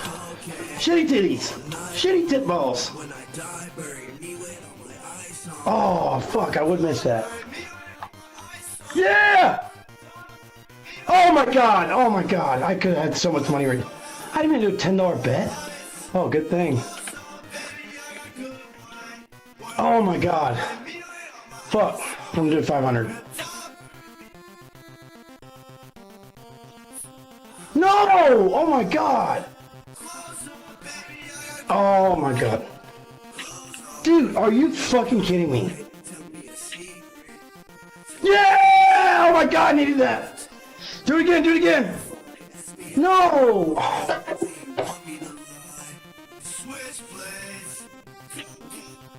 Oh my god. Man, I'm fucking sick.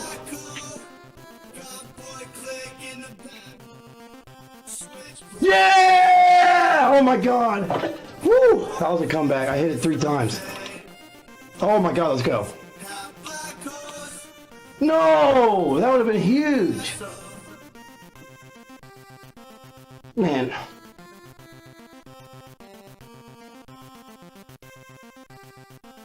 Dude! Oh my god! Oh my god! I lost it all. I'm a fucking idiot, bro. I fucking lost it all, dude. Wow. Dude!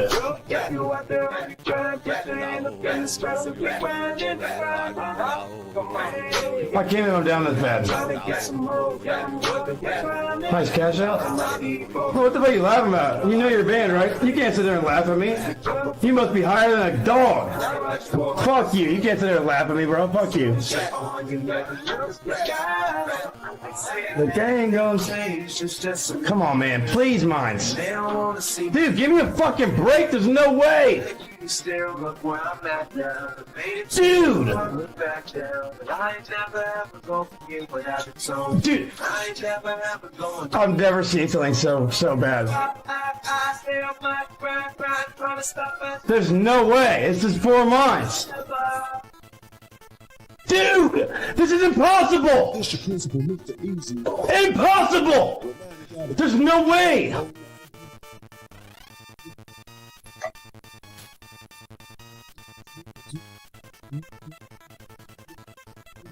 Oh my god, you've got to be fucking kidding me. Look at this bullshit, it's 4 fucking mines! 4 mines? Are you kidding me? Did you see that fucking session? No way!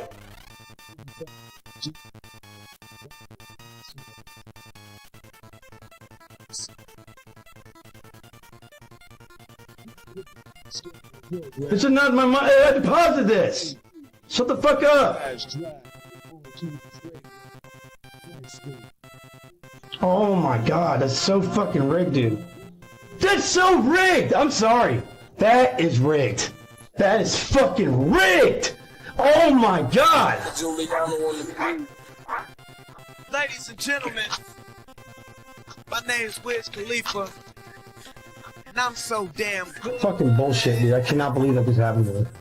Yeah, I Who sent me 188? What the fuck? Oh shit. Get a ticket, I'm in the fast lane. What the I keep the fuck? bigger picture in the glass frame. I just broke my headphones. That was the biggest bullshit I have ever seen. Holy shit. Man, shut the fuck up. How do you suck my sack, Craxton?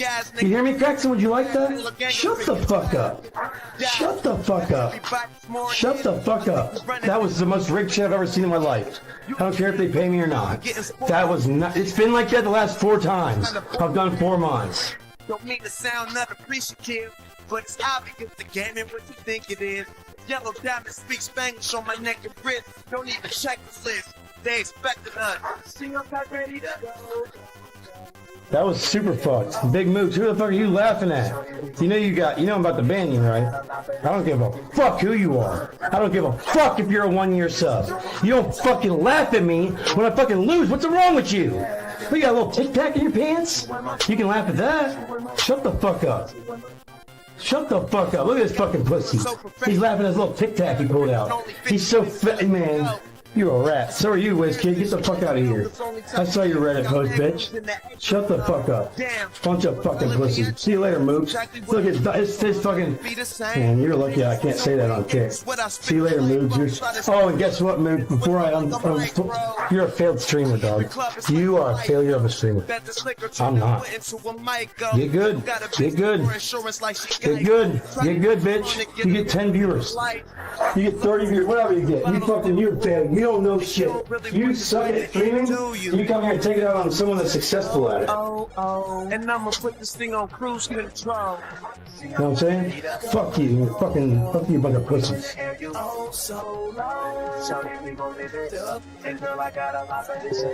No, fuck mine. Man, fuck the haters, man. They're a bunch of pussies. Bunch of fucking losers. Man, I cannot believe I just lost $500 like that online. That was the most big shit I've ever seen in my life. Makes me want to go back, bro. That was some bullshit. Oh my god, there's no way it's that bad. Oh my god, thank god I won that. Holy shit. Yeah, buddy. Yeah. Oh my god, that would have been big. Fuck. I just had to pick that fucking last one. Dude, what the fuck is this? Oh my god, this is 10 mines. What the fuck? What the fuck, dude? What the fuck is this? Oh my god. I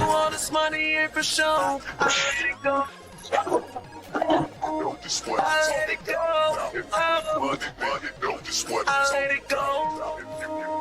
Yeah, bitch. I let it go. Okay.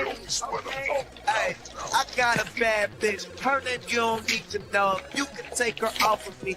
That mean I don't need the hoe. Yeah, I'm moving number 3. Bullshit. You ain't seen before. So we get it smacking once we get back to my vehicle. That's fucked up, dude. That shit is. Do not play mines on me. Do not do it. That is the fucking stupidest shit I've ever seen in my life. 4 mines? What the fuck? No, it wasn't. No. No, it wasn't. No, it was not. No, it wasn't. It was on 4 the whole. Just pretty much the whole fucking time. That's some fucking bullshit, dude. Camera crews follow us on my diamond traffic jam. Oh my god, I've never seen mine. It's been like that for 2 days. It's been like that for 2 days. Whatever I want, can't deal with constipation. Any chick that I handle, I teach them patience. How not to win the award, but be glad for your nominations. If getting money's the case, then I'm guilty. Need a shower filthy, wipe me down. I'm famous, all the bad hoes like me now. They don't just wanna fuck, they wanna become wifey now. You tryna make a name for me, I got my own cloud. And I can't share no airspace. See, I'm so Oh, now I got my fucking fill, dude. I was reloading, I'm not kidding. Hopefully. That was some bullshit. I cannot believe that. I cannot. Dude, it's been like that the last 3 times I've been there on 4 months. Hey, I got it. Oh, dude, I got my fucking first fill. I got it.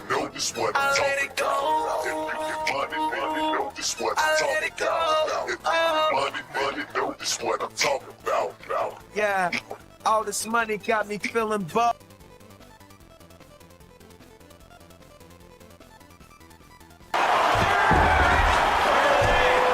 Get out! Good connection by McDonald. Dude, I'm done. I'm out. I couldn't do anything, dude. See? Beautiful ground. I knew I was gonna lose. I knew I was gonna lose because of that bullshit. He completely dominated on the ground. I had no stamina. I have nowhere near as much stamina as him, so of course I'm gonna lose. Fuck that. I don't want to see stupid replay. That wasn't fair at all. Ladies and gentlemen, welcome to UFC 3. Yeah, if you can believe it, I'm doing this again.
download my old face. Let's see if it works. Huh? Oh my god, I don't have to redo it. It's the old face, it's still in the game.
The minor leagues of World Fighting Alliance. Here we go. Whatever World Fighting Alliance is. Oh my god. Yes, I'm fighting a 22-year-old. I have no idea how to play either. I have no idea what I'm doing.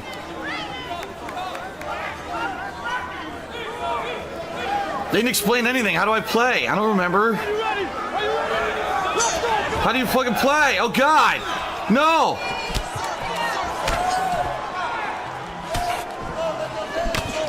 Okay, R2 seems to block.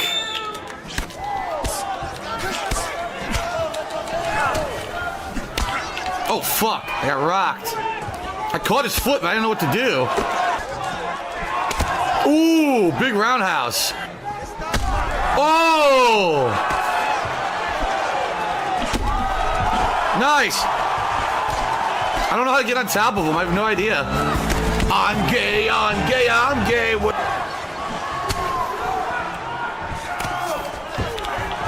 do I do? R?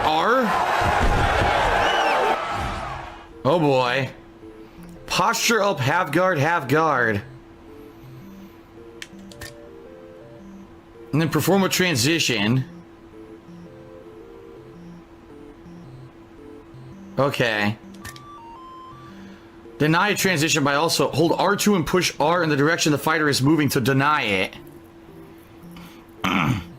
Hold L2 to see if any submissions are available from your current position. Oh my god. Hold L1 to see if any additional transitions are available. To get up, hold L1 to see if a get up is available.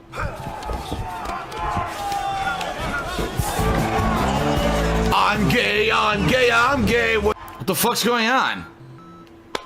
Breaking a submission. Go to the break wall. Block the breaked wall. Submission stages.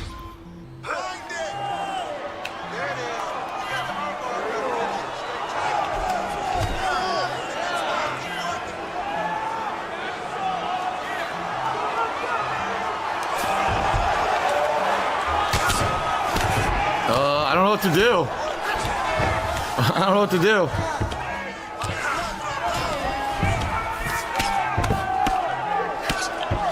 I can't block.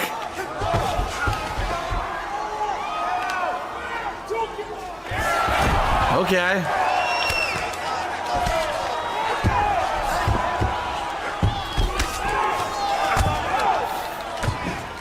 I got no stamina right now.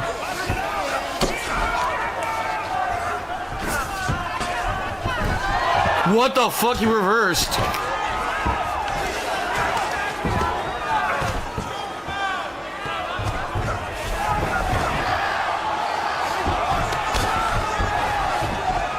I don't know what else to do. This is, dude, this is terrible.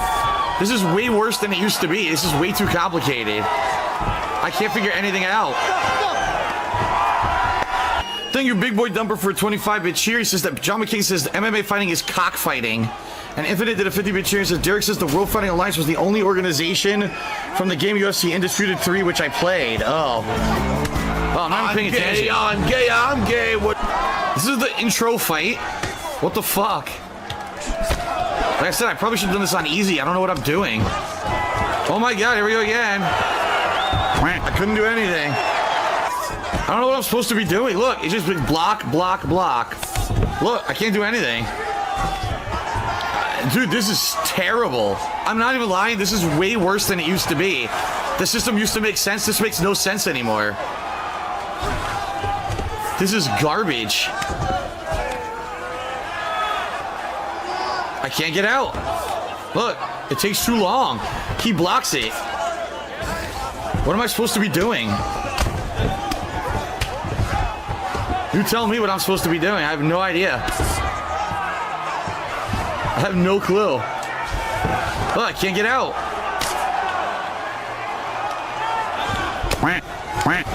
I can't do anything here. Look, I can't get out. I might as well just quit.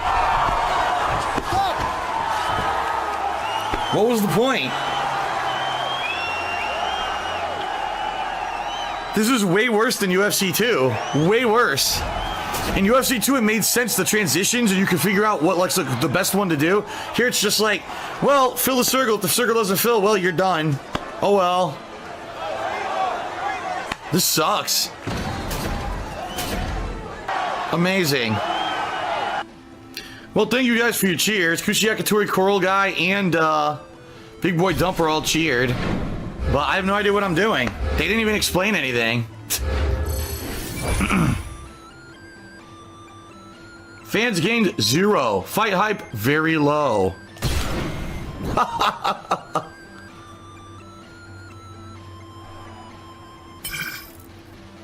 You guys are saying you couldn't see anything where my camera was? I'll move it back then. Oh my god, I can't read it. Dude, there's social media shit. Dude, it's so small. I can't even read it. Don't quit your day job. Disappointed to see that Call Me DSP lose. Now, I know he will come back stronger. Dude, that's the smallest text I've ever seen in a game. Head hook. Here, they're explaining your moves. Head uppercut. X plus... Okay. I didn't even know I had these. Yeah, I didn't even know I had these. Front kick, L1. It would have been nice if I had fucking known this before the first fight. If I'd actually known my moveset. Woohoo. Fight offer. I guess there's no training. In the last game, there was constant training and practice. There seems to be no practice at all. Maybe there is. Camp length. I guess the camp is the training. Train. Learn, promote, or spar. Amazing. Riveting. So... Quality opponent bonus. Post to social media. Advance the fight. A very low hype fight. Very low. No one cares.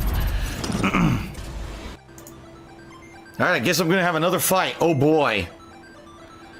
At least I know how to take down now. I understand more how to do the kicks. Mr. Swagger says, even in video games you can't escape social media. Not anymore, I guess. The stupid Superman punch, it worked. Got him. Armbar. No, I didn't get it.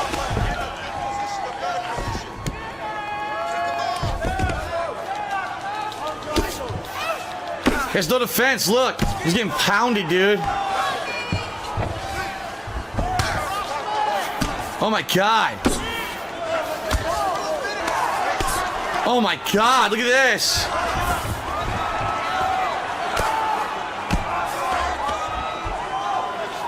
I had no stamina.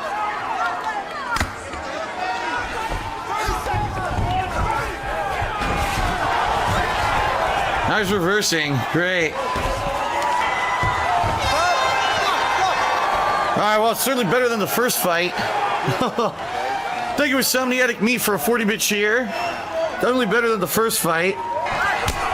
What the hell? Oh, God, I'm rocking him.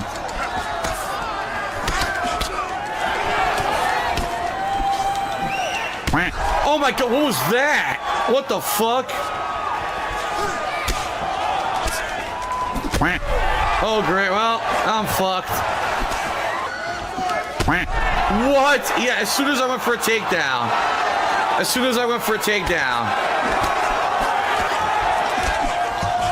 He has all these moves. I have like none. All I have are regular punches, and he has like back fists and all kinds of shit. Head hook, here, they're explaining your moves. Front kick, L1. It would have been nice if I had fucking known this before the first fight. If I'd actually known my moveset.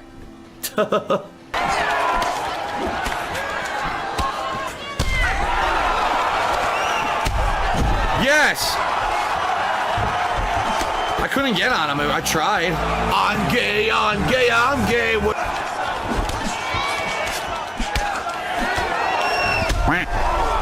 Keeps rocking me with stupid punches. I can't do anything about it.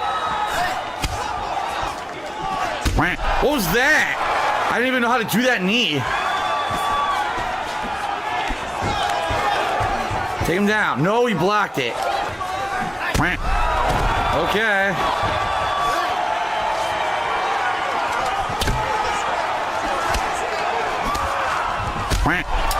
He just keeps counter hitting everything I do.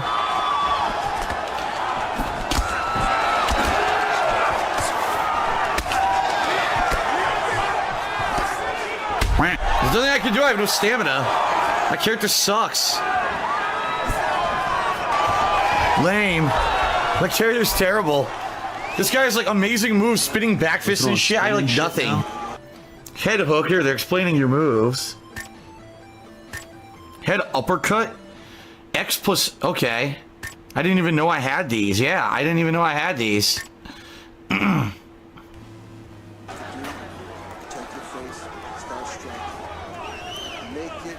Shout out to Faisal7 who did a 25-bit cheer. He said, you old UFC have ball shots. Will you play Final Fantasy 9 in the future? I have no idea. I mean, I would like to. I've never played it, but... Already I'm rocked. What the fuck? It just started. The fight just fucking started. It's so stupid. Yes. I go for a kick, but his comes out first. Again, I guess weird spinning moves I can't do anything about. Rocked again. Nothing I can do about it. Again with stupid bullshit. I'm done. What a great game. You know, because he has amazing jumping kicks. I have none. So, what a great game. Fucking stupid. Amazing fight. Yes. So good. Such a great game. What a great game. Where he has 45 more moves than I have, and he just keeps doing them, and I can't do anything about it. I landed more strikes than he did, more significant strikes than he did, had the same amount of knockdowns, had 2 extra takedowns than he did, but he has a random move, one random special move that I don't have, and it instantly beats me. Fucking game stupid. That shot would have finished anyone. Get back soon. Learn from this. Work on your defense. What are you, an idiot? How about give me moves that are equivalent to the enemies? So that he doesn't just do one move that does insane damage. Yes. Amazing. This guy's 13-0. Yes. Right, this is this guy. With the pubic hair beard and the stupid mop hairdo.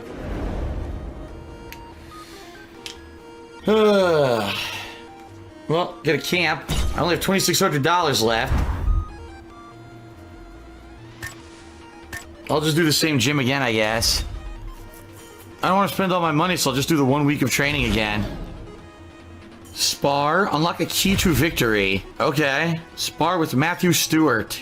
Sway with R, thumbstick to the right, and then do a counter uppercut. Yes. Great. I don't understand what I'm supposed to be doing. Like, okay, I got control. But then sometimes he cancels it, and there's nothing I can do about it. Alright, I'm already losing, and there's nothing I can do here. Look, what am I supposed to do? I can't do anything. What a great game. I get knocked out in the sparring. That was definitely worth it.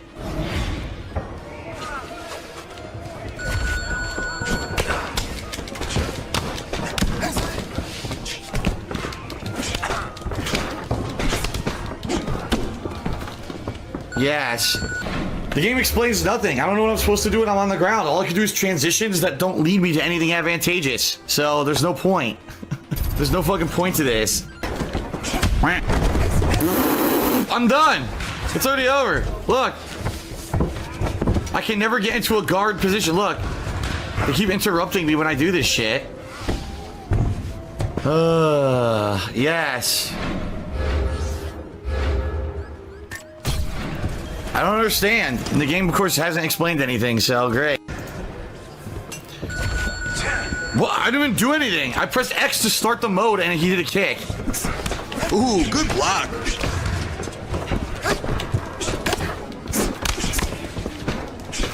Look at this. Again, oh, I have a special moves. I have a spinning back fist. I don't have that. Well, that was a complete waste of time. I don't even know what I did. Lead elbow. R2 plus square. Okay. That's new. R2 moves. Yeah, see, elbow and lead elbow. Tony the Great Mahoney says just use less kicks. More punches, less kicks. All right, I'll try that. Let's try mostly punches.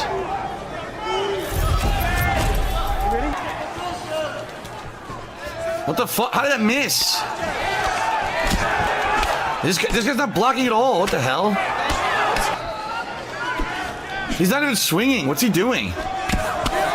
He's just standing here taking all these punches. I think the game feels bad for me. Look, he's literally doing nothing.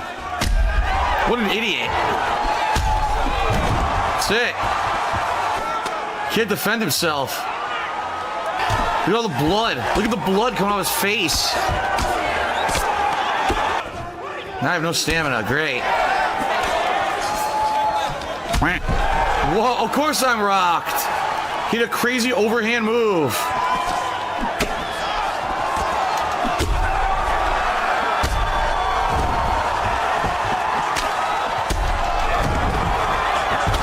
Oh my God. Destroy him.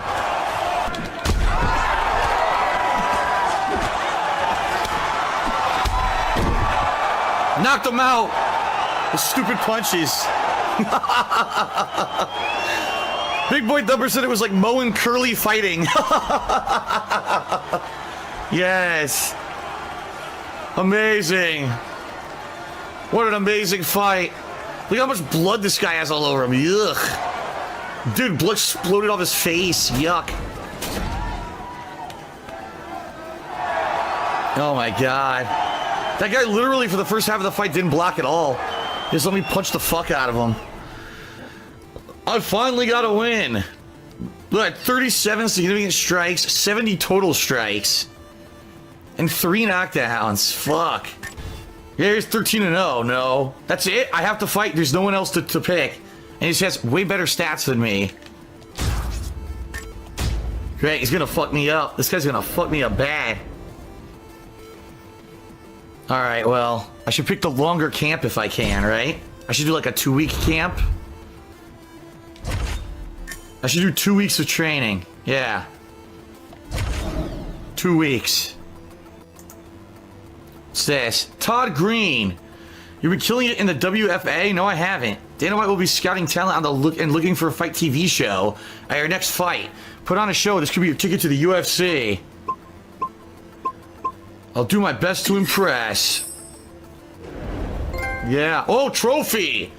UFC 47. It's on. I got a trophy. For what? I don't even know. Alright. I learned the hook and the lead spinning back fist. So I actually learned the spinning back fist now. Or not lead spinning back fist, excuse me.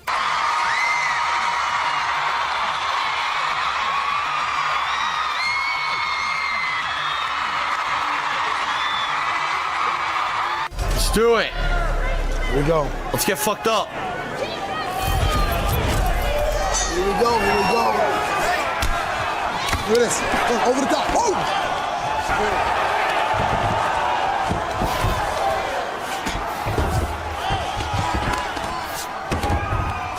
Look at the way he distributes his weight. What? I was trying to transition and he said he got me in a guillotine. Oh, look at this! Look at this! Look at this!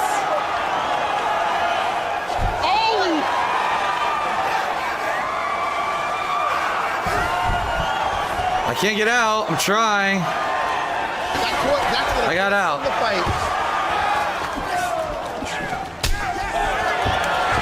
Again, I tried to defend, couldn't do it. All right. Take it on. Come on. I'll beat a bully. Man. That's slick. You even see that now? Did you even see it? You see how he passes the guard? That's good. The guys that just lay in the guard and stuff, I can't. Trying to posture up. Yeah, news. Not working. Escaping, he got it. And I have no stamina. What do I do? He's taking everything that dude has thrown at him. I have no stamina. I never have stamina. Look. I have no stamina to do anything. The power of my roller skating anchor tattoo is not working here. Oh, this is nice. That's what I was trying to do, but he got his out first. Again with this. I held down. Put him around. Can't defend on any of these. It doesn't work. Every time I go for a kick, he does one first. Again, I tried to go for a kick. He does one anyway. Couldn't do it. Look.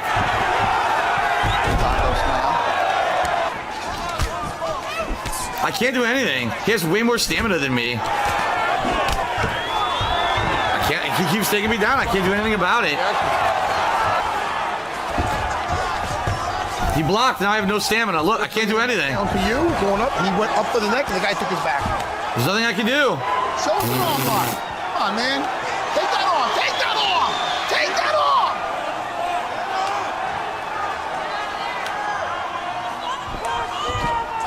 See if he flattens him out. No, all right. Can't get out. Watch. Watch. That was nasty. Oh my god, I still have no stamina. Can't get out. He blocks everything. Did you see that? I can't do anything. You notice when it's a good mount, like a BJ Penn mount, when those feet are close together and the guy cannot get his leg to the floor. I have no stamina, so I can't do anything. He's gonna look the roller. That's it. Look, he's got the. This isn't fun at all. This is stupid. The guy has twice as much stamina as I do, so I can't do anything in the fight. This should be interesting. What's the point? Can't do anything. Again, you grabs my leg and I can't defend. I have no stamina. I have no stamina. I can't do anything. I have no stamina. I never have stamina. It's gonna be hard to get him off right here. I can't do anything. Look. This is a wrap. This isn't even a fight. It's just fucking stupid.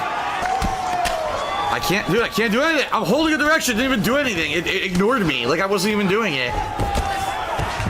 You got it, huh? I can't do anything. Dude, what? I'm not even playing the game anymore.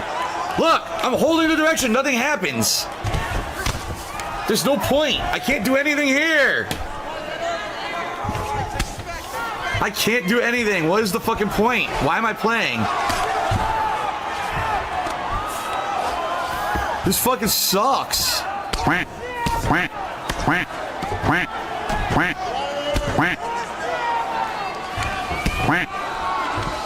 can't. I'm done. I can't get up.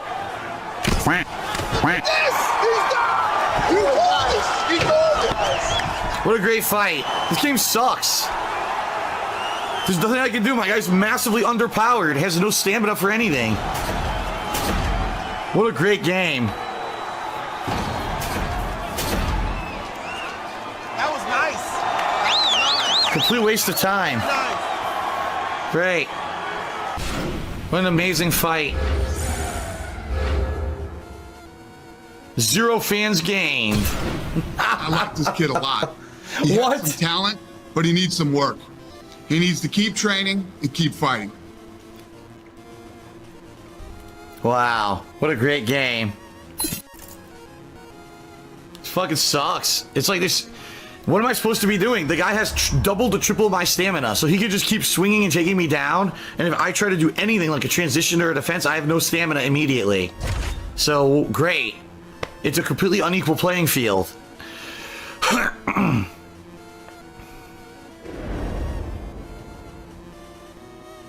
We're throwing spin and shit now. Oh my god. I'm gonna be in the minor leagues forever. I'm never making it to UFC.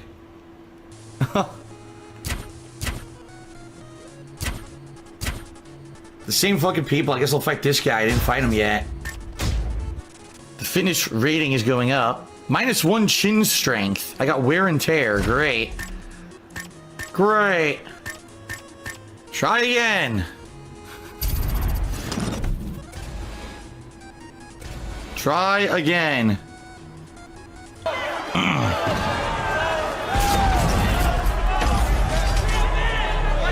He looks Asian, but supposedly he's from Brazil.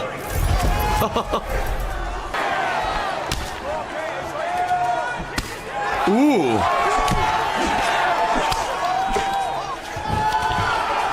Tried to defend. It's so fast, there's no way you can defend it. Oh my god, yes. Every time I go to attack, he's counter hitting me.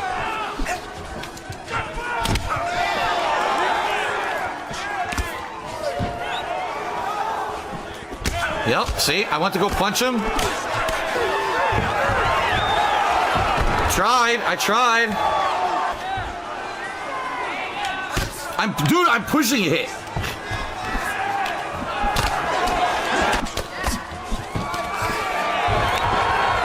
Try. Then it doesn't work.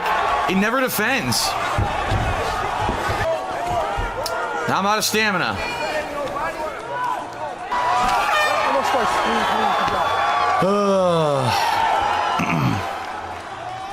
Yes, R2 and down to block the takedown. It never works. Every time I've done it, it's not once worked yet. R2 and down does nothing. He hit me during the back fist, and I have no stamina. Great.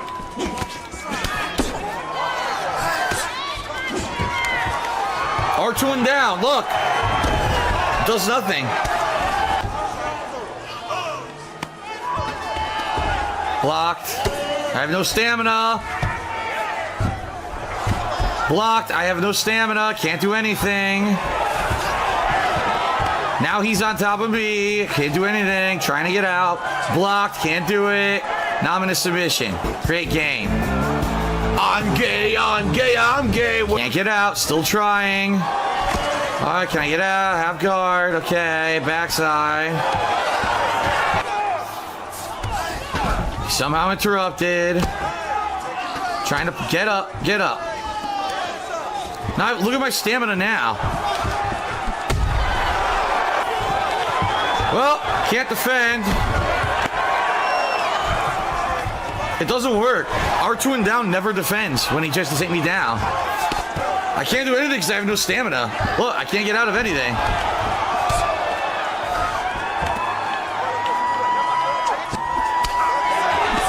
Look at my stamina. Look at it. How am I supposed to win a fight when I have 0 stamina? Look, I'm doing it. I'm doing it. Nothing. It doesn't work. It doesn't work. I can't defend anytime he tries to take me down. I have 0 defense against it because it doesn't work. I keep doing it down and the two together does not work at all. Look, I have no stamina. I can't even defend anymore. I can't. I have 0 stamina. You fucking suck. I can't block or do anything because I have no stamina to even strike. I'm done. The fight's over. Look! Nothing! It doesn't work. It doesn't work.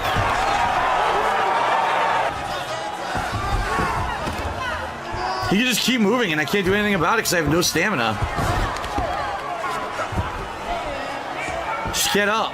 Get up. I can't get up. I can't even get up out of it. They won't let me.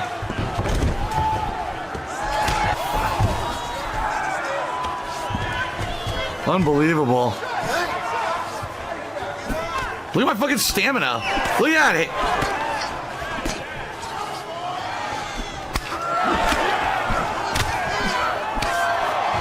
can't even punch more than once, and I have no stamina after a punch.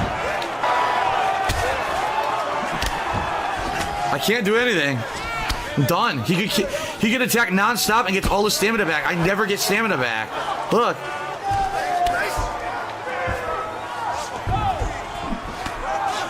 A minute left and I can't block anything because I have no stamina.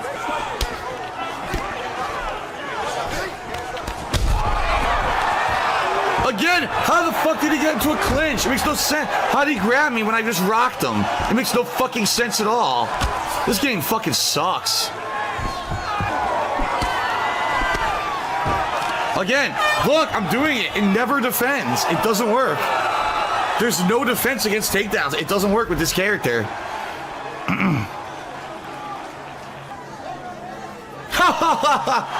Yay! What a great game.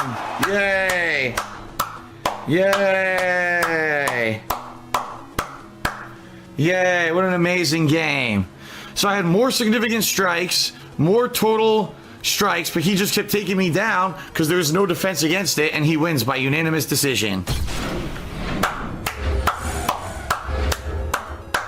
I don't know. I can't play this game. I've played the 2 previous iterations of it and always done better. I can't even play this year. My character is terrible. He runs out of stamina so quickly, I can't do anything against any of the opponents.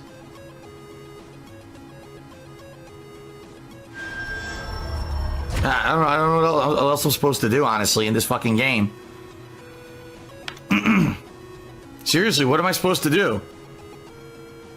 I trained 3 weeks. I struck the fuck out of his head, rocked him a million times. Whenever he tries to take me down, I try to defend. It does absolutely nothing, and I run out of stamina. And this is a fun game. Yup. Great. Well, I don't know, guys. What else can I do? Train again, right? This is the only guy that I've beaten, this guy here. Right? I lost to everybody else. I got an anonymous dollar tip. It says you need to defend against takedowns before they grab you, not after. And I noticed you burn through your stamina fast and don't let yourself recover. Try playing a little more defensively. You need more practice. That's all. I don't know what I'm doing. The whole point is I don't know what I'm doing. Like, you just keep fighting the same people over and over. The same 3 people. This guy's not doing anything. Look.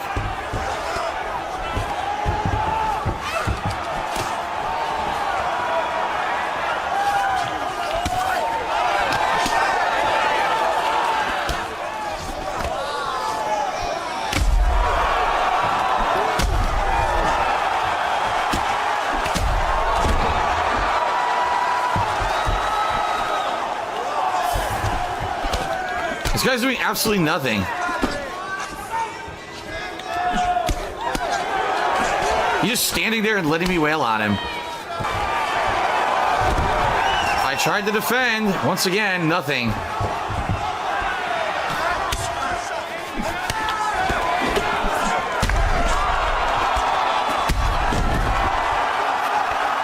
Beat the shit out of him. This guy didn't do anything. That's the only reason I won. He didn't even try. He didn't try to take down. He didn't do nothing. He just fucking stood there and took a million strikes. That's the only reason I won. It was like a gimme fight. Woohoo. Wow, I gained 10 fans. 10 fans. Yes, 10 people. 10. Amazing. Yes. Here's my 10 fans. Actually, only 2 of them posted on social media. 2 tweets. I just don't know what I'm doing in this game, and I didn't do the tutorial. I thought it was going to be part of like the career mode, and the career mode had 0 tutorial. So I'm just fucking around and basically sucking ass terribly. Like, I'm just doing really bad. And it hasn't been very entertaining. I don't know what else to say. It's just been me getting my ass handed to me. And running out of stamina almost instantly in every fight.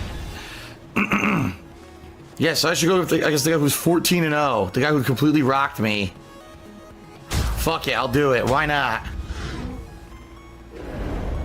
We're gonna do 3 weeks of intensive training. Spend all my money. Yes. Yes, it's turning it forever. It is getting much closer to my girlfriend moving in, and yes, I am feeling pretty good about it. In fact, the pre-stream today was quite positive and quite great, and then I started playing this game and getting my ass handed to me, and the whole thing flipped.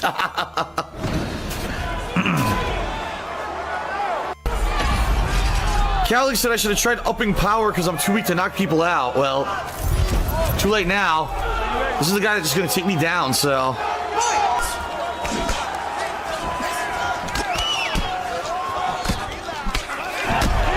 Oh! Oh my god, dude! Oh my god!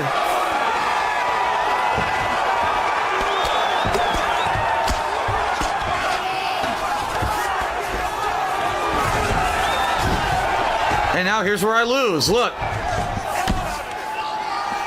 Here's where I lose. Again.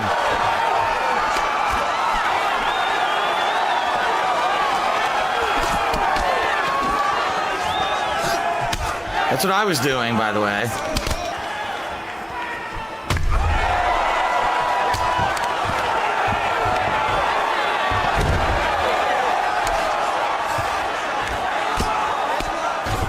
Get up, get up, get up. Nice.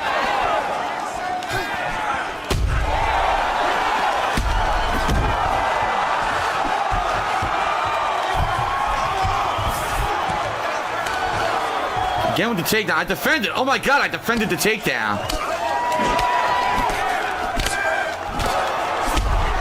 Now I'm knocked out. It's over. Great game.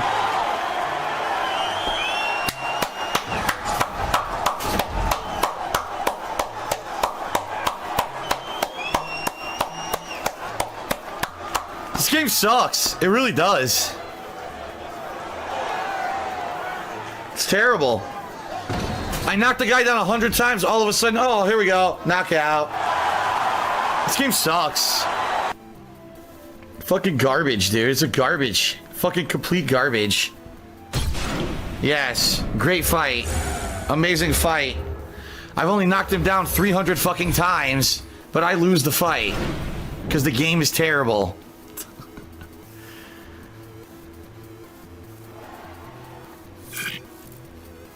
Yeah, great game.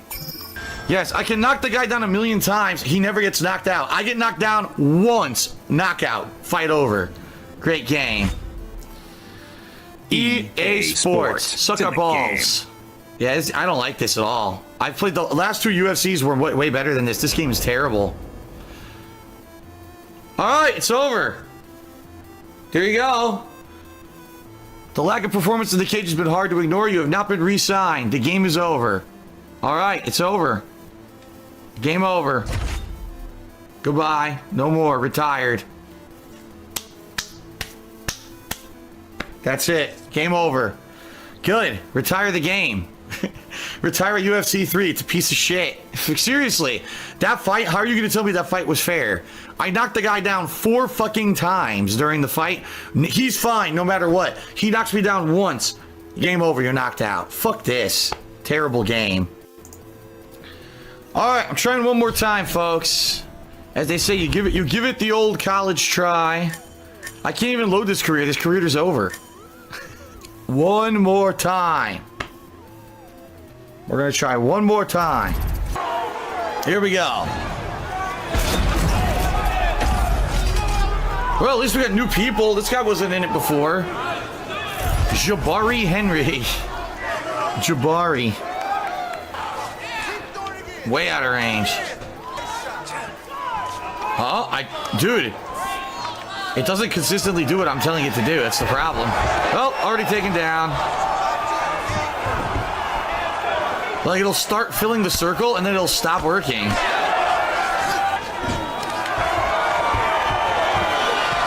Tried. I was holding down. Hey, stop!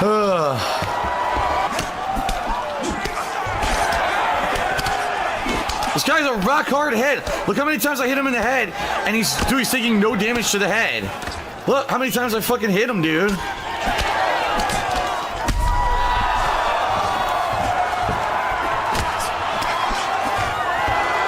Tried to defend, didn't work.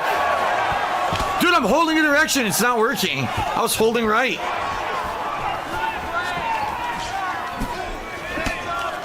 He blocks everything, dude. Again. Once again, almost out of stamina. I'm doing high block. It doesn't do anything. He punches me right through it like I'm not doing it. Again, I have no stamina.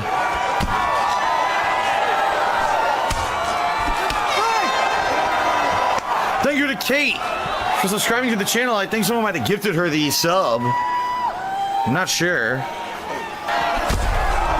Again, I'm rocked. Even though I'm blocking high, I'm rocked. I have no stamina again. I can't do anything. I can't.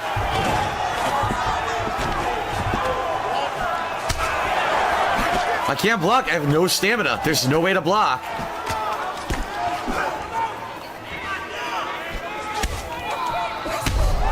I can't block. I'm holding. Look, I was holding R2. He still hit me. Look, I have zero stamina. What does the game expect me to do here? Doesn't defend. The problem is this guy has infinite stamina. This guy can attack as much as he wants. Look, he's literally punch, punch, heavy kick, punch, heavy kick, punch, punch, heavy kick, punch, heavy kick, punch, heavy kick. His bar never depletes. My bar, I attack twice, my bar, boo. How am I supposed to play this game?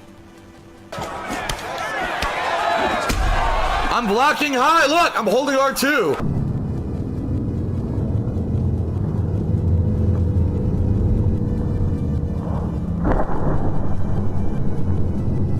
Yet he's still getting fucking crazy hits against me, even though I'm blocking. Even though I'm blocking, it has no effect. He also blocks everything. Yeah, look, can't do anything. It's over. Yeah, it's garbage. The game is garbage. My guy's stamina is such trash, I can't even keep up with anyone in the ring, so why am I even playing? Why? He go punch, punch, kick, punch, kick, punch, kick, punch, kick, punch, kick, dodge, block, block, punch, kick, block, block, block, block, block, punch, kick, block, block, punch, kick, block, block, punch, kick, block, block, block, block, block, punch, kick, block, block, block, block, block, punch, kick, block, block, block, block, block, punch, kick, block, block, punch, kick, block, block, punch, kick, block, block, block, block, block, block, block, block, block, punch, kick, and he has full stamina. Me, I go punch, kick, punch, I have no stamina. I don't think this game has loot boxes, 44K Panda. I don't think this game has loot boxes at all. I just think it's a piece of shit. It doesn't seem like there's any way to win because I have no stamina compared to anyone else. I can't keep up with anybody. What the fuck? Training with CM Punk? What? Why would I be training with CM Punk? Hold rubber guard for 30 seconds. What the fuck does that even mean? I don't even know what this means. Hold rubber guard. Let's get rubber guard, but don't let him transition.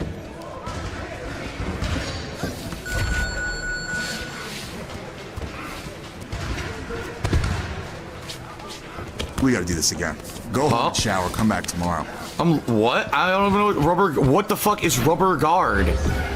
Why do I need to be a master of MMA to know what the fuck they're even talking about? What the fuck is rubber guard? Rubber guard. Let's hold this rubber guard and make him suffer. What is rubber guard? Not bad. We'll do it again tomorrow. What is rubber guard? No attempt to explain what you're supposed to do. Just you're supposed to know. You're supposed to be the most hardcore fucking UFC fan and know what the fuck rubber guard is. I don't know what this is.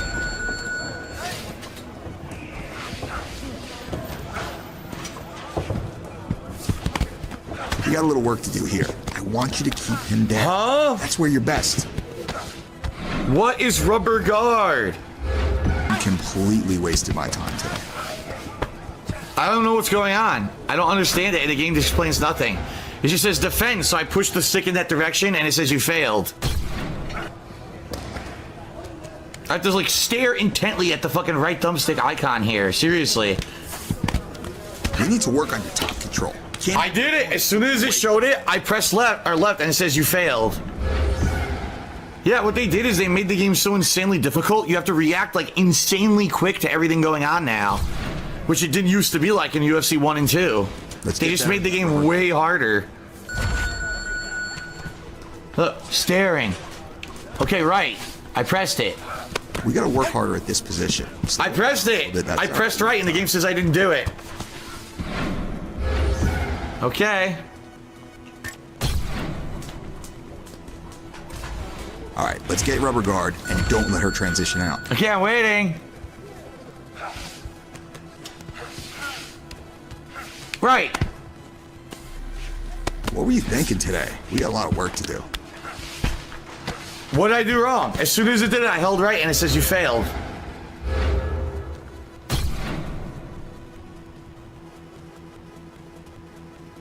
What happened?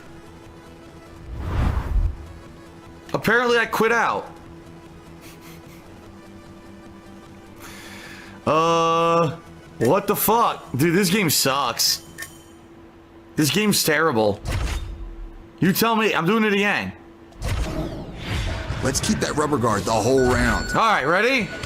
I'm waiting. The ground is where we finish the... Huh? If you're not making it happen, it's not gonna happen. Isn't this a great game? Isn't this a great fucking game? I want to see a tight rubber guard. Didn't quite get there today. I was holding it. It's time. I was holding right. I told you. The game doesn't work. The game's fucked up or something. I'm just holding left and right and telling me I can't even do it. Dominate that rubber. I can't complete the training exercise. Right, left. We got a lot of work to do here. What am I doing wrong? What the fuck am I doing wrong? Here we go, ready? Left. Right. Right. Left. Right.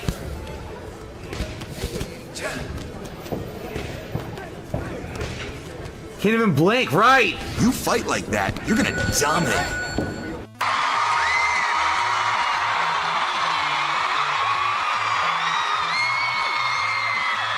Fuck your mother. Jesus Christ. Dude, this is the training exercise. Is that hard? The training exercise is that fucking hard.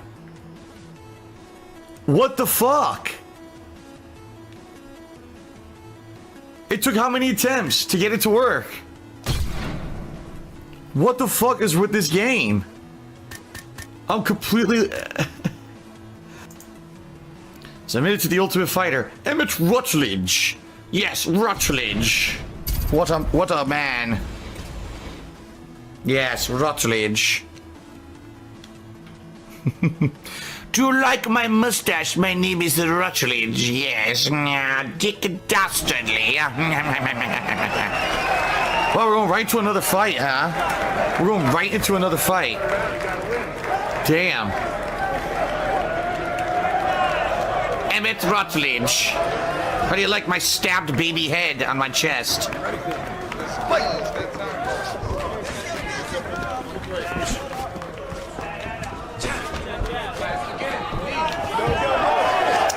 I can't even do takedowns. My takedowns are so short range. This guy will look. He won't even come into my range. I can't get to him. I can't get to him to take him down. He stays out of my range.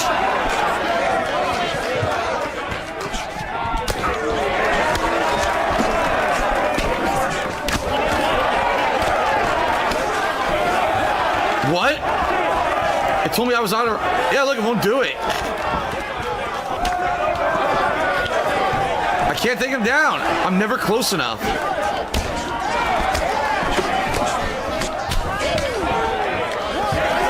Finally!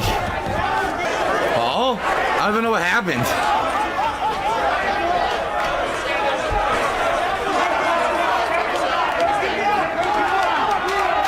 can't get out. They won't let me, look. They won't let me out.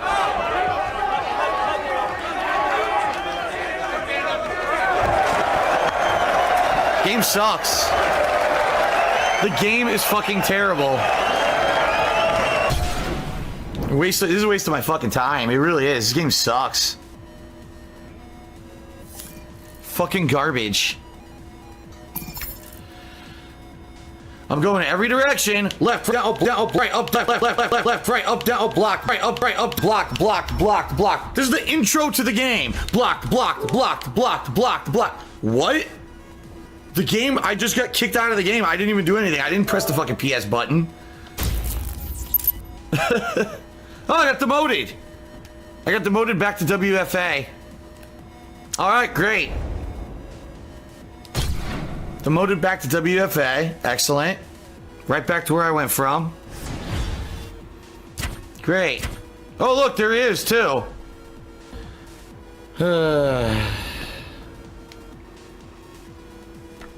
This game is so bad. It's so much worse than UFC 1 and 2. UFC 1 and 2 were actually playable even if you weren't a master of the fucking sport. This is like, you need to be a master of the fucking game, so... Terrible game. Your stamina management is really bad. No, it's not that my stamina management is bad. I have no stamina. When I do 2 to 3 attacks, I literally have no stamina. And it takes forever to regenerate. So what am I supposed to do? I'm just supposed to stand there. 1-2 punch, now block for 30 seconds. 1 punch, block for 30 seconds. No! The problem is the enemies all have way more stamina than I do. Very low hype, that's right. Very low hype.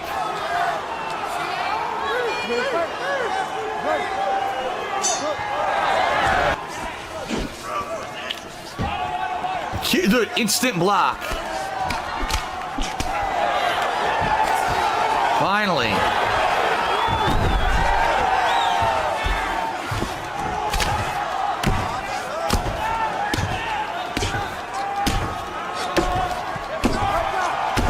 He's done.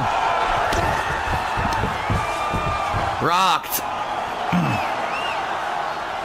Once again, no defense. Yeah, static mash says, why does punching have no impact? Looks like you're hitting air. You tell me. I didn't make the game. You have to ask the makers of the game why the game's fucking stupid. So basically, ground and pound is my style with this build. Unlike the last one, which was more striking, this is more ground and pound. All right, I'm to 3,000 fans. And my fight is now here. Let's see how this goes. Let's see how this goes. Gets bigger, prevailing wisdom is this young man can handle.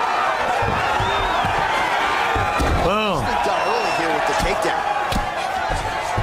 Punch there, Joe. He's doing nothing, look. The ground strikes starting to pile up. Oh, what a great fight. The cut on his cheek is getting worse. Look at this. Posture's up now. That's a vicious hit. What the fuck? Yeah, and here he goes again. This guy's destroyed. And he gets a single leg.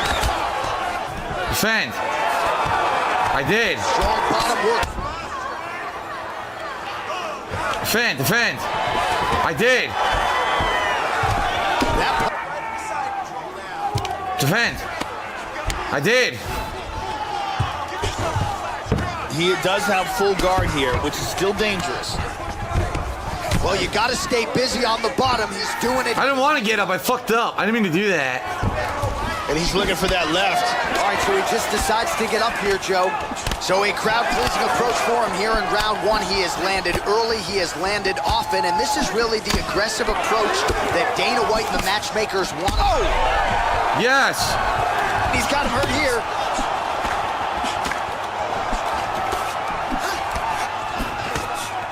Hit me, the game is slow-mo. Dude, the game's in slow-mo. One lands to the head.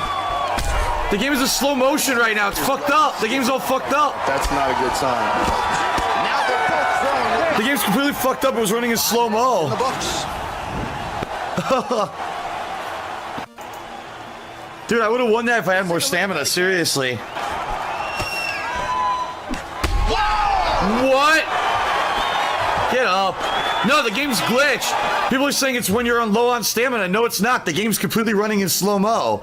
The game's fucked up. Look, it won't stop running in slow-mo. Look.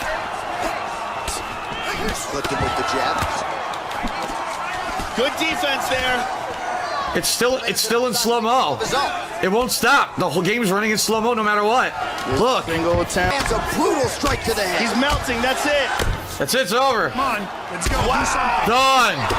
Knock the fuck out, dude. Knock the fuck out. Even in slow-mo. Knock the fuck out. Yeah, Joe, safe to say he wasn't seminal moment for him here tonight as he gets seminal. A seminal moment. Hold up as one of the better KOs of the year. Seminal. Ladies and gentlemen, referee Eve Levine is going to stop.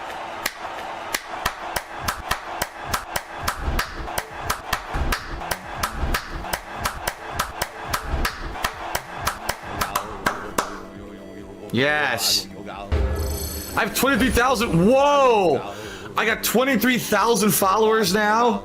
And I've got a $20,000 reward for that fight. Damn. Lenny? The fuck kind of name is Lenny? Not Lenny. Lenny. Lenny Lang. How about you get a real name, Lenny? You stupid bitch. Alright, one more. Here it is. I'm ready. This is it. We're going right into the next fight, right? Okay, this will be interesting. Oh, wow. Wow, we traded. We traded kicks. And here's a nice kick to the body that lands. Well, that shows that's the one kick he landed.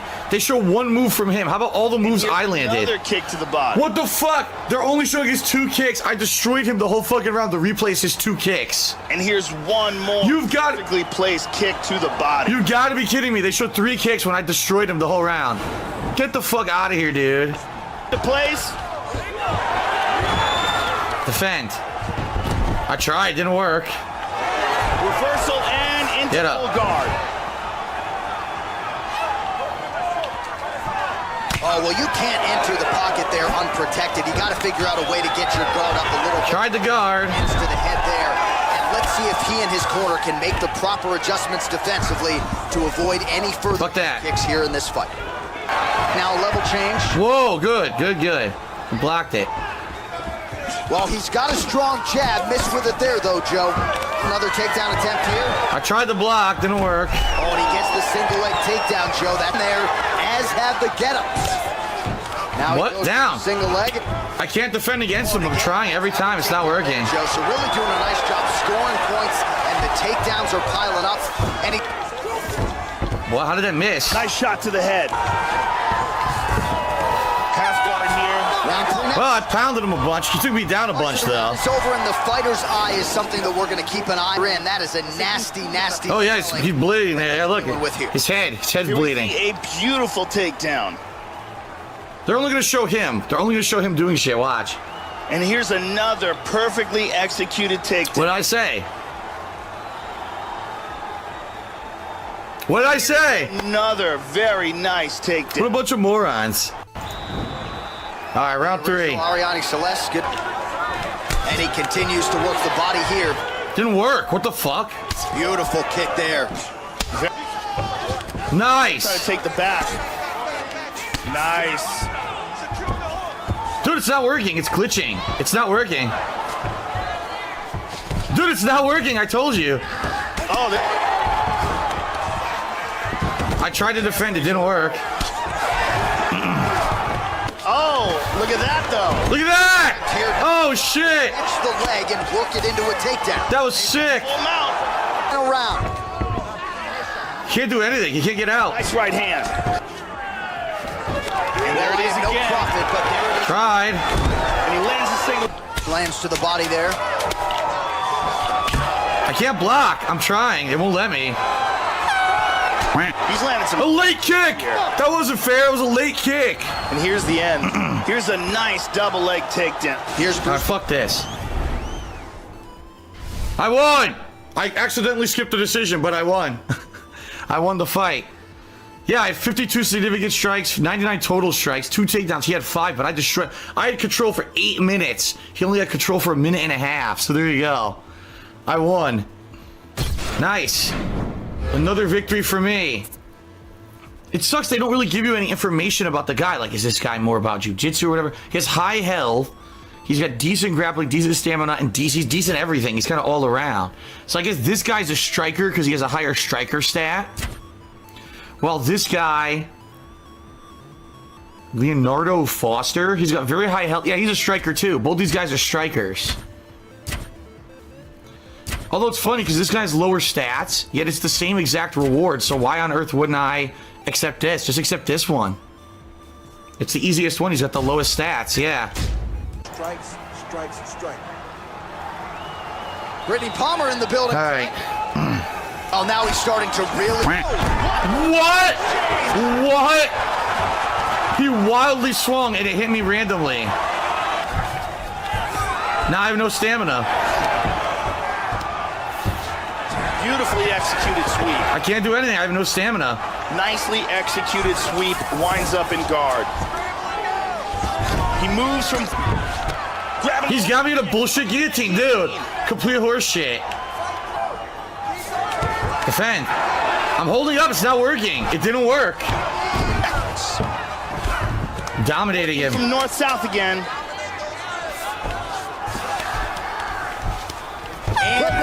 I dominated him on the ground. I beat the shit out of him, so. The cut on the eyebrow is only getting worse as we come to the end of this round, and the fighter quickly back to. That's bullshit, because he didn't even fucking really rock me there at all. It was a bullshit blow. It was luck. Look. It was luck. It was complete luck.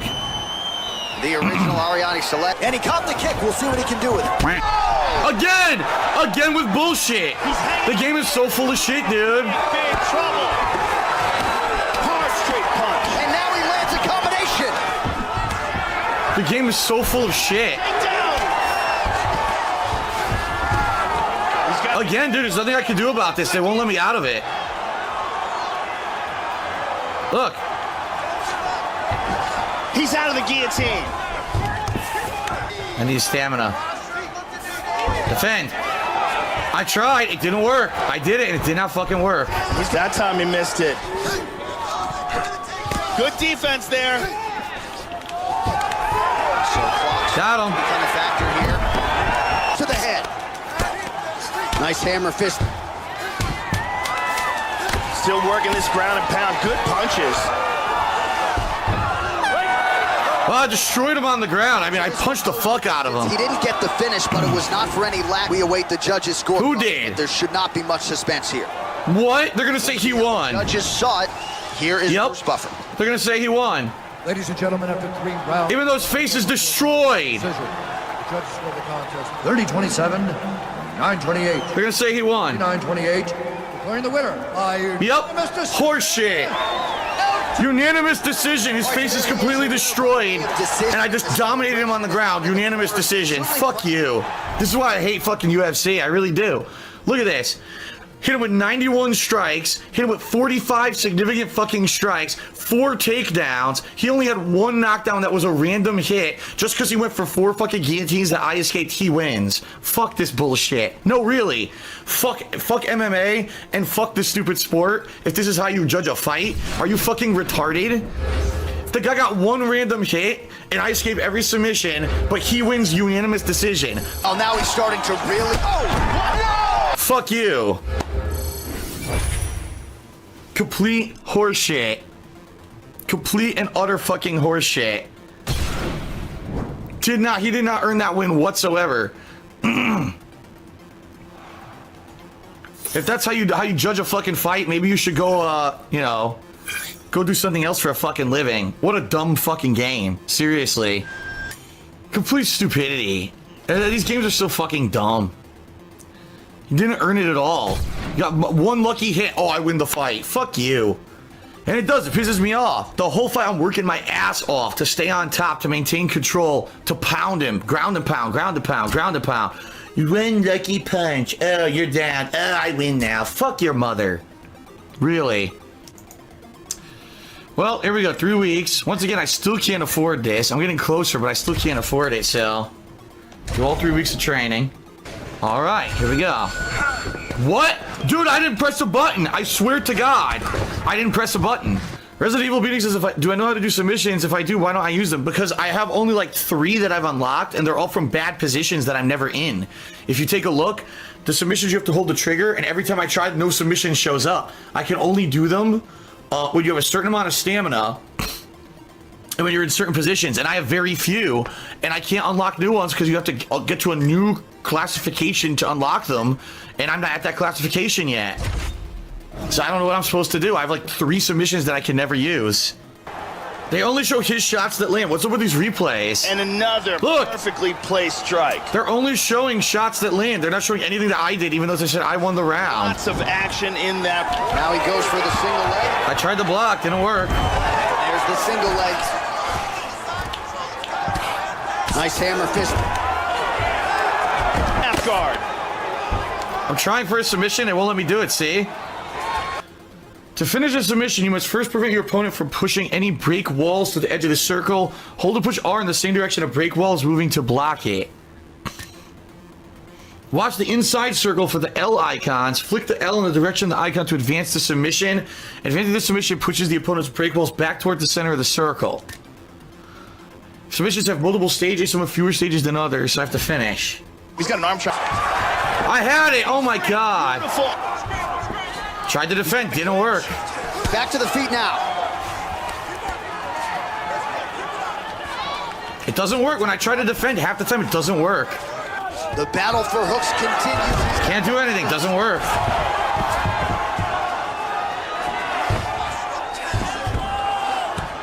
It's just bullshit. It doesn't work half the time. Wow. It just doesn't fucking work. Feet.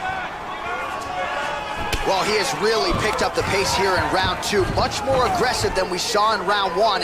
And now starting. Nothing I can do. I'm trying to defend. Look. Nothing I can do. This game's fucking terrible. It really is. Trying to defend doesn't work. I'm doing it. I'm doing what I'm told. It doesn't fucking work. The game's fucking terrible. It doesn't work. Moves in a half guard here. By the time I get into full mount, I have no stamina. Excellent movement here on the ground. And by the time that I get him in a position where I can hit him, I have no stamina and I can never do anything. It fucking sucks. And here we see Joe. He's not showing any signs of slowing down tonight. Side control. Nice. I can't do anything right now. They won't let me. Hammer fists blocked. And turn towards. Can't do anything. I have no stamina. Winds up in guard. I can't do anything because I have no stamina. The game's a piece of shit. Very nice. Well, you didn't see a I did a body block, didn't work. Earlier rounds, but he's huge right hand. This could be it. Oh, he might be out. Big punches.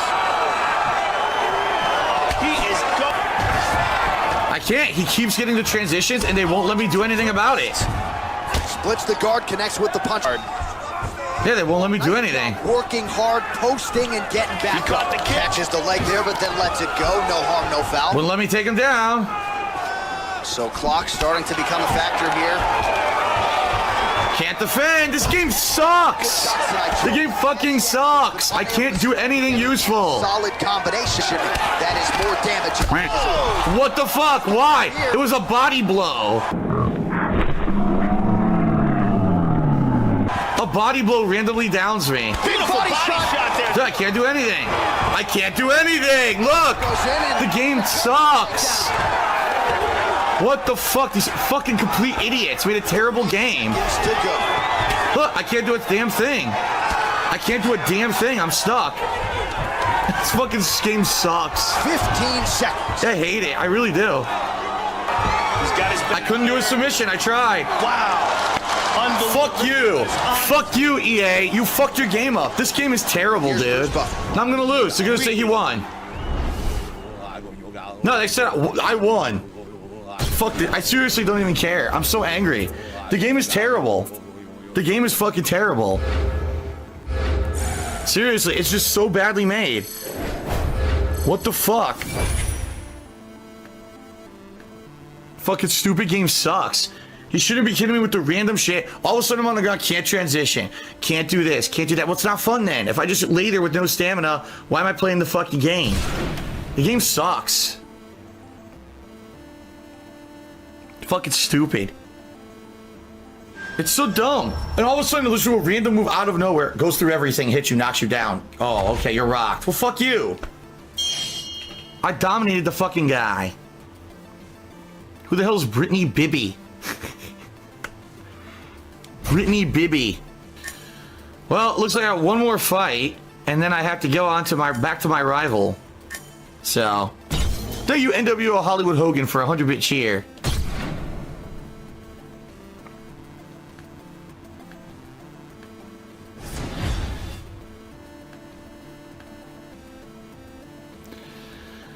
Oh no, I'm doing. This is it. The next fight is against my rival. Wow, and I've actually won a lot more matches now since the Ultimate Fighter. See that? Yeah. Okay, so I'm gonna have a fight against my rival up next. A rival match. Oh boy, how exciting! All right, so I can actually, if I want, unlock this newer camp. It is a wrestling style gym, and I'd probably learn new stuff. So I think I'm gonna do it. I didn't do that. That's the second time I tried to do sparring and I did that shit.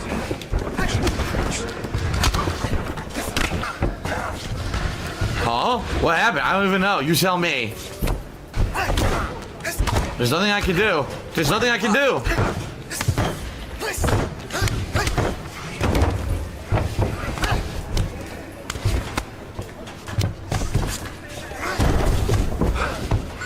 Fucking sucks. Even in training, if you get on top like that, you're fucked. Can't do anything. Is in reach. Will this ever happen? Would you have two fighters more than 10 years apart be fighting in UFC? Well, a huge block. Tried to defend, didn't work. Right into his opponent's range. Now he goes for the single leg. Got it again. And he gets it. Another shot. Boom. Another takedown.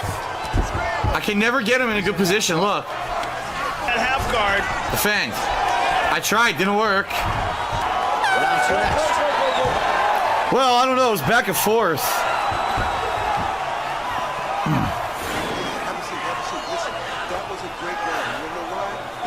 Yeah, let your stamina recover. I can't. I'm old, you dumb fucking game. Stupid piece of shit. Oh my god, they're actually showing my takedowns in the highlights. I can't believe it. Look. Here's another takedown. They're showing all my takedowns. I can't believe it. Defend it. Trying to get my stamina back. I blocked body blow. Didn't work. Oh! Good control. Posture's up. What? He kicked me away out of nowhere for no reason. What a round. What a round. Well, I definitely won that round because I rocked him.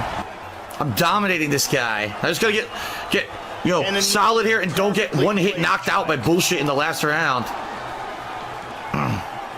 You can really see how awesome that yes, there you go. These highlights. Come on, win this rivalry. Get this fucker. Get revenge. Ariane Celeste. That's her real name, of course. She totally didn't make that shit up. I have zero stamina, of course.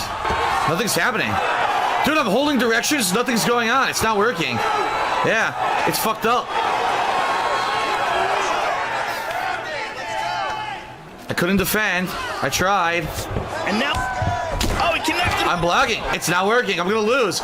The game, I'm just so tired of this. The game doesn't work. There's no way I can reverse what he's doing now, and they won't let me transition. And it's not my fault. I did nothing wrong. I have zero stamina the entire fucking fight. The game sucks. I'm tired of this. I'm so tired of this. Now there's nothing I can do. I completely dominated the fucking guy, and I can't get out because the game is a piece of fucking garbage. Shot. I can't get out. There's nothing I can do. Glitch the guard connects with the. I can't. I'm blocking. Look, it's not even working. That's a big shot right there. I'm done. I can't get out. Look at this. All right, so not enough action there on the ground. The referee brings the back to the feet, and we are back underway. What a stupid fucking game. Did he see? Yeah, he should have never even fucking been in the position he was in. It's just the game just drains my stamina 20 times faster than his. It's a fucking stupid game. So fuck you, Rutledge. UFC 11, the proving ground. I'm getting all these trophies now. Uriah Hall. Look, I'm the next big thing. You're yesterday's news already. Isn't this the guy who beat me first round? Or first game? It might be.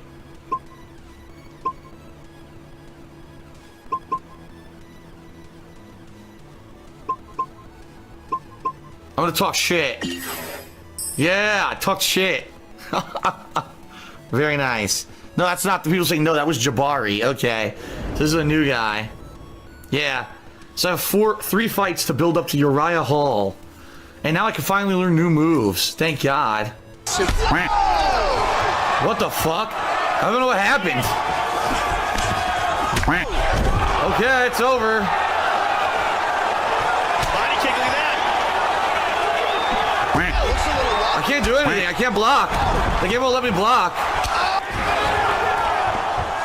It's the same thing every time I fight everyone now. They all do the same thing. It's complete horse shit. Really scoring points. Look, I didn't even get to do anything. He already reversed. Yeah, the game's broken as fuck. Exactly. There's no way I can win this fight. His stats are too high. Where he wants it to be. He's immediately transitioning out of everything I try to do. I don't even have a chance to do anything. I can't even do. Look, I can't do anything. He immediately gets out. His stats are way too high. This is complete bullshit. This sucks. This fucking sucks.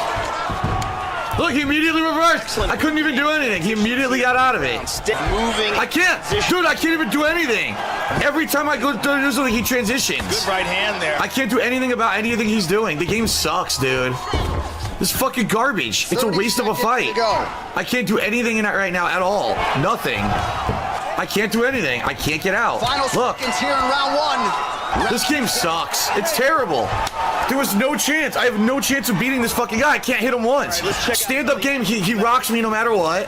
I take him down, I can't hit him. The game's terrible. Bullshit, again! Again! Fuck this game. No, fuck this. Fuck this game. Fuck it, no. Fuck your mother. What? Oh, I went to hit fight again, they canceled it out. It canceled it out. I'm not even kidding. I'm not even kidding. I was going to rematch and it said it just skipped it and didn't let me do it. Fuck this game. It's garbage. It's complete garbage. 100% garbage. He knew exactly what I was going to do. He knew exactly what I was going to do and immediately just counter hits. Fuck this game. It sucks. It really does. It's terrible. This game is fucking terrible. His stats are insanely high compared to mine, so it's an unfair fight. When I do take him down, I can't hit him whatsoever. There's nothing I can do about it. He transitions out of every move I do. Fuck this game. It sucks. This game is absolutely terrible. Fucking idiots. And Anatosaurus Rex did a 50-bit series says, I told you they ruined this compared to UFC 2. Yeah, it's garbage. The game is garbage. All that work for what? It was a complete waste of my time. Now I gotta fight him again. I don't want to. He's way overpowered compared to me. There's no reason to fight him again. They make me fight him again. I don't want to do this. The game sucks. It's fucking trash. Oh, here we go. I'm gonna go for a grab. Oh, I know you're grappling. Uppercut, knockdown, knockout. Fuck you. Suck my dick. Suck my dick, EA, you dumb fucks who don't know how to make a fucking game. Seriously, what a bunch of shitheads. Jude Bell. Here, I'll fight this asshole. We're gonna force you to fight guys that have double your fucking stats, and they'll beat you in every aspect of the fight, even if you try to do anything timed or correct. Oh well, he's too good for you. You're fucked. Well, then why am I playing? Why am I playing the fucking game then, you stupid assholes? 5 weeks of training. Stupid fucking game. It really does suck. Dumb fucking game, man. It really is. I mean, what? Tell me what I was supposed to do in that fight. It was completely one-sided. The motherfucker hits me once, and I'm already rocked or knocked down, right? It's so stupid. Like, what the fuck did you expect me to do? Then it says, oh, to win this fight, what you should be doing is taking him down. I take him down a ridiculous amount of times. They never let me hit the guy once. No matter what, he counter move, counter move, roll, counter move, roll, counter move. Oh, you want to go counter? Oh, you want to go roll, counter? Oh, you want to go counter? Well, then fuck this game. Why am I playing? Why did I spend $60 on a fucking game that doesn't let you play it? Complete morons. Wow! Okay. That was great. I love it. Look, he's rocking my head. My head is fucking garbage. Yeah, I think this game is terrible. UFC 1 and 2 are way better. They fucked it up bad. They improved nothing. They actually made it dramatically harder and dramatically worse to control. Complete idiots. Okay?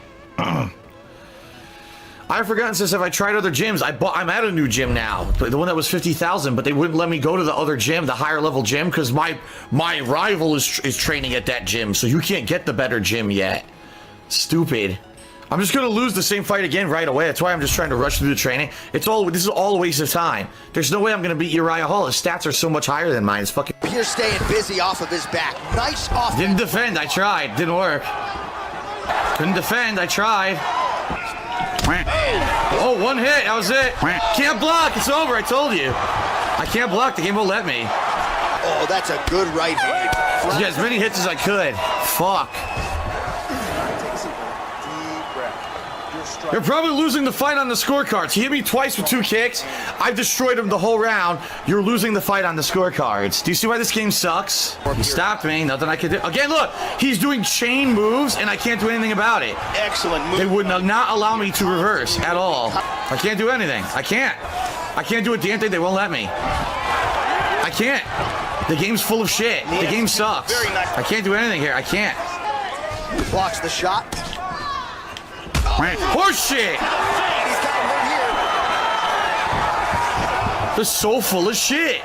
It reads my input. Oh, he's gonna do a takedown? I'll do a counter kick. Dude, come on! Well, as soon as I press the button, his kick comes out faster than mine. The game is so full of shit. It's blatantly cheating. I can't do anything. They won't let me. I can't win. The game cheats. The game blatantly fucking cheats. He's literally waiting and reading. Oh, he pressed the button. Here comes the counter hit immediately. The game fucking sucks. The game's terrible. I hate it. Third round under. Look at that. Why? Why? I was in an advantage transitioning, and he gets out of it. Work with the ground and pound here by. I can't do anything. The game's full of shit. The game sucks. I'm done. I don't want to play anymore. This is not fair. It's not fair and it's not fun. It's broken as fuck. Flush right hand is true.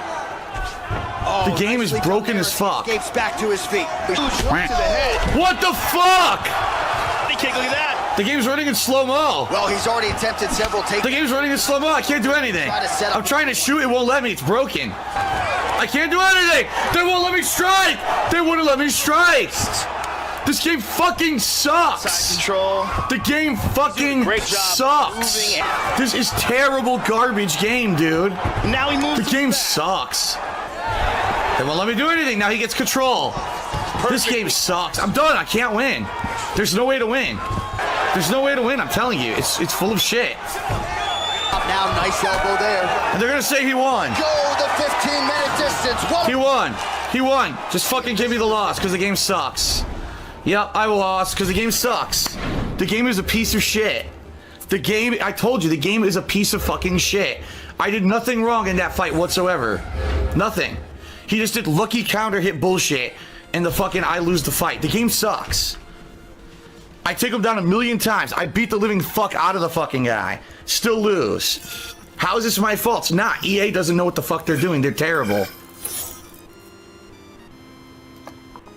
I told you there was no way to win. There's no way to win. It's impossible. The game is garbage. Complete fucking garbage. Anyway, thank you, Game Master, for a 25-bit cheer. Oh, retirement. It's over. They retired me. Even though I beat the shit out of Hall. Game over, retirement. This game, dude, why am I playing this? The game seriously is absolutely god-awful. Retirement. That's my fault. That the game sucks. It's my fault that they programmed it so badly that I rocked the guy, destroy him, I lost. The game sucks, dude. It's so bad. The game is so fucking bad. Why would I even continue? Why would I do another career when this game is so bad? Game is the worst fucking game I've ever played. It's so bad. Really? Why? Why? Why does this game even fucking exist at this point? I'm seriously never playing this again. I'm seriously never playing this game ever again. You know, I'm never buying it again, that's for sure. They don't deserve my fucking money. Talk about dialing in a fucking game. Seriously, this is how you dial it in right now. Well, thank you, Johnny Source, for a 50-bit cheer, and Infinite just did a 500-bit cheer to try to cheer me up, but it doesn't make me feel any better. The game is terrible. The game is absolutely terrible.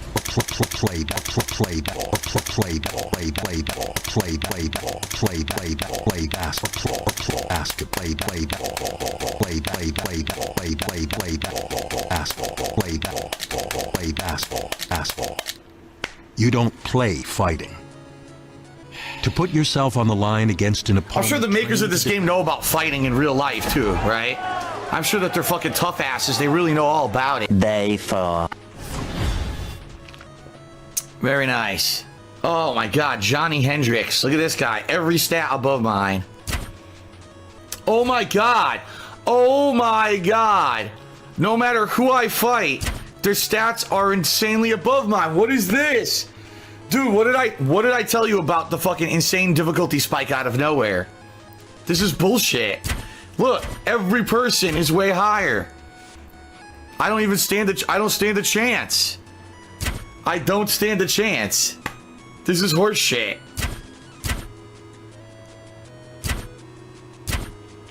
I mean, out of these three,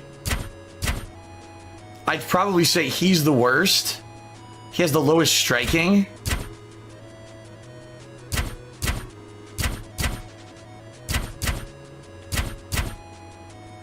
Fuck it, I'll take on Johnny Hendricks. Why the hell do they... This is a training fight between my rivalry, yet I'm gonna get fucking fucked up by a guy whose stats are way higher than mine. It's fucking bullshit. It is bullshit.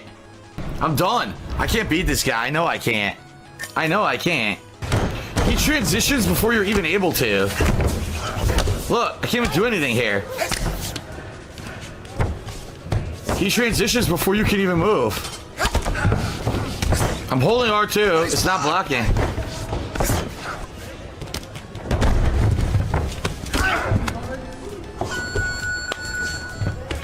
Brother. But Puppy Combs at 100-bit cheery said, give him the impaled baby choke grounded pound. The impaled baby. Ah. I am so royally fucked in this fight. I'm so fucked. As well. Wow, we're at the same age though. Damn. I'm so done. Oh, pretty good work. No, he stopped it. He stopped it. And now he's on top of me. He's got an over and an under here. What? I had him. That made no sense. Good left. I should have had him. I'm done. I can't get out. Punch there by Hendricks. I can't get out. I can't get out. There's nothing I can do. I have no stamina. I can't get out. Can't do anything. I'm trying. I can't do anything. Back up and good as his takedown. I can't do anything. Round 2 is next. I told you, there's nothing I can do. He's too powerful on the ground. He has way more stamina, and I can't do anything. It's garbage. It's just because his stats are way higher than mine. It's the only reason. Action. Well, thank you, Puppy Combs, for a 50-bit cheer, but this is over. It's over. Oh, he landed for Joe. Oh, he tags him with the left. He's what? That didn't make any sense. Bullshit. Won't let me. Damn it. I can't hit him enough to take him out. I can't. Round number 2. I don't know what else to do. It says I'm ahead in the fight, but I gotta stick where I am right now. Very nice take. Jesus Christ, dude. It's so hard. Huge slam. All right, this is it. Celeste on hand as usual. This could be it right here. I can't block. I couldn't block. I tried. What? Excellent sweep. In on a single here. I can't do anything. They won't let me. I can't defend against it. I lost. The fight's over. I lost. Nothing I can do. I'm trying. Just feet. Double underhooks. Nothing I can do. I tried. I can't do anything. Look. They won't let me. 2 minutes and change to go. There's nothing I can do. I'm done. I'm done. The fight's over. It's over. He gets up at the pace. Wow. And just like that, the fight is over. It sucks. The game sucks. And here we... It's not fair. It's not fair. I don't even care. It's not fair. His stats are too high. There's nothing I can do about it.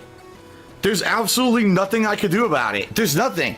It's the third round. I'm doing everything right. Yet he has more control, more submissions. I can't get out because I have no stamina. I keep recovering my stamina. I'll just do a random punch. You're knocked out.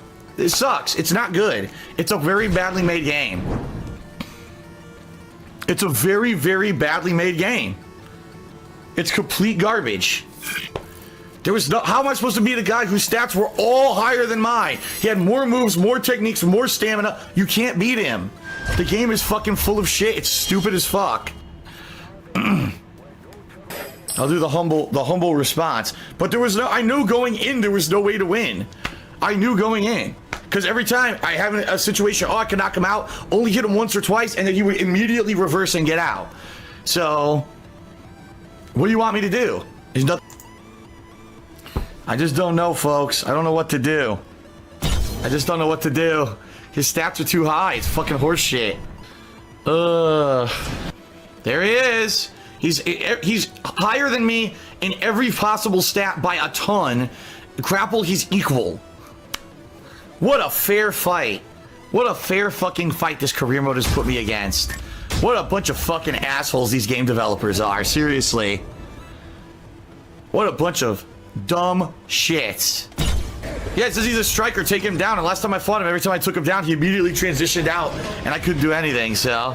Arriving early and leaving late, they have packed the building tonight as we get underway here at Air Canada Centre in Toronto, Ontario. All right, so here we go with round one as we get this rivalry matchup underway. These fighters, of course, do he immediately reversed each other. They have said they will try to just focus on their skills and letting their skills take over.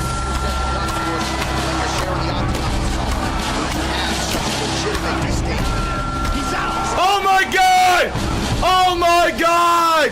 Oh my god! Oh my god! Yes! Yes! Yes! Yes!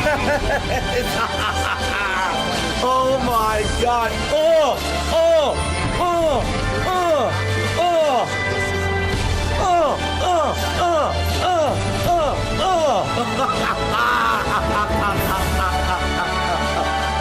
Oh my god. Now that's what I'm fucking talking about. Thank you to Nod Narby who just did a 200-bit celebratory cheer. Nod Narby, thank you.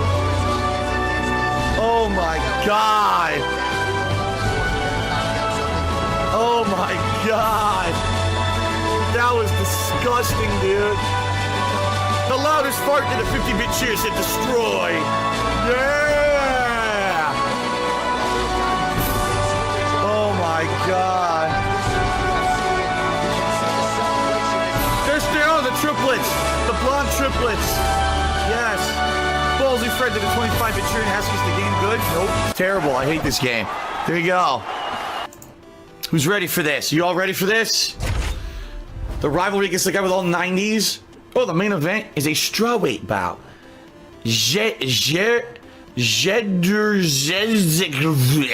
What the fuck?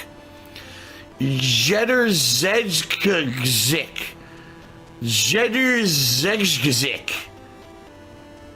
against Silva. Rockhold versus Britell. What a name. Shout out to Johnny Soros who actually did another 50-bit cheer and said, calling a first-round knockout by me within 30 seconds. Are you out of your mind? Dude, this guy's got all 90 rankings. You're insane. Kovor says the NBA is predetermined. Okay. If you say so. Don't know about that. Look at all these positive tweets and 2 dicks. 2 fucking dicks. Very nice. He's got his back fully flattened out. He's got the back mount here. He's going to flatten him out. Looking for the rear naked choke. Dude, he got out so fast. Choke here. Looking for a triangle. Oh, great. Over the shoulder. Grabs his ankle. Pulls down on his shin. He's going to throw that leg over. He's got that. Clamping down with head and arm control. Very, very tight. Push the I can't get out. The face. Pull down on the head. Just absolutely incredible. A waste of time. I told you. A complete waste of my time. He got in the choke.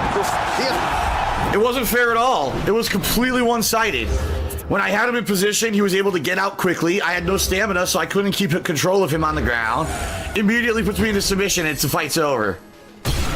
Waste of my time. It literally was a waste of time to play that fight. His stats are too high compared to mine. And you saw how slow, when I was trying to escape, you saw how slow the meter was filling? It was insane. And when I tried to put him, it was burp, burp, burp, filling up like crazy. Yeah, fucking stupid. Complete garbage game. There's a difference between challenge and one-sided bullshit.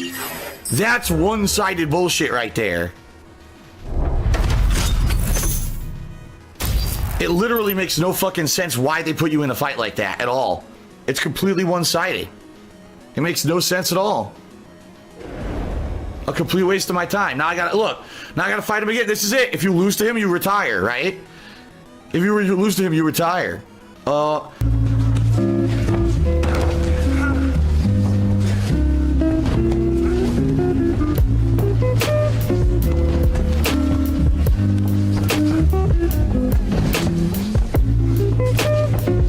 This is great.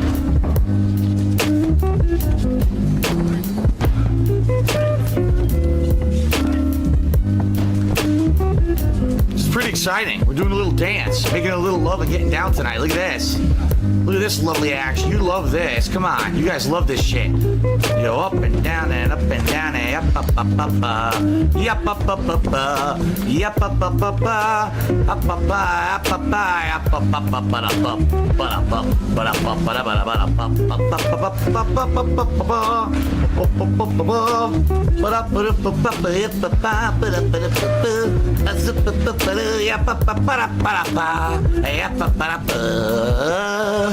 there you go.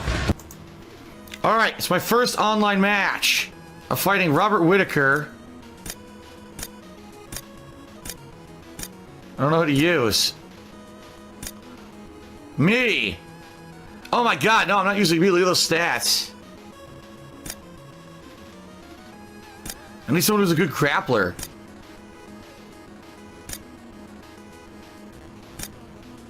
Dude, it's glitched. It's not showing anything.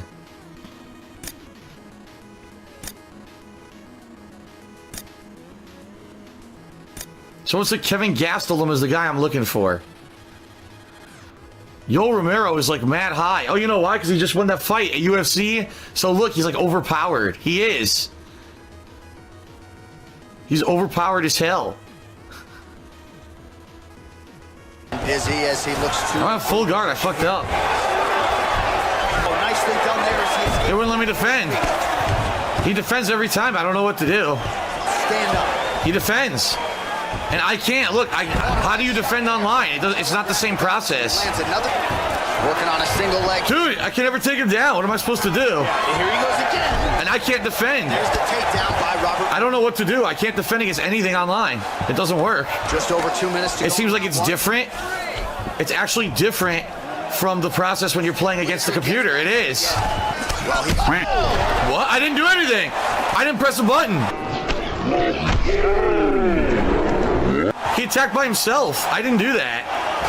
Can't get out. I don't know. He just keeps transitioning, and I can't seem to do anything about it. Yeah, I don't know what to do. There's no defense when you play against the computer and you hold R2. You can defend. There's no defense online. It doesn't exist. The most significant aspect of the round. So I don't know what to do. I don't know what to do to fix this. I tried to defend. There's no defense. I don't understand it. These takedowns at Yeah, I can't take him down ever. It doesn't work. on that. Well put on. I don't know how he's defending every time. I don't get it. You're on the go. He defended again. He's looking. What? Nothing I can do. Good job. Head there by Good catch. He hurt him. And now Gastelum. What am I supposed to do? He blocks every time. There seems like no way around it. He blocks no matter what. The ground. I don't know what to do because this has nothing to do with the game you played against the computer at all. There's literally nothing to do with the actual fucking game when you're playing against the computer because you can't defend anything. There's no defense gameplay. Yet he blocks my takedown every time. Pound strike. I don't get it. He endured in that last round is still affecting him. He's going to want to start this round. I can't do anything. And avoid Look, I can't take him down. This game's fucking terrible. It's all striker shit. You can't do anything else. Look. I can never take him down. I don't know what they expect me to do. I can't take him down ever. I'm blocking. It's not working. Why can he reverse every time? It's so fucking stupid. He reverses every time. This game sucks. You shouldn't be able to reverse every time. If he's in the middle of an attack and I shoot when he's attacking, it should be a free takedown. Look, what is the point? You can't ever take anyone down. Why play the game? That one hurt. If the whole game's striking, what the fuck's the point? Trying to kick the... Look, he countered again. This makes no sense. This game is terrible. Shooting is completely worthless. Blocked by Gastelum. Now I hold down nothing. Nothing. What? Yeah, this game sucks. It doesn't teach you any game mechanics. It doesn't teach you any game mechanics to win. So all the guy literally did was counter every takedown, which I don't know how to do because they don't teach you how to do that in single player mode. In single player mode, they show you what direction to push. It says defend. Doesn't exist online. So I have no idea how to defend any takedowns, but he always defends mine, and he just strikes nonstop. That's the whole game. The game's terrible then. So 50% of the gameplay is supposed to be takedown, but you can just tap and get out of it. So why am I playing the game then? The game makes no sense at all. This is nothing like playing the single player at all, whatsoever. No, it's a completely different game. So why did they fucking make single player like that then? You tell me. So I'm probably gonna play like 1 or 2 more matches and then forget it because there's no point in playing online because the game never taught you how to play. I have no idea how to reverse anything because the game never taught you that. It's like I said, in campaign mode, you hold R2 and it tells you what direction and when to touch it. In this mode, it doesn't tell you anything. And Ronaldo. So it's like, how do I know what to do? I have no idea. Anticipated middleweight. I literally have no idea how to play because the game never taught you in single player mode.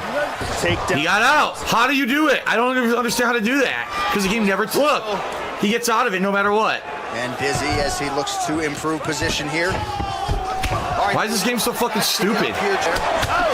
I'm holding block, didn't do anything. Oh, he missed that kick. He gets out, dude. I can't ever take him down. They get out no matter what. This game sucks. Hey, he blocks no matter what. I don't want that. I want full guard. Doesn't work. Nasty elbow lands to the... What? He's kicking twice. I only did it once. He blocks it every time. Dude, you can never take down in a fucking online play. What's the point? Oh! Finally! First takedown attempt is there. Oh, elbow to the head there by Jacare Souza. He's blocking, but I don't understand how to block because they never taught you in single player mode. In a back and forth first. They don't teach you in my career how to play. Excellent. Huge block. I pushed down, nothing happened. I told you, I don't know how to play because the game never teaches you how to really play the real game. The game sucks. I don't want to play anymore. It's fucking stupid. I don't know what I'm doing because they didn't teach you how to play the game. Side control. The fucking game is dumb as fuck. Oh, elbow top. I'm holding block. Excellent ground. I can't. You're not giving. Another shot. Holding down. Look. What am I doing? It doesn't work. I told you. There's no point in playing this anymore. I'm done. After this, I'm done. 45. The game didn't teach me how to fucking play the game. 30 seconds. There's nothing I can do. Very effective. I can't do anything. That's it. All right, so there's no point in playing. There's literally no point in playing online. They didn't teach you how to actually reverse things. They didn't teach you how to do any ground transitions properly. I can't do anything. I don't understand how to play the game because playing it in single player is completely different than online play. In single player, it shows you, oh, do this defense, do this. Here, there's nothing. They block every takedown attempt I try. I can't block a single takedown because I don't know how. So why am I playing this? There's no point. I don't understand how to play. The game doesn't, it's fucking garbage. This is a complete waste of my time. Why am I playing online when it's different from the single player? This is fucking garbage. Probably what I have to do is go to tutorial mode and it'll probably teach you how to actually fucking play online. Instead of me, I've already played the campaign over 12 hours. That's not enough to learn how to play the game. You need to do other stuff to learn how to play the actual game. The game fucking sucks. All right, well, I'm going to try to get legendary status. We're going to see if I can get it or not. I don't know if I'm going to get it, but I'm going to try. The next fight, the guy's all ranked 100 stats, so I guess we'll see what happens. How fucking stupid. What a waste of time. I'm so angry because I tried to play online and people didn't tell me online play is actually completely different from the career mode. They basically were egging me on to play the online just so I would get bodied instantly and be like, ha ha, you didn't know it's completely different, ha ha. No, I didn't. No, I really fucking didn't. You wasted my time. And by the way, I'm not talking about the people who are regulars here who were just interested to see what the online mode was. I'm talking about the idiots, because as you saw, stream numbers today are massively inflated compared to what usually I get, what, 400, 500 people? Today it's like 700, 800 people. You got like 300, 400 people in the stream chat who are here. I hope he plays online because he is not going to know how to play. I hope he plays online because we know it's different than the campaign. He's going to get bodied. We hope he plays online. And all they did all day was spam on and play online, play online, play online. So acting like a bunch of fucking babies and whiny idiots. Acting like a bunch of fucking babies and whiny idiots. Just so I can play online to see it's not the same as the campaign. Well, you got your 10 minutes of garbage gameplay, and now I'll go back to playing the career, which is what I bought the game for. Oh look, when you actually play against this, they don't counter every single takedown attempt. The game's completely different than playing it online. Amazing. Now I'm so angry at how bad online was, I'm not even doing this properly. I'm not. I'm fucking up. Yeah, Coral Guy just cheated. He said, it's so funny seeing all these idiots getting their jollies off because you lost 2 matches of an online shitty game. Yeah, but that's what they were. They were literally here all day just waiting for that because they knew that was coming. They're like, wow, look, Phil finally learned how to play the game in single player mode, but we know online play is completely different where grappling doesn't fucking work and all people do is mash strikes. So it's going to be hilarious when he goes online and gets bodied. Her. So they all just sat here, 300 people sat here spamming all day. Play online, play online, play online, like little babies. So finally I say, all right, you know, I'll give the people what they want just so I can get bodied because it's not the same as the single player, and then they laugh. They're fucking little shitheads. And it does, it pisses me off. It fucking pisses me off that people still fucking do that shit, you know? I'm trying to have a fun, positive stream and you gotta make me angry. On the last day, too, the last day that I'm streaming for a long time, you gotta make me angry. But that's all they do. They try to fucking little prick here, little prick here. We'll get ya. This is gonna become... I don't want single leg, I want the wrestling one, and they won't do it. I'm doing the same input that I did before, and it doesn't work. I got it! Oh! It's so tough, dude. It's ridiculously tough. Caught in the choke. Alright, got him. I need one more win. One more win for legend status. One more fucking win. One more. Yeah, then it'll be 17 consecutive wins. Vicious elbow lands to the head. Come on, Dishman. You can do it, Dishman. You can do it, Dishman. Enough of that. Beautiful knockout here. Enough of that. It's over. You have unlocked legendary difficulty. October says, of course it wasn't you. I told you Hugh Snow came in and claimed the title. That was Hugh Snow. There you go. You're now the greatest of all time. You can retire while on top or continue your career. Retire.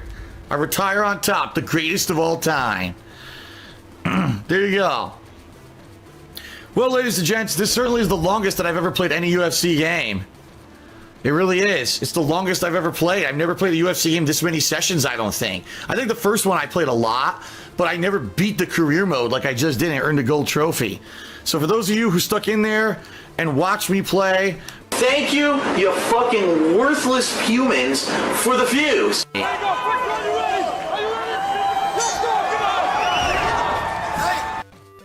I understand not understanding anime or VTubers. I do. DSP, Darkside Phil! The legend himself. What the fuck? There's an anime girl. That's me. What is that? Oh my god, he saw me. Why is there an anime girl? Darth Galbox says the anime girl is named Nyaners. A singer with Vishoujo. Nyaners of Vishoujo. Okay, I don't need to know that. Vishoujo. Appreciate that. I'm Nyaners of Vishoujo. That's me, bro. Okay then. He's so confused. Has he never seen an anime before? He hates it, guys. He hates it. He hates anime and manga. I'm American and I'm white and I don't get it. I just don't get it. I'm American and I'm white and I just don't get it. That's gonna be my go-to phrase for most things. Guys, how the fuck do you solve a Holy Rubik's shit, Cube? you fucking made it. I'm so proud of you. What the fuck are all these blocks with these fucking colored things on them? Where the fuck are these rainbow colored blocks? I'm spinning them, I'm twisting them, I don't get it. I'm American and I'm white. I don't get this Rubik's Cube shit. It's fucking stupid. I am Nianners from Visoso. I will wear that proudly. What are these? A bunch of little balls? That's a lot of balls. What are we doing with these balls? Gonna scoop them? Can we grab them? Yes, we can. Are we making like a... There's... Huh? Like a excavator? Are we just putting all the balls in here or something? Once again, I'm just supposed to magically know what we're doing, even though the game has absolutely no explanation for anything. I see. I can't grab the platform. Yeah. Is it a pressure plate? Right? What is the puzzle here? Why do we even need this thing? Yeah. For the record, I have no idea if this is what we're supposed to be doing. I guess all of them need to be in there, maybe? Oh, maybe not. I'm gonna put all of them in there anyways.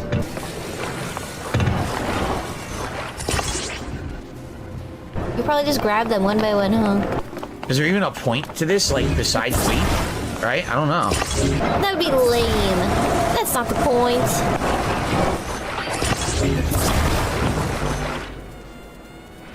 Huh?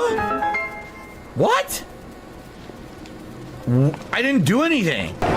The work here is finished. I don't have OCD. It's just sometimes you just want to get them all in there. Clip that one, you sons of bitches. Wow, that was a really ingeniously thought out puzzle, wasn't it?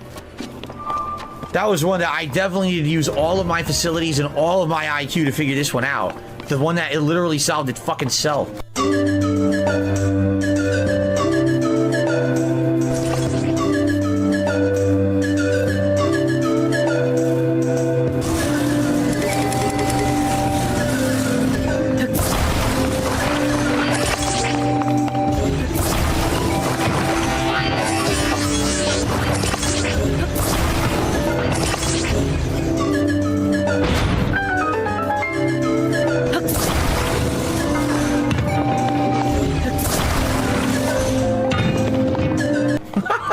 There you go. Oh, those geniuses at Nintendo, man. What do they think of next? Kakarot posted a clip comparing me to like another streamer in my playthrough of Tears of the Kingdom. I'm surprised so many people like that video. I'm just chilling. Infamous. I see. I know a certain grown man streamer that was... My god! I got familiar to that one. That guy. What have I done? I had no idea that this guy existed before. That dude, what? He's like so stupid and annoying. Like, how? Why do people watch him? I just didn't understand it. People probably watch him because they're just laughing at him and are fascinated by how you can be that stubborn and that angry and that cynical about everything. Because apparently he's always like that regarding every game for years and years and years. Oh my god. I'll upgrade my stamina when I find a place to upgrade it. Sheltering myself with a large piece of sheet metal, I ran for cover under the tallest tree I could find. You're kidding me! Riding full speed, the lightning hones in on you and it hits you? You see, this isn't fun. I'm sorry.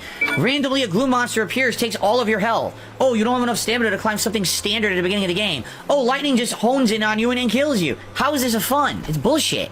It seems like they put stupid, annoying mechanics in the game that take away the fun factor. Like, why the fuck did they do that?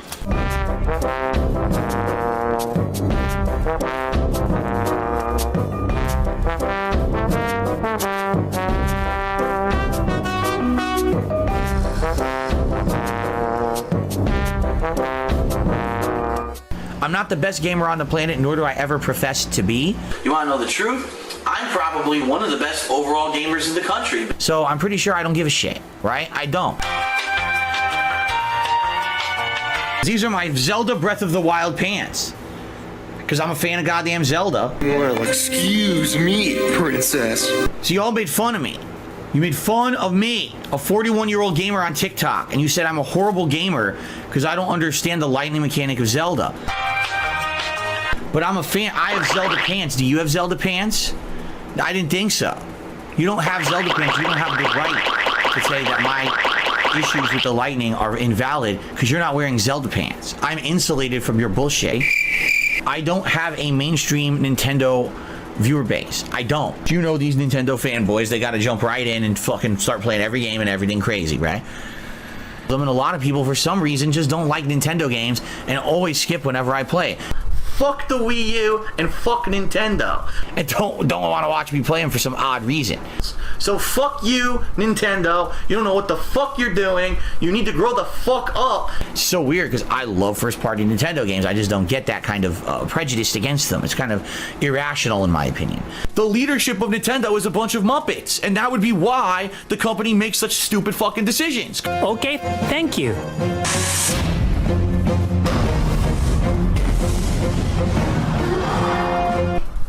Fuck you. Just because it's Nintendo? I don't get that. As someone who studied the business world, I would not want to invest in Nintendo. Fuck no. I'm serious. Like, I would, at this point, I'd be like, hell no. There's way more companies that are going to be way more consistent growth and stuff. I don't want to deal with this shit no more. But anyway, it's absolutely pretty ridiculous how much shit people gave me for my playthrough of this game, including the TikToker morons. Since people online thought it was funny to clip my playthrough and make fun of it, I'm gonna purposely from now on solve every puzzle in the absolute dumbest way. So why am I such a horrible villain gamer? I have no idea what we're doing or why we're doing this. I'm gonna do it this way, just to be stupid. Do we have to do this? No, but fuck them. Fuck everyone on the internet who wants to make fun of me. And it wasn't a big deal. Yeah, there were a little bit of a hurdle there. Oh shit! Can you do something?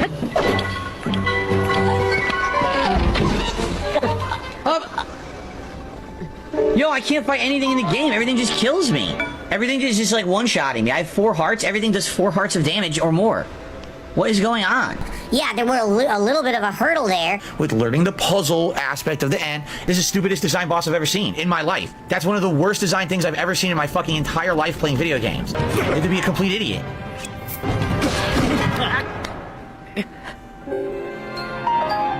What a waste of time. But outside of that, it wasn't a big deal. Like, what are you, crazy?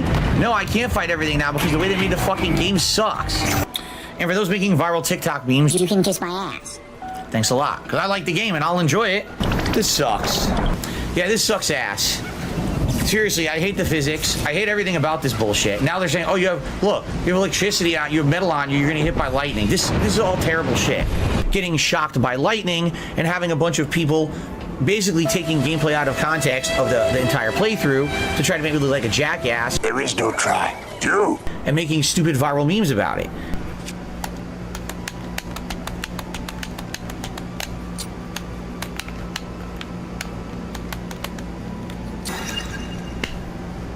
Doesn't work. Regular R.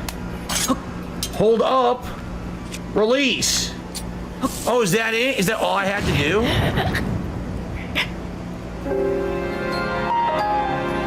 They fucking suck.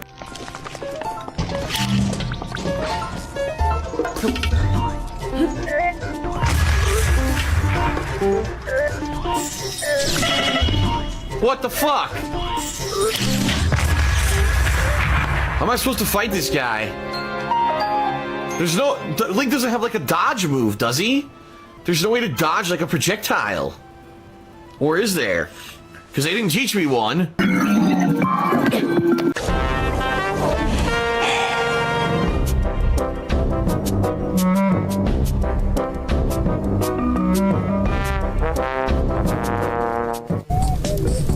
Phil Burnell. I put it under Phil Burnell. Okay, he really had to get that maxed out Brock Lesnar, guys. Can you really blame him? Can you really blame him? Speaking of which, I am in massive amounts of debt.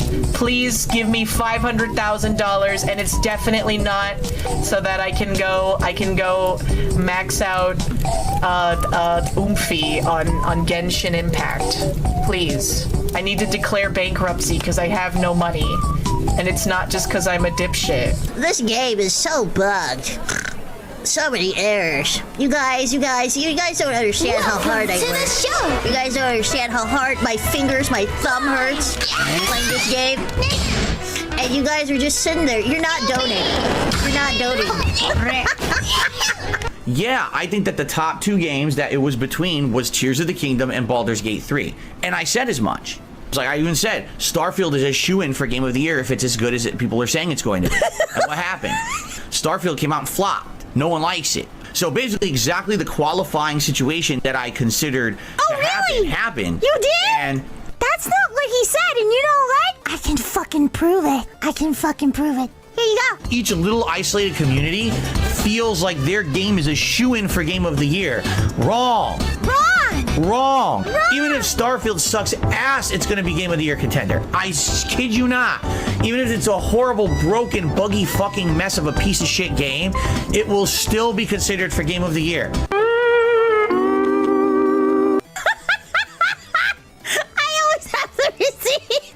My prediction was actually correct, guys. I wasn't wrong at all. It's exactly how I said it was gonna be. No. He acts like people don't watch him.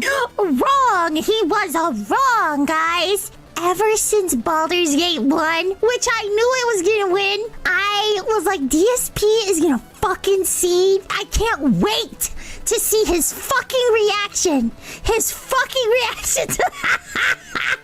Like, people don't fucking record all the dumb fucking shit he says. This is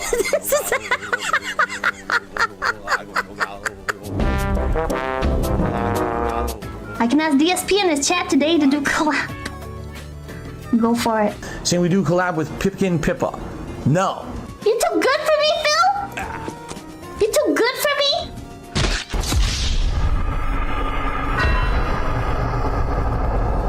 Alright, so our panini grill is warmed up. Yay, panini time! What I'm going to do is I'm going to put the sandwich on the grill. No, I don't want to be turned into a panini! No! Please don't turn me into a panini! What I usually do is I do this. I put the bread over back and I already angle the top.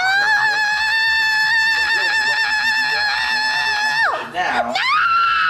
There you go. Well, okay, Leah, shout out to Leo. Thank you for featuring my stuff. That's nice of you.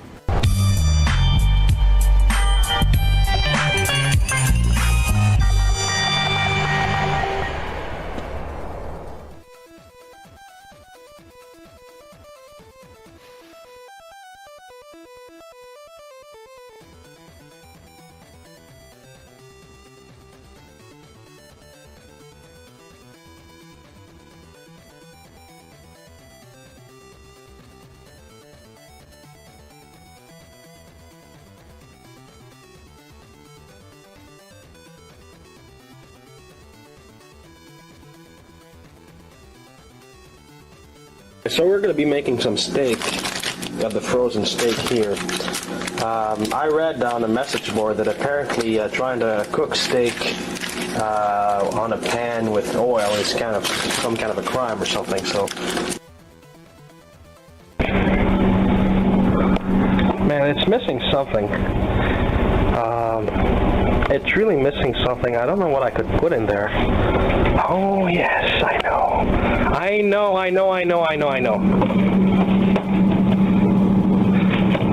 What about ice cream?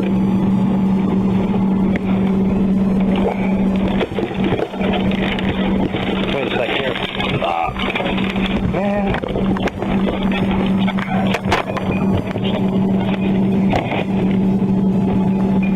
Okay.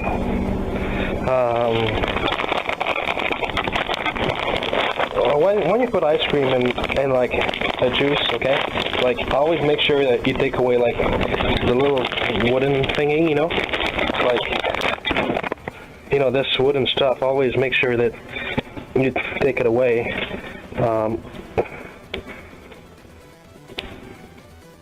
Okay.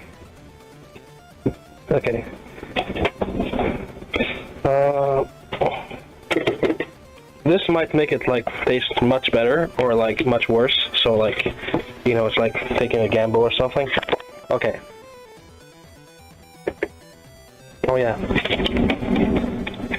Well, by the way, guys, this little thing here, you know, you see this? You know, it's like a magical product. It sells like a Canadian Tire or something. And when you put that, okay, like the mice, they all go away because like it makes some kind of noise. All right.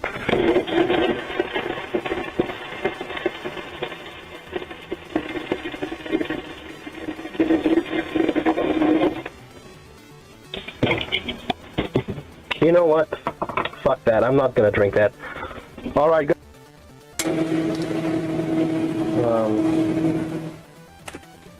I don't know how to.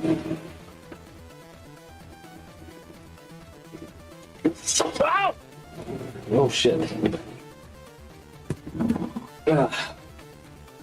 All right. Oof. You know, the thing when you drink something in the morning has to wake you up. So we're gonna put things that to wake people up during the sun. You know, you got guys like Adolf Hitler and Mussolini who came in, and those guys were. It was. Whoa. Ah. Oh, geez, really. Probably from this morning or yesterday. All right, so we're gonna be making a secret recipe today. It's kind of secret people kill for. Basically, it's coconut bread. Coconut. But first, I'm gonna tell you about something I was thinking about. You know, the law of gravity, the way it works.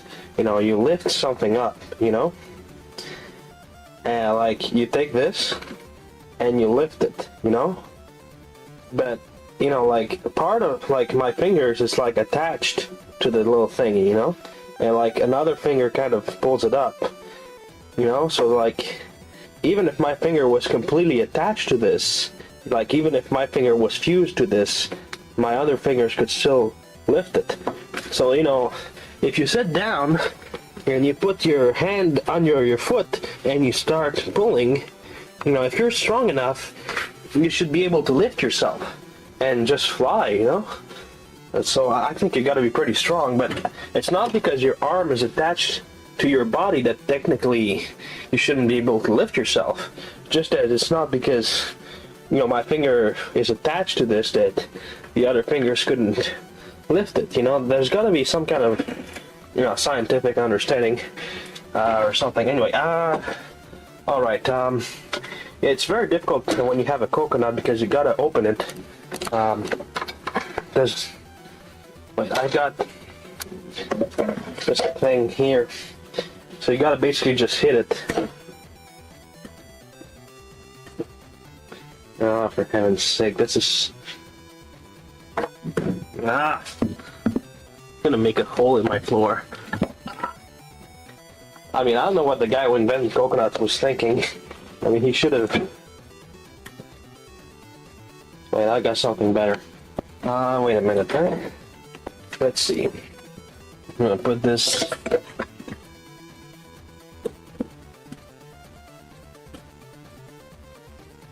Alright, let's see if I can do this.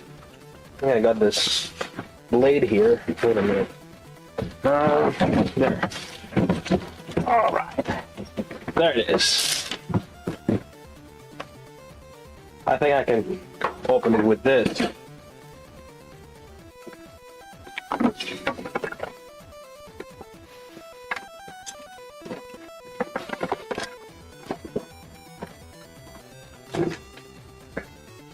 All right.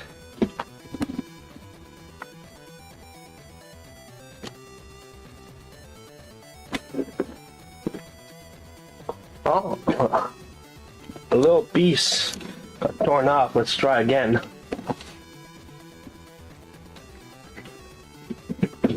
Ah, shit. Oh, this thing is all dirty.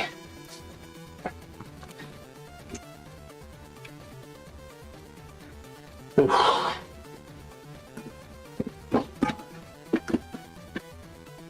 Where's the other half go? There it is. All right. Why is it red? See that? This. Ugh, it smells bad. Ugh, what the hell? Ugh, looks like it was rotten. For heaven's sake, how fast do coconuts rot? Look at this.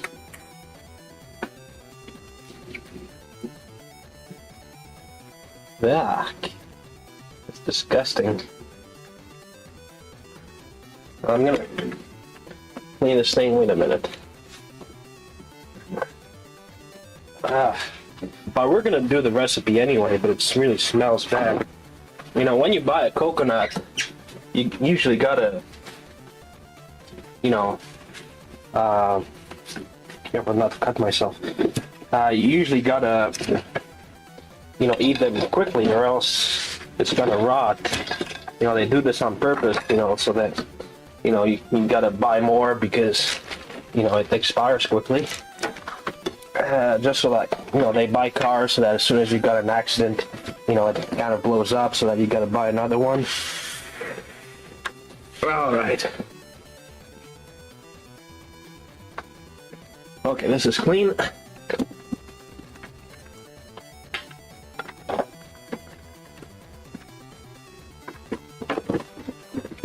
Alright. Now for the coconut. Man, it's all wet now. It looks like the little, you know, liquid got all over the place. That's the thing I hate about coconuts. There's always this little liquid that lies all over the place whenever you open it. It's always like that.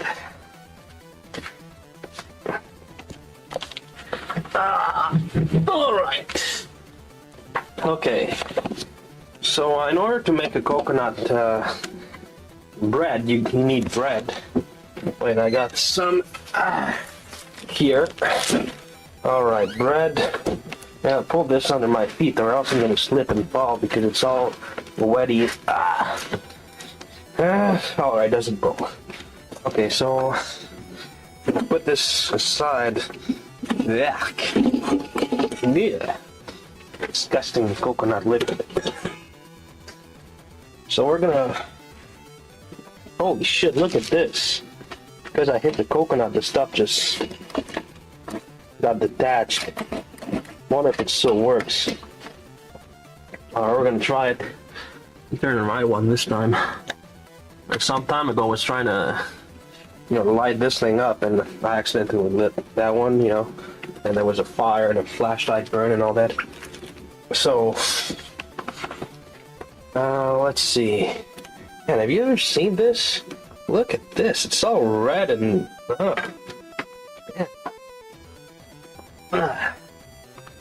I've never seen a coconut do that. Alright, so we're gonna take a slice of bread.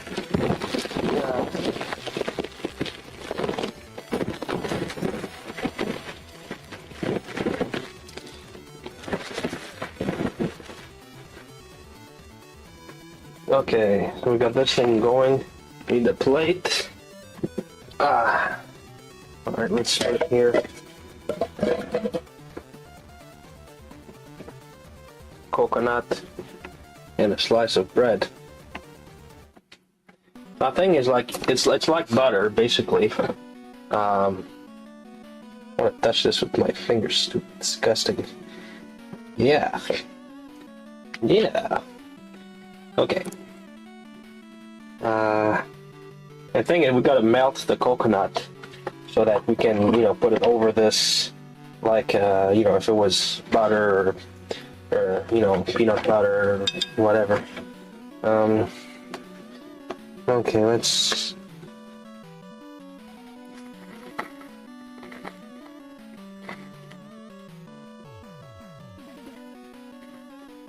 I want to get it to melt.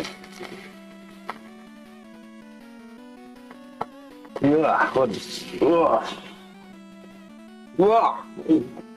It smells so fucking bad. Just gonna get the bad smell.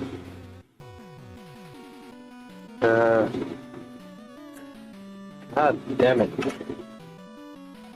It's probably gonna work if the coconut, you know, isn't rotten. Anyway, ideally it should melt, and when it melts you kind of just put over the bread and all that.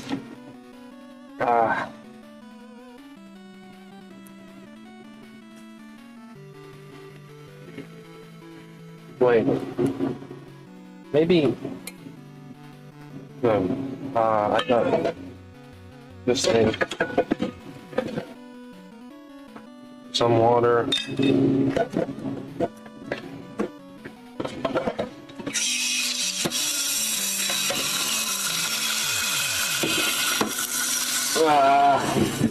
Maybe with boiling water it's gonna melt. And when it melts, you just kind of like pick it up and pour it. Man, you see that? It's all like pink here, or red, or... It smells horrible. Oof.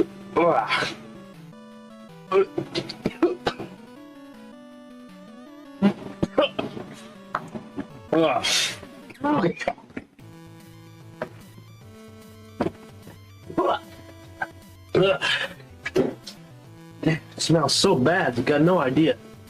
Oof, what the hell? Man, I should be an expert on smells, but sometimes there are things just get to me. Oh boy. So we're gonna wait until it boils. Well, it's not doing anything, so you can just play in the meantime, you know.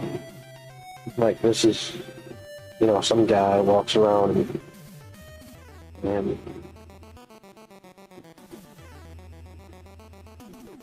you know, nowadays kids, they need like billions of dollars, you know, of video games and, you know, super machines, you know, like Sega Saturn, whatever. You know, but back in the old days, kids, you know, they could have all the fun they want with just little things like that, you know, and just, you put this little thing here and you pretend that, you know, this is like an Indian tent, you know, and you're a like General Custer, and like you go, you know. Anyway, so doesn't seem like this is working. Well, if anyone knows a way to melt coconuts, you can tell me, and you know, so that's the way to make coconut bread. You melt the coconut and you just pour it over thread like that. Alright, so see you guys. If I think it's boiling, oh, what the, ouch, ah, God, what the fuck, ah, alright, maybe that's a bit too much though.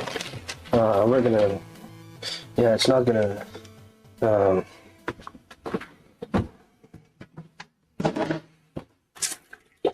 this is too much.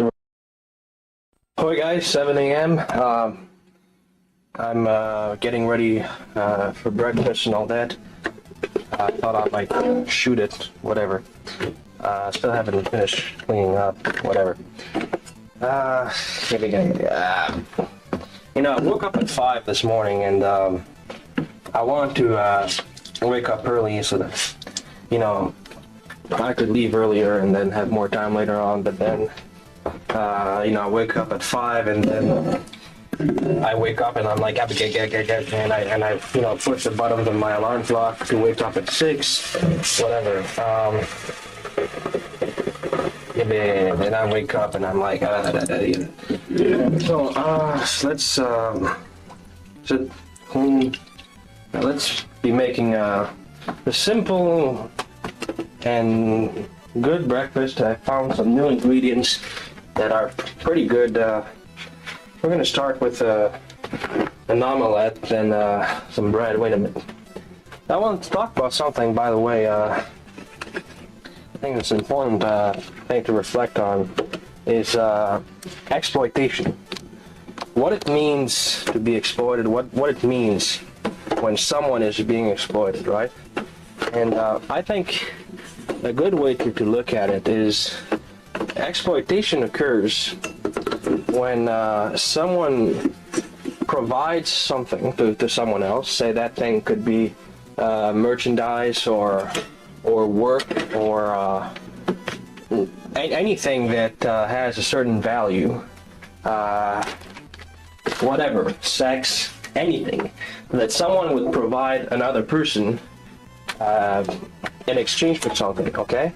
And that because of an unequal relationship between the two, the value of what is given by that person is significantly lower than the value of what that person receives in return. And I think that is probably the best definition of exploitation, because one part of this relationship needs what the other is giving more, and so is willing to give more in exchange for it. And so there's a big difference between the value of what is given and what is received. And I think the best example is, well, as far as I know of, because of the stories that I've heard, was in Europe following the Second World War, especially, well, I know about Italy. The situation was extremely painful there for a lot of people. And people were giving things that they never thought they would give in exchange for sometimes just a little bit of food or, you know, that sort of thing. And make some eggs. And that is exploitation, because the people who want food, they need the food much more than the person who gives them food needs whatever is given to them. You know, sometimes things that have a tremendous value, family jewels, whatever. And so that's a form of exploitation, because you have someone who gives something in exchange for things that are worth much less. And in every human relationship, no matter what is business or romantic or any kind of relationship, you will always have one side that it will be in a position of strength compared to the other. And the more you need the other side of the relationship and what they can give to you, the more you will be in a position of weakness, the more you will be in a position in which you will give more than you take. And God damn it, this is... And an example of that, you could see recently, there was a story about Madonna, who's like 100 years old, and her boyfriend is like 20 or something, and you know, it was pretty ridiculous reading what was going on between the two. But that's an example that's pretty clear. I mean, she doesn't want him as much as he wants her, so he's in a position of weakness. And a free market of trade between people, meaning that two people in a give and take relationship with no intermediary, no family member getting in the way, or no government setting regulations, whatever, doesn't always mean that the trade, even if it's free, will be of equal value. And in labor, it's even more pronounced. Let's put this on medium so that I don't get an explosion or whatever. Anyway, say you've got the worse the economy is, the more pronounced this is. By the way, say you've got a situation where you've got a bad economy and people are struggling to find jobs, especially, well, guys like you know, doctors or whatever are usually not really affected by this. The more specialized you are, the less trouble you have. But the people who are not really specialized, have a high school education, and who have maybe some college, but will probably have to do manual work, they are struggling to find jobs. They're looking everywhere, and sometimes finally they find a place that has an offering, that place that offers a job. So they go for the interview, and you have this one side of the relationship that really needs a job, that really wants a job. He's got to feed his family, he really needs that job. And the other side of a relationship that, well, they need workers. That's why they have an opening. But if it's not this one, it's another one. And so they have all these applications, and it will be easy for them to just say, well, we're going to pick the worker who we feel is the most capable, who will give us the most, and at the same time, in a sort of a plus-minus calculation, who will take the less away from us. The worker who is the least likely to join a union, if there is one, the worker who is asking for the less in benefits. Well, probably most of them will be asking for pretty much nothing, but there is this calculation that is made. What can we get from him, and what will we expect to give him? And so what happens is that if you have a situation where invariably the work that the employee will do will be worth more than what he will get for it, because he's in a position of weakness. Just like any other human relationship in which you are in a position of weakness, you will give more than you receive. And so the lesson to get from that is not to place yourself in a situation of weakness. It's supposed to get hot, and I don't know if I can, no, I'm not going to touch that. But there are hints, you know, sometimes little tiny bubbles, whatever. And what happens when you've got, you know, in politics, you often talk about trade unions. That's always one of the big things between political parties in many countries. What they do with trade unions, and say you've got a business that has no union. Okay, the workers are not unionized. What happens is that there is a negotiation one by one. Each worker will be negotiated individually. And that is a good deal for people who are specialized. You know, someone who's a consultant who has a PhD and 20 years of experience, he doesn't want a union, because if he negotiates by himself, he's going to get more. But so there are a lot of workers, the majority, who don't have the ability to negotiate like that. So what happens is that by negotiating one by one, they're going to have less, and it's obvious. And when you have a trade union by itself, just the fact that unions, you have to drop it slowly, or else it's going to have all the big bubbles, and it's going to pop, and it's going to be disgusting. Anyway, just because you have a union, and the union is allowed to negotiate, and you know, the CBA, when it's when it's negotiated, will have a force of law, because in the past the CBA wasn't worth anything. The employer didn't have to respect it. But even if the CBA has a force of law, you need tools to be able to negotiate them. And the way this is calculated is through the years,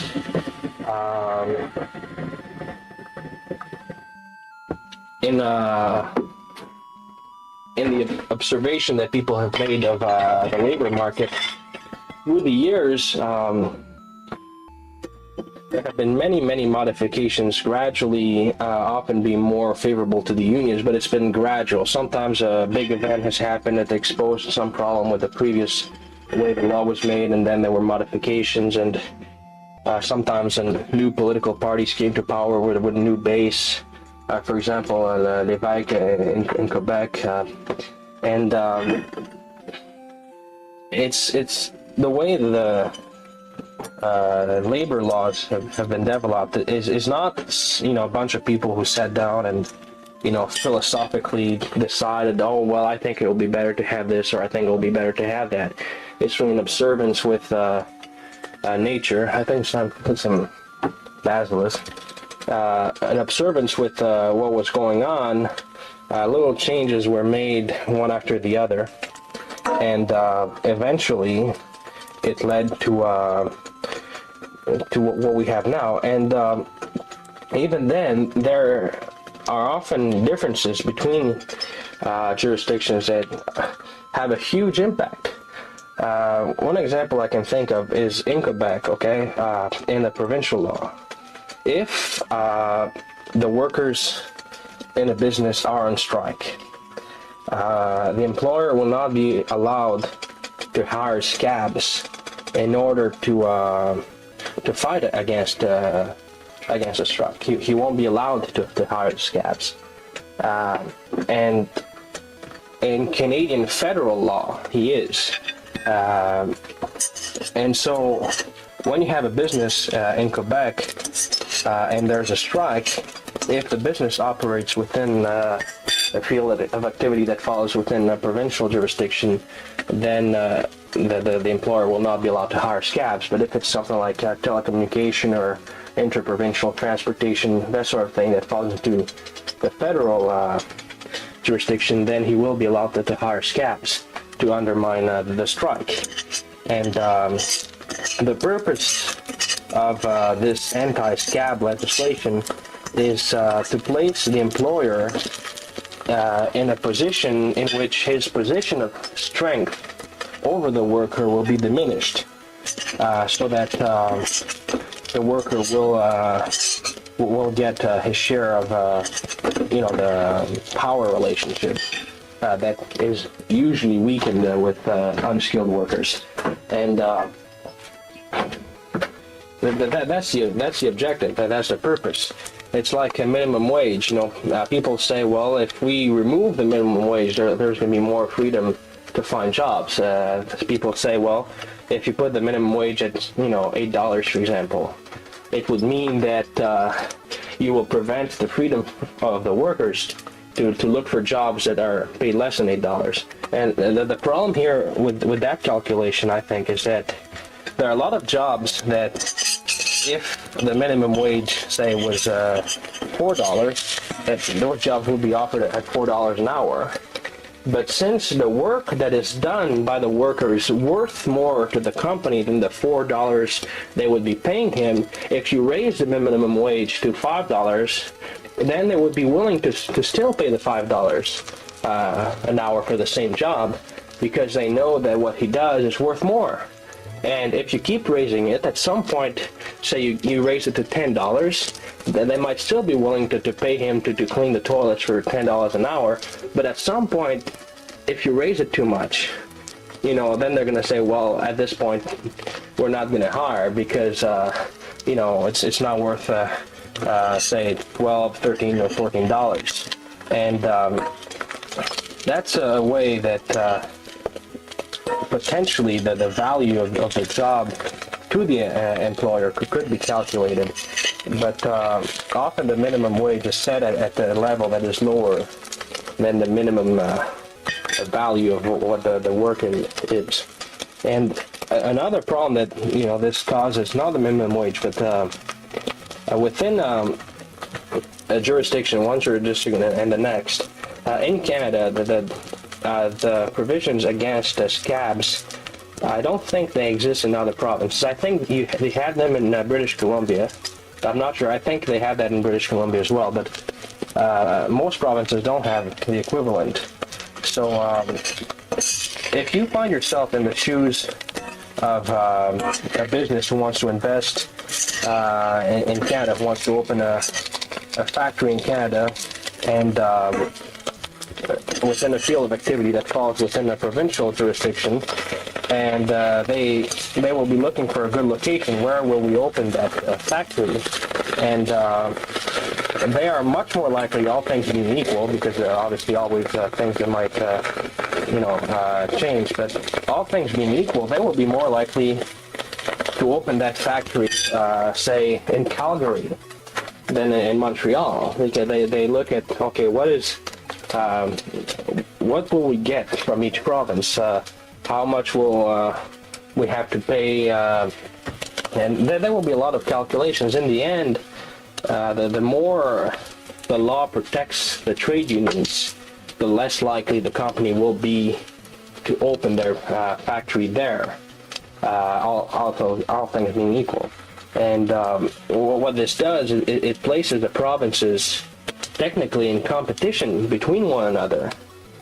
And the one that offers the less to the workers will be rewarded economically by new investments and all that. And the same is true internationally.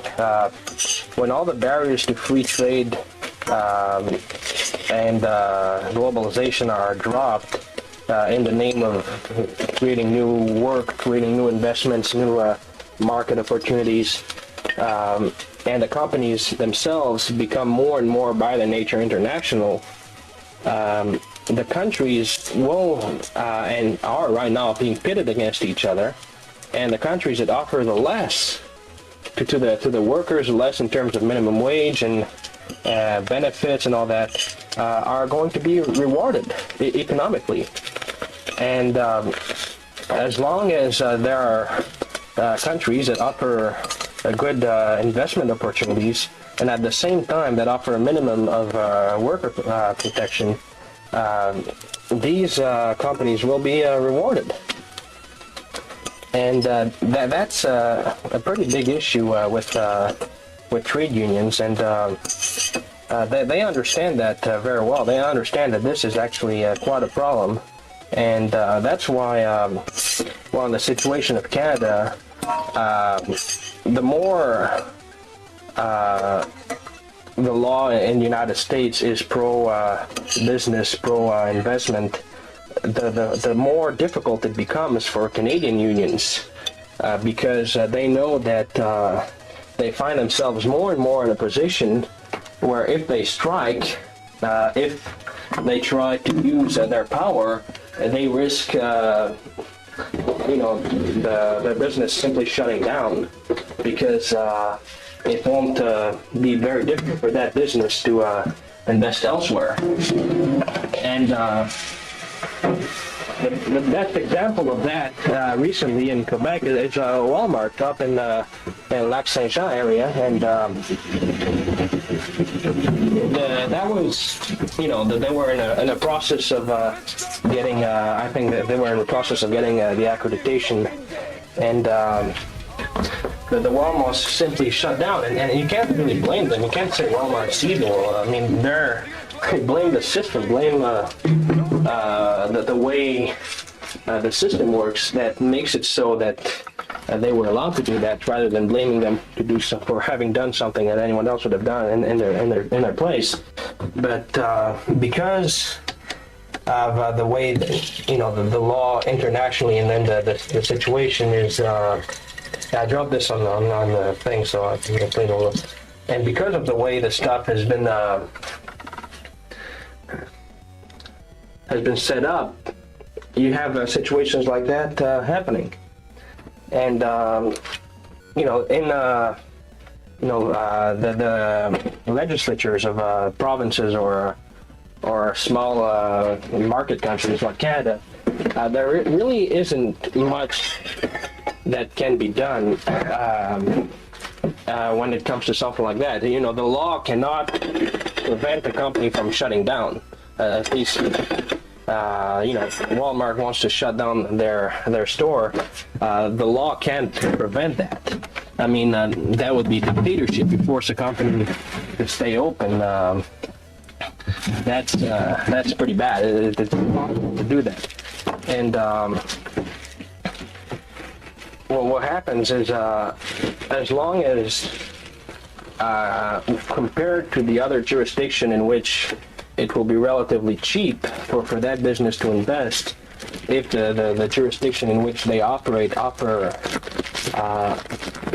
advantages that are less profitable, and if the cost of shutting down or moving somewhere else will be lower than the cost of continuing to operate within that jurisdiction, that's what they're going to do. And that's the way that the thing is set up. And that's why, all over the world, people are paying a lot of attention to what happens within the United States. People want the United States to be strong, but at the same time, as far as the unions are concerned, the stronger the unions are in the United States, and the more the government of the United States support those unions, the less incentive there will be for businesses in other countries to simply move their interests to the U.S. And even within America, you have the same problem. There are third world countries that offer so little to the workers that you have this whole outsourcing problem. But this is something I discovered not long ago. Coconut oil, virgin coconut oil, which is very delicious with bread. And anyway, I'm going to open this. Yeah, there we go. And so that's why you have often American companies that they sell their products in the United States, but at the same time they get people to make those products in the third world, in countries that allow them to do pretty much whatever they want to the workers, keep them locked up, or well, there is little control, especially in the poorest countries, in which the company that is operating within that country is bigger and stronger than the country itself. You know that in 2000, a research institute, I don't remember the name, they published a report saying that of the 100 biggest entities in the world, the biggest economic entities in the world, 49 were countries and 51 were corporations. So obviously there are a lot of things that come into that. You can't just compare GDP to sales, but it does put into perspective when a very strong and powerful company conducts business in a country that has very little resources. They find themselves in a position of power, and the country couldn't care less about helping out the unions or whatever. And that's the same problem in a way that American workers are facing, because there are other jurisdictions, especially now that it's so easy to move between countries. There are other jurisdictions that make it a lot easier for the businesses to invest in workers, and are in a position of weakness, and because of the cost of life is lower in those countries, to get a lot more in return than what they give those workers, especially since they can pay them something that is much lower than minimum wage. And it's a great calculation, and the only thing that really stands up against that for the low-skilled workers, and of course once you are specialized, the more specialized you are, the more you don't really give a damn about that, because it doesn't really affect you. It really affects the least skilled workers. But what happens is that the only protection that people have against that is political will. If you have a country in which the majority of people are very ideologically pro-union and all that, the politicians will often put their own political career ahead of the economic interests of the country, and they will say, well, it will be in my country's best interest to lower the minimum wage and to reduce the protections that the workers have, to reduce the endorsement that the law is making, basically, of trade unions and strikes and all that. Doing that will be good for my country, but it won't be good for me politically, because it might weaken me in the eyes of the people who have elected me, since I ran on a pro-union campaign and they voted me for that. And if I don't do that, then I'm going to lose endorsements. So the only thing that really protects the workers, ironically, is politicians who are essentially not as attentive to the interests of the country as to their own. And it's a pretty ironic situation, but that's just the way it works. Anyway, so this is a pretty nice breakfast. A normal omelet without the crunchy thingies, and coconut bread. It's pretty delicious.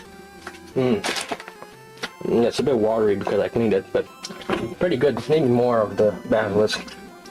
Yeah. Whoa, that's too much. Well, whatever.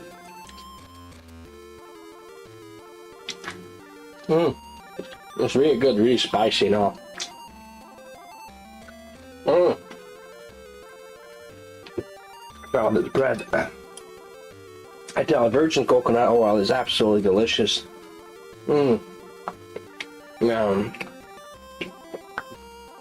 Just fabulous. Just fabulous. Alright, so, you guys should try this, virgin coconut oil. It's written in English on the other side. It's really, really delicious stuff, and, it's like butter, but it's better. It tastes better. So, anyway, see you guys some other time, okay? I think about it, the more it's like, I come to the conclusion that science just doesn't work.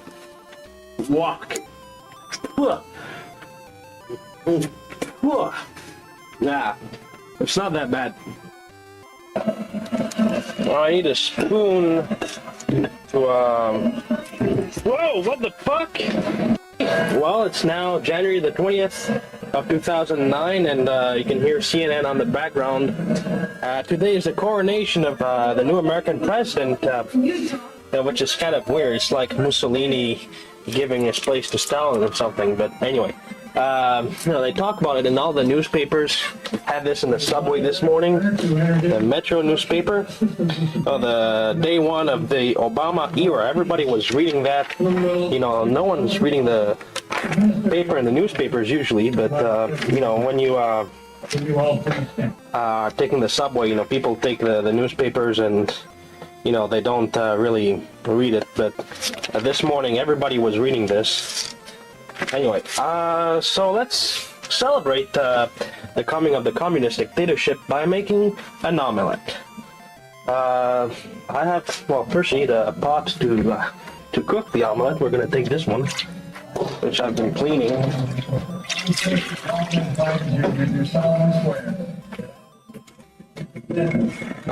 All right, so eggs. I have some eggs here. All right, eggs and oil.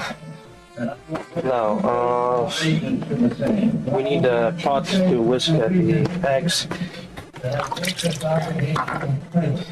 The best way to make an omelette, a really healthy omelette, is to use 1 full egg and 2 egg whites. Because an egg white is a very low-calorie source of protein, so it's really healthy stuff. Have to tie this up.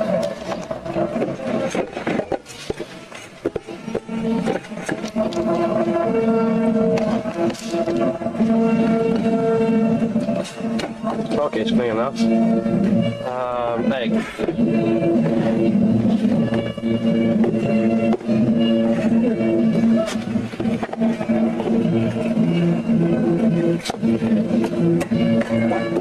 Need to buy new ones. Okay, so we're gonna preheat the little pot here, but first we need to try to cook a little bit, so there's still some little drops of water in there, so we're gonna have to remove this. You know, cooking an omelette is the same as cooking a steak. You know, you need some a little bit of oil. I use olive oil, you see. So you put olive oil in the pot. Musical performance. Mr. Itzhak Perlman, violins. Anthony McGill, clarinets. Yo-Yo Ma, cello. And Gabriella Botero, pianist. Okay. Performing Air and Simple Gifts, a composition arranged for this occasion by John Williams. All right. So you can hear on the television in the background they're making this whole ceremony, and you know, it's in the same place that 200 years from now, you know, it's going to be overcame with, you know, ghouls and super mutants and everything, and people shooting around and stuff, but they don't know it yet. All right. So first we need is 1 egg, full egg. Wait a minute. Yeah, it's really tough to do this with one hand, so I'm gonna put the camera in my mouth.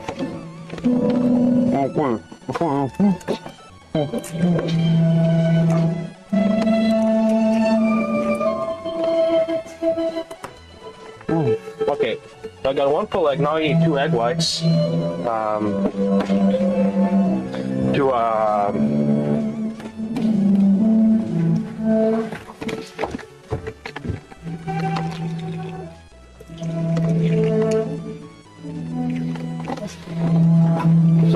In order to whisk the egg whites, it's important that you have some air. You know, that the air has to get in order to really whisk them well.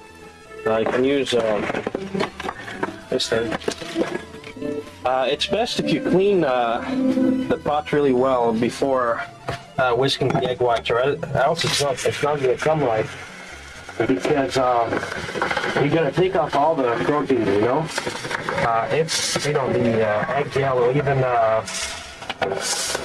you know, has a little bit of, you know, if it touches the egg white just a little bit, you're not going to be able to whisk them, so you got to clean it up.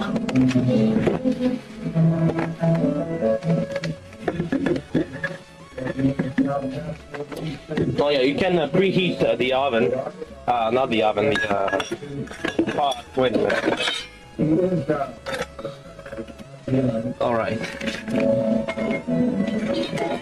Have this here. So we're going to use this to whisk the egg whites. You always need to mix a little bit of water. Now, I haven't been able to do it properly yet. Thing is, you need a lot of practice in order to do it properly, but I read up, you know, the technique and all. So first you need to clean the little things here, because there's still some of the really weird, like, gooey stuff in there. So you have to take it away completely, or else it's not going to come right, you know. So they have to be really free of all the gooey stuff.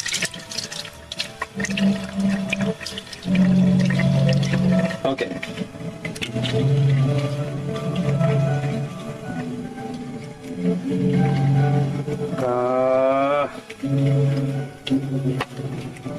Probably do this. Oh, wait a minute. Make sure you really, like, put your finger in and kind of move it a little bit like this, you see? Like that, so that the water really takes away all the goo.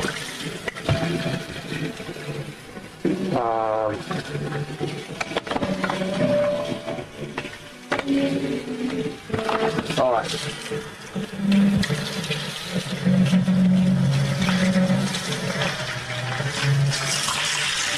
And you also need a little bit of water, or else it's not going to come.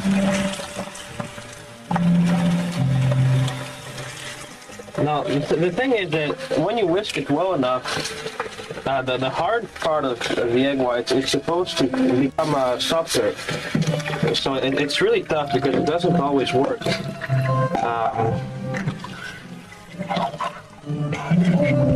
Okay, so I need this little machine that I have. The egg white whisker. I'm gonna put the yellow back in the fridge.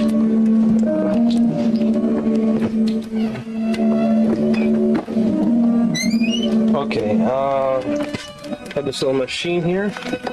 In the meantime, the stuff is heating, so when we cook, the omelette is going to be ready. Oh, yeah. So we're going to have to whisk this stuff. Okay. This machine is made to whisk the egg whites, okay?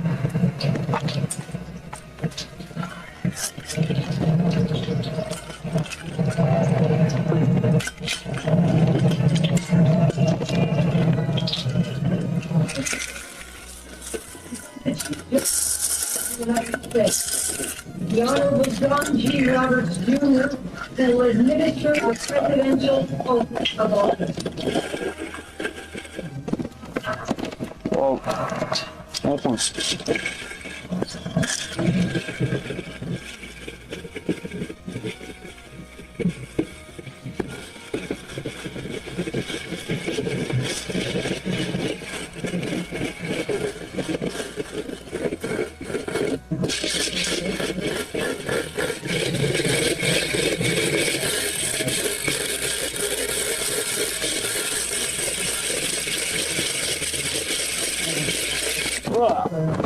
where I dropped it.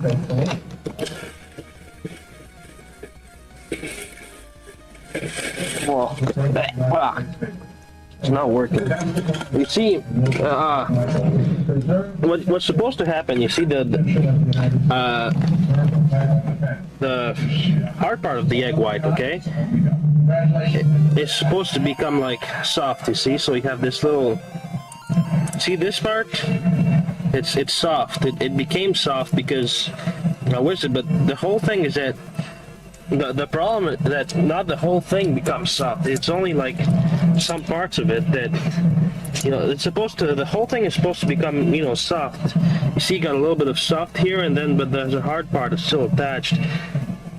So you gotta do it better. I'm not sure exactly how to do it. I heard that if you put some lemon, you know, around, it's going to like acidify the stuff. But ideally, it should become like a cream or something, you know? So, alright, let's put this stuff back in. Alright, so we can prepare the mixture while the stuff is, there's a bit too much smoke here. Wait a minute, I'm gonna put this stuff back here. Okay.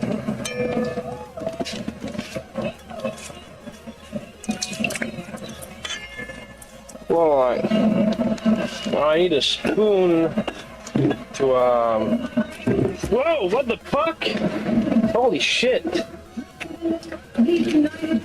What in the world is this? Oh, wait a minute.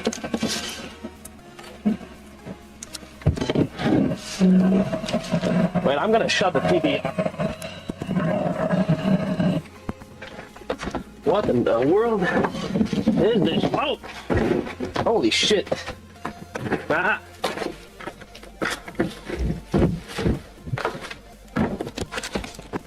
How the fuck is this happening?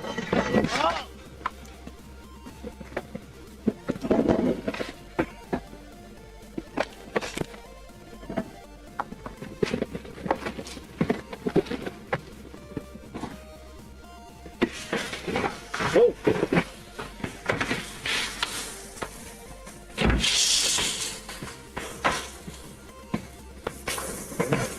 Holy shit.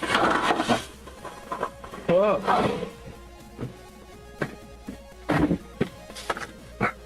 What the fuck?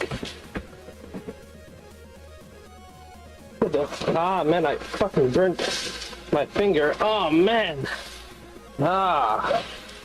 What the fuck just happened? Oh, shit.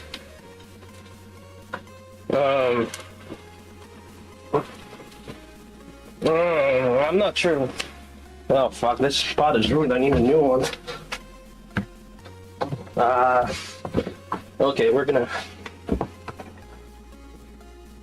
Holy shit.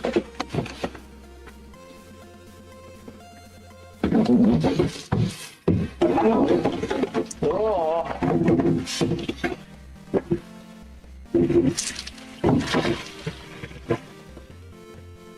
Fuck. Damn, I really burned my fingers. Look at this. Oh, fuck.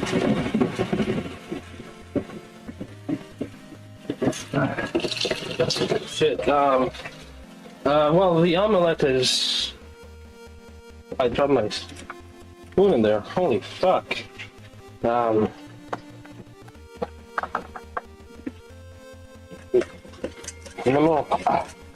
that smoke's killing me. It's hard to breathe. Oh, damn it.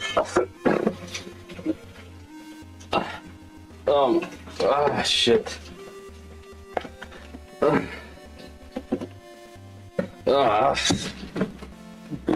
gonna open the window sometime or...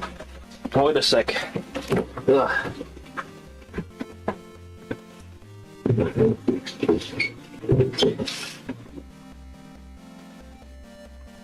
Fuck. Oh man, my throat is burning. Ah, I inhaled it. It's just burning. What the? Shit. shit. Oh man, what the hell? How the fuck did this happen? It just fucking oil, man. Oh boy.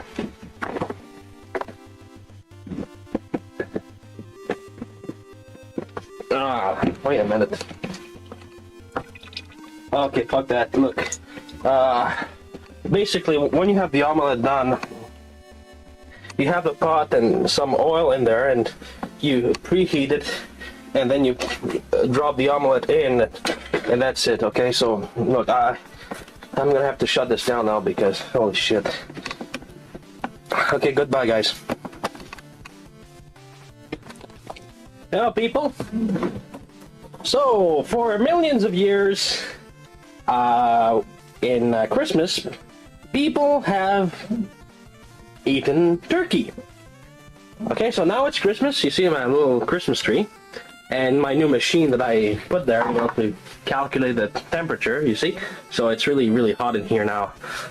Anyway, we're gonna make some Christmas turkey.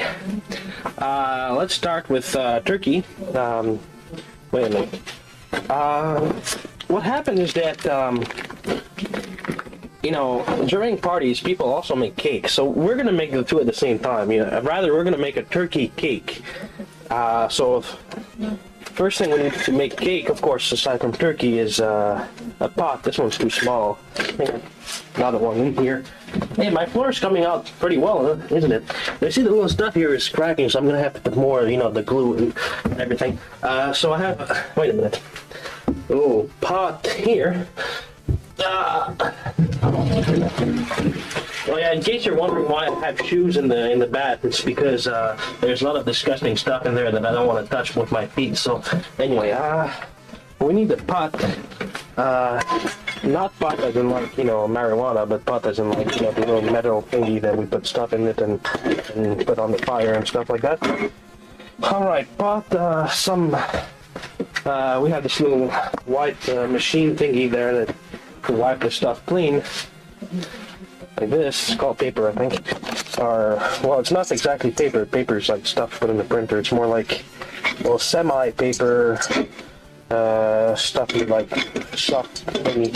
Alright, so when we make cake, we need to put some butter in there. I think I have some. Wait a sec, huh? There, butter! It's too cold. Wait a minute, huh? I'm gonna... how do you open this?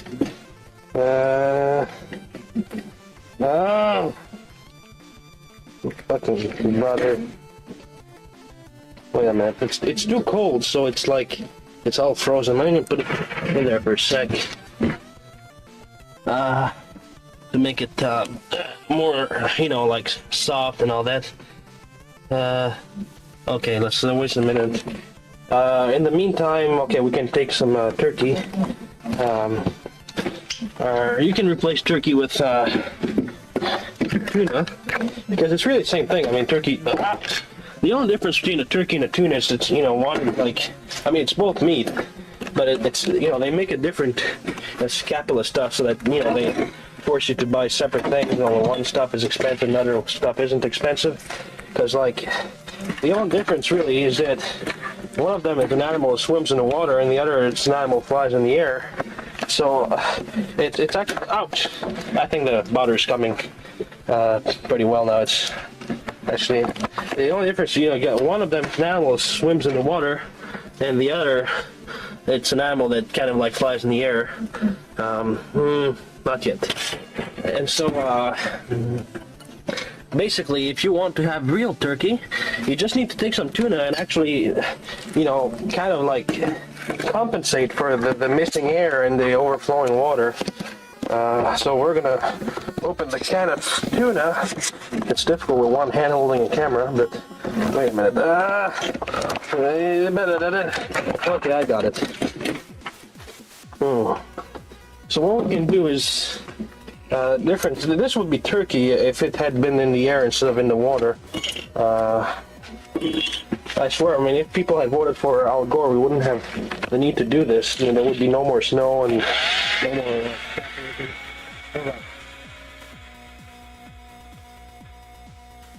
Wait a sec, eh? We have to take the water away, so put the stuff in there.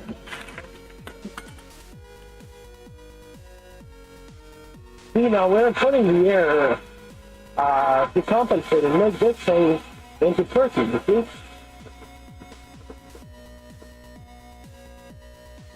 Alright, now we're going to take this off and put it back in the box.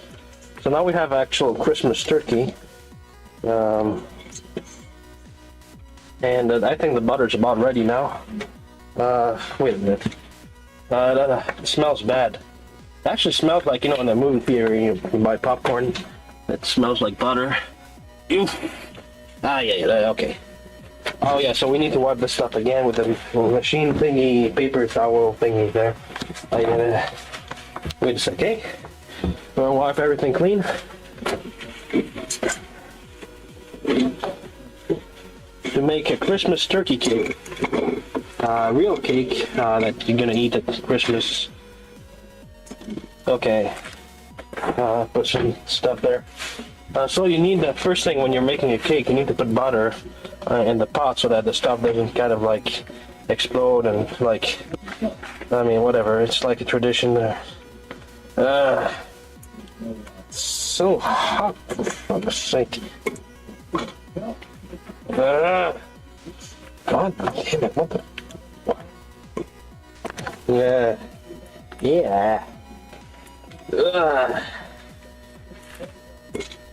Hey. We're gonna put some heat in there because butter, even with the... what the hell is this?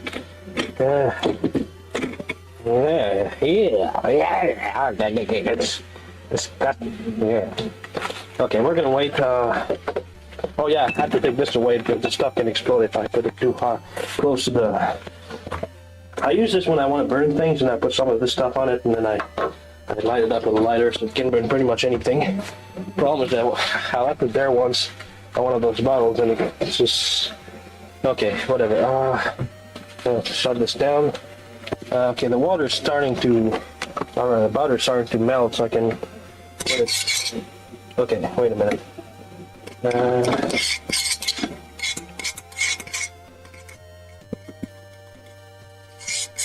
Okay, I want to smell. Alright, the next thing, we put a little bit of flour so that the stuff can, like, you know, stick. How did this flour?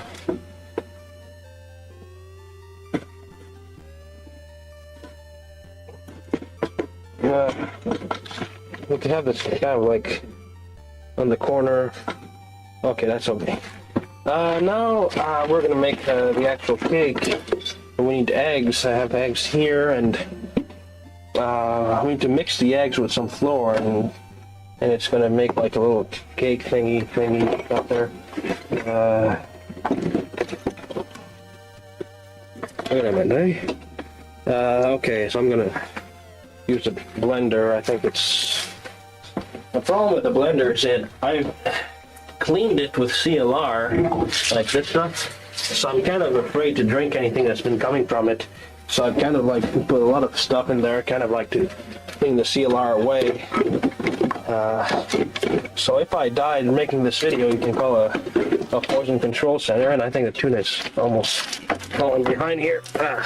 Okay, so we need flour and eggs to bake a cake. Wait a minute.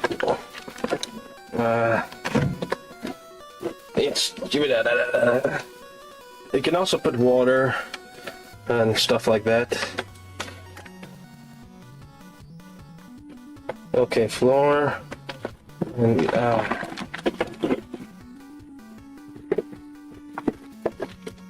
egg. Yeah. So I'm not sure how we're supposed to.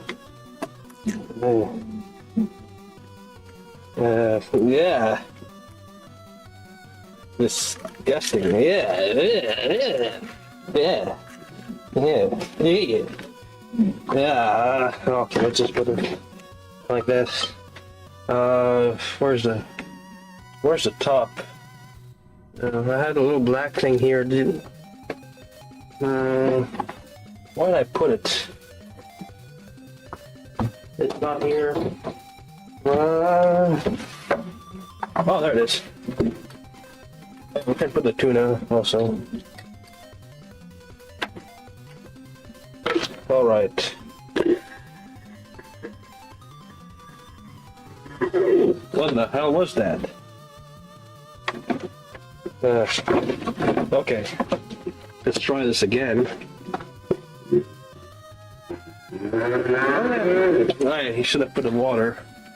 How do we transport water? Because water is there, and yeah. Maybe with this. It's,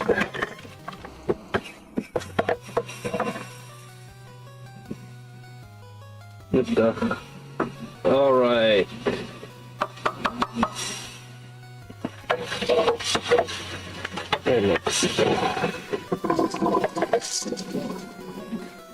Okay.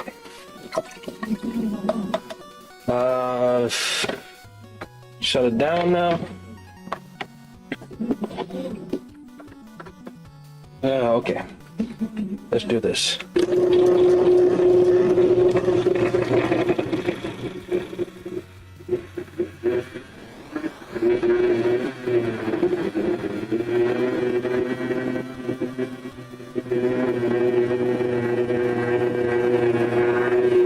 Why isn't it working? What the hell?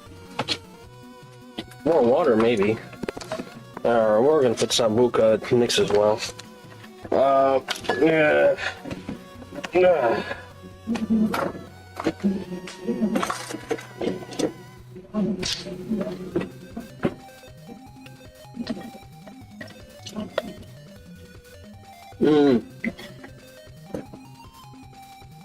All right. Let's try this again.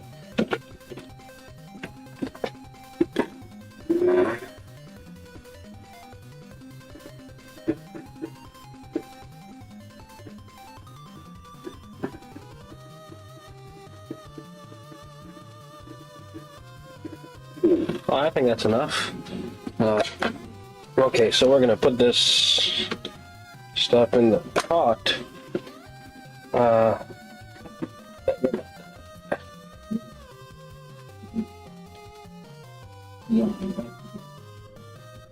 What's wrong here?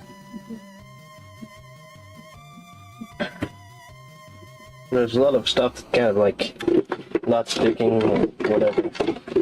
You can also add some extra Christmas stuff like sausages. Alright.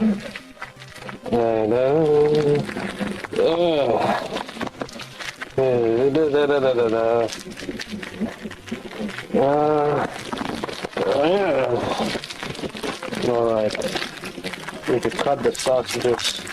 2 sausages would be okay. I'm gonna have a knife handy. I mean, we're gonna use this as a knife.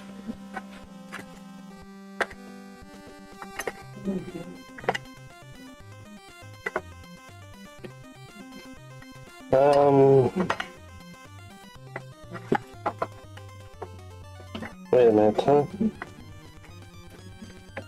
Where is it? There it is. Alright, oh yeah, when you're making a cake, you also need some magic powder. Because if you don't put magic powder, it's not going to rise.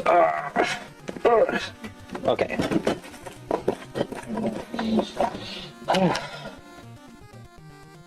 Christmas is beautiful, isn't it? Alright, so we got our Christmas cake with turkey and some Christmas sausages and a Christmas tree watching over us. There's no little angel over there, but whatever. Okay, let's mix it. I think I have, oh yeah, spoon. You guys know what this is? This is a rotten apple. When I eat an apple, I, put this kind of plastic stuff around it, and then I put like duct tape over it so that the rotting cannot kind of like come off stuff. So here's our Christmas cake.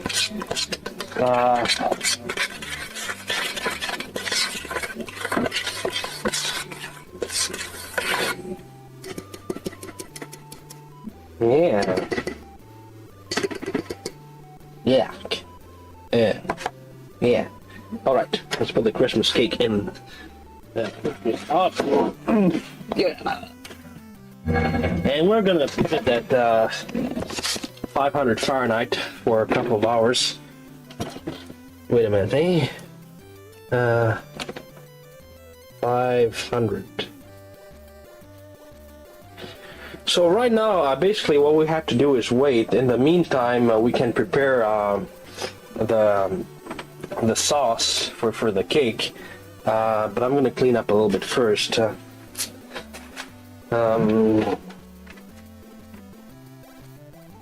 The spoon is really disgusting with all this weird stuff thingy there.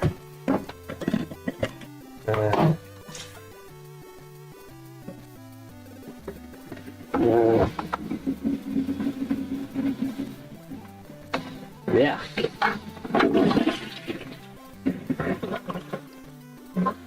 Oh, that was coming out again. Okay, let's clean this. Actually, shampoo. All right. I don't know why it's so hard in there. Let's see. All right, got a new battery. I'm trying to put some. All right.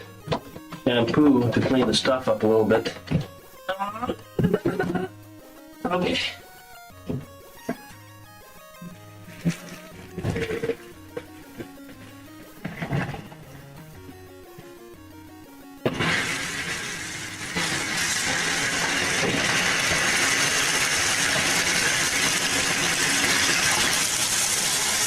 Oh, let's just leave it like that. Okay. Now we're gonna make the cake sauce. When the cake becomes hard, it's a little stuff that, gets over it. Okay. Oh. They say that if you put poison in your cake, you can die while you're caking it, because even if you don't drink the poison, the stuff, like the air, is going to be poisoned. Just by breathing it, you can die. So if you want to make a joke to your friends, by inviting them over and making them drink, or eat the poison cake, you gotta be warned, you have to put the poison, after, because if you put it, in the cake, you can die while cooking it, or whatever. So, yeah, okay, we're gonna make the sauce. I don't have chocolate. I can make lemon sauce. I love lemon cake. I need the plate or pot or something that looks like it. I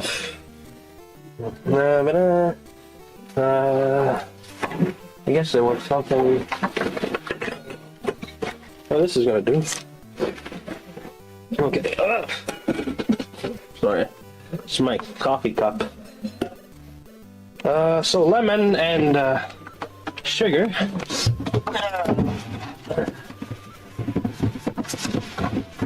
For the cake.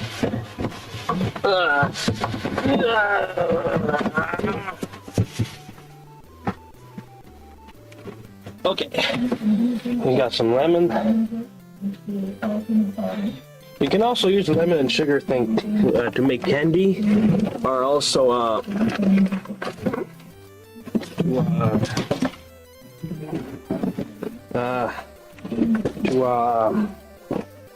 make stuff for your bread or something like toaster. All right.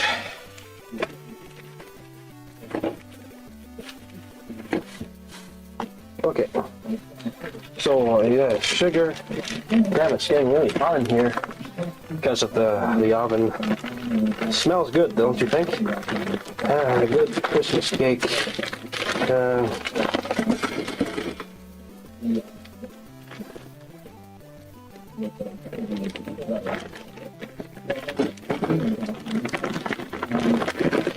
We can use a blender for this, but the blender is kind of like, you know, sick now, so.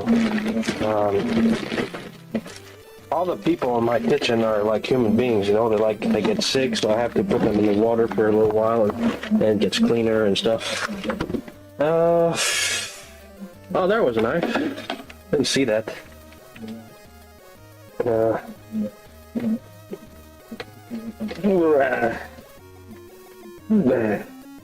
Wait a minute. Maybe my right hand is stronger.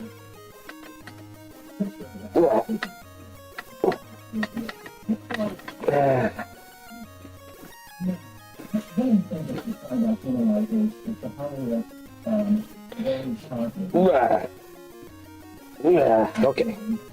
So you put the lemon to make the cake sauce. Yeah. Yeah.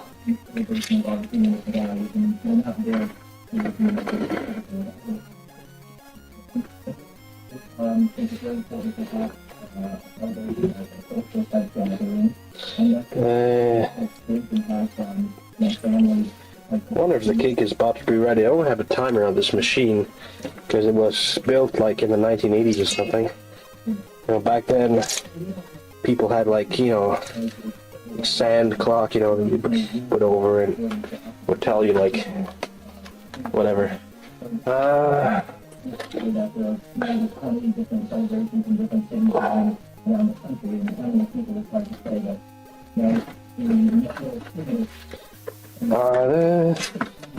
I think the fundamental nature of truth is really, you know, looking with your eyes at the reality around you. Like if something cuts in half, it means that, you know, something's cut in half, you know, but that's kind of like just an illusion because, like, you know, lemon being cut in half, it's just like language. It's not like reality, and in reality, like, you know, you don't know if there's really like a lemon in front of you, you know? Like it might be some kind of, you know, monster disguised as a lemon, or like, well, what if it was? I mean, there would be no way to know, like, you know, it's like aliens, you know, walking around and stuff. There's a strange noise in there. Where's the spoon? I had a spoon. You remember that little spoon I used? It was... Or I used this. What are these? Oh yeah. It was there. Forgot about it. See, it's clean now. Alright. Yeah, put the other lemon.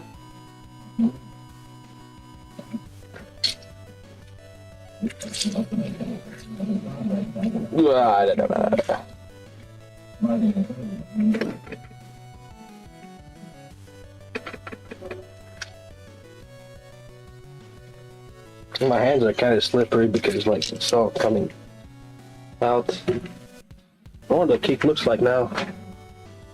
Oof, wow, the smoke coming out there.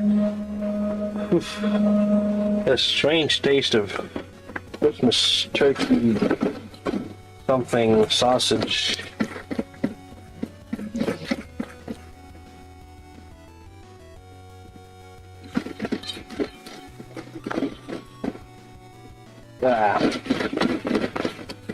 I guess this is ready. You can put this over the cake like that.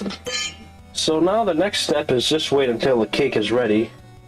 So we're gonna see. Wait, I think I have a light somewhere because it's pretty dark in there. Oh, there it is. So take a look. Does it look ready? Sort of. Not really, it's still a bit. So I'm gonna pause the camera now and I'm gonna come back in a few minutes. Alright, see you guys. Alright, we got a little bit of a situation here. There's a lot of smoke. I don't think you can see it with the camera, but this place is all smoky. So we're gonna check if the cake is ready. You use a straw to see if the cake is ready. Oof. Ugh. You put the straw in the cake. Oh, it doesn't even come out. Oh yeah, the cake is ready. Alright, so we got our Christmas cake.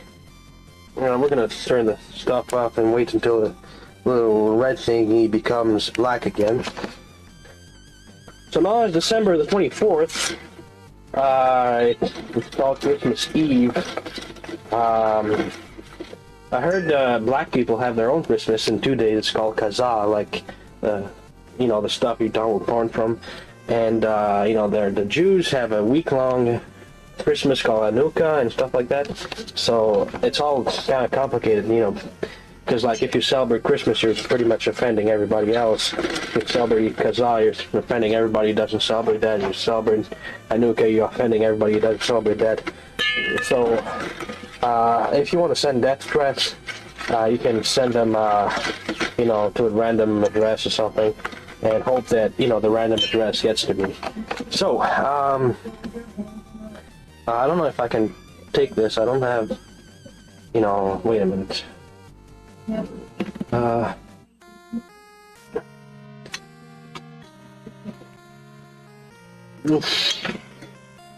am I gonna take this out with this heat?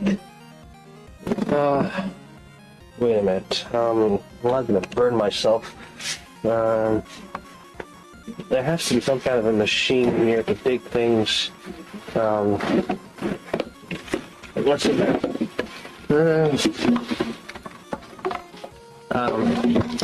That's not gonna work. Here. What's in here? What's this? No. Garbage bag. Oh yeah. Maybe a towel is gonna work. Oh, got smoke in my eyes. I need to get some hazard pay for this. Okay. Thank God I don't have a fire alarm. If the firefighters are here already, you know, I would have handcuffed me and shot me with a taser. All right.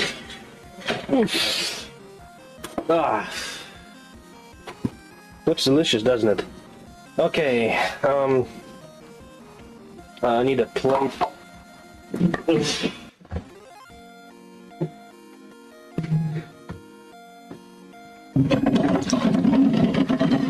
Oh, yeah.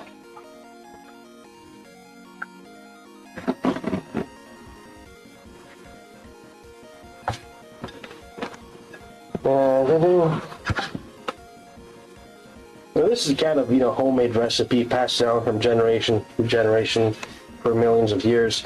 You know, you're not going to get something this good at a restaurant, because restaurants is just like capitalist propaganda. They put poison in the stuff so that, like, you know, even if it kills you, even if it kills you, you're going to come back to eat again. Damn, this thing's hot. I think I burned my finger. Damn it. I need a knife. There was one here. Ow, my finger, fuck. I just erased my fingerprints. Next time I get to the airport, they're gonna kill me. Alright, where's my knife? There it is. Ow.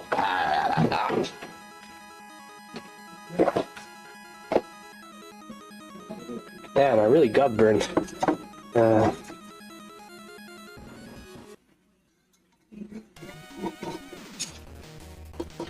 Alright. How do we take this from here and put it on the plate? Maybe with the towel again. Let's see.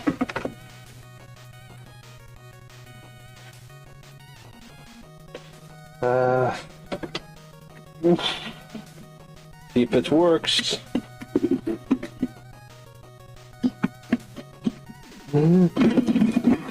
Yeah.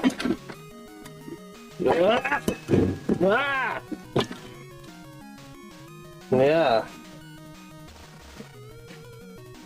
Wait a minute.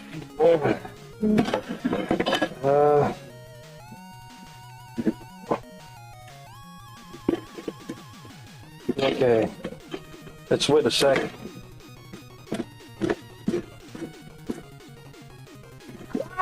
Ay! Damn it. It's still hot. Ouch. Ah! Damn.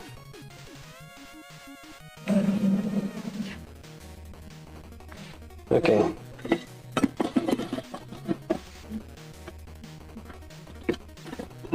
That's only part of the cake.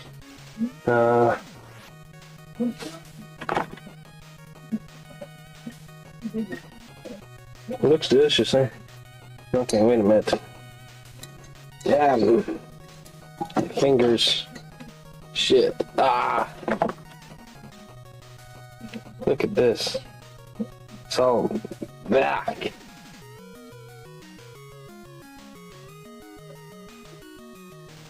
Damn. Okay. Let's try it again.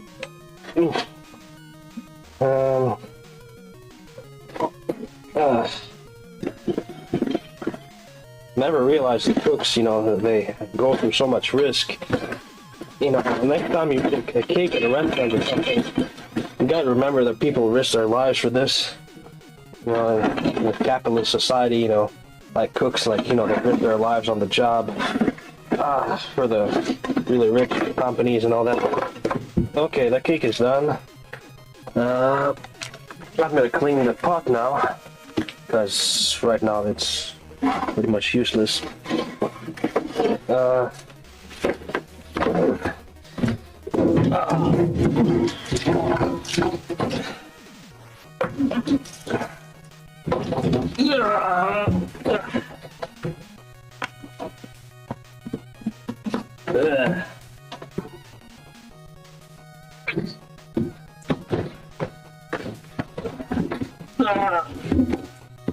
Okay.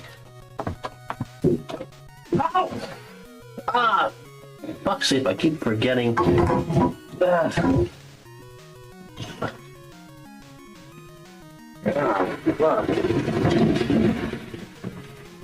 Ah. Ah.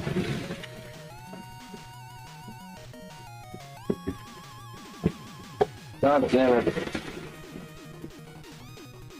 Okay. All right. Now we can put the sauce.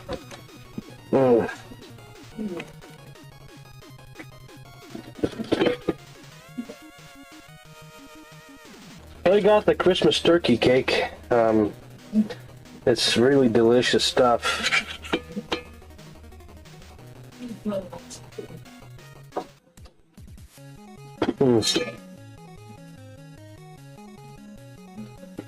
Man, this is the kind of cake that, you know, there are no words to describe.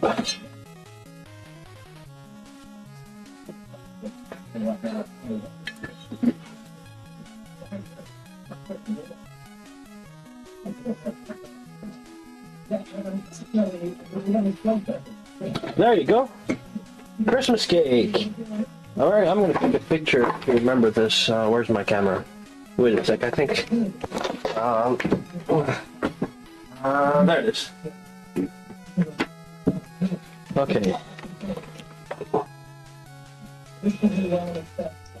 Let's take a little picture. Wait, okay.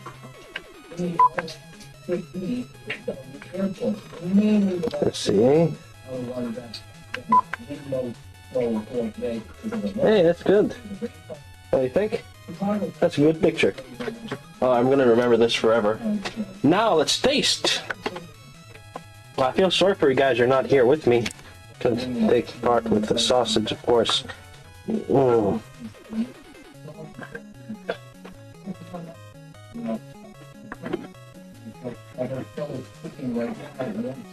Oops.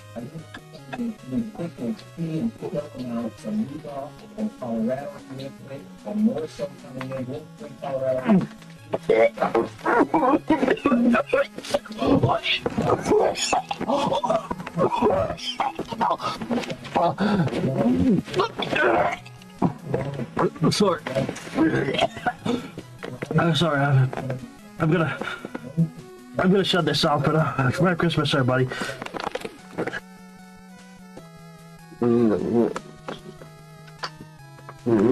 Yeah.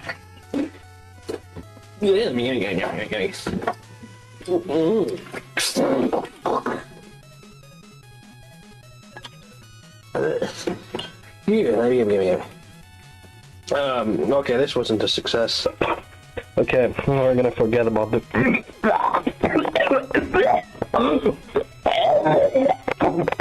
Yeah, man. I shouldn't have done that. Okay, guys, don't mix sausages with peaches. Fuck. You haven't lived if you haven't tasted this exquisite taste. Oh yeah, let's see how that. Ooh. Oh my god. Sambuca.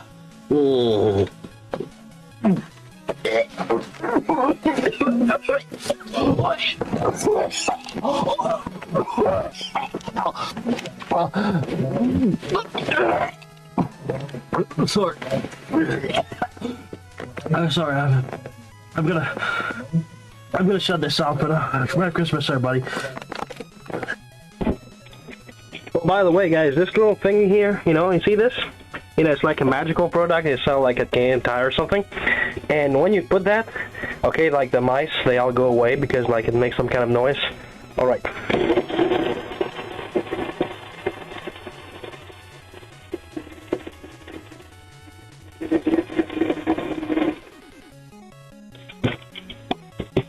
You know what?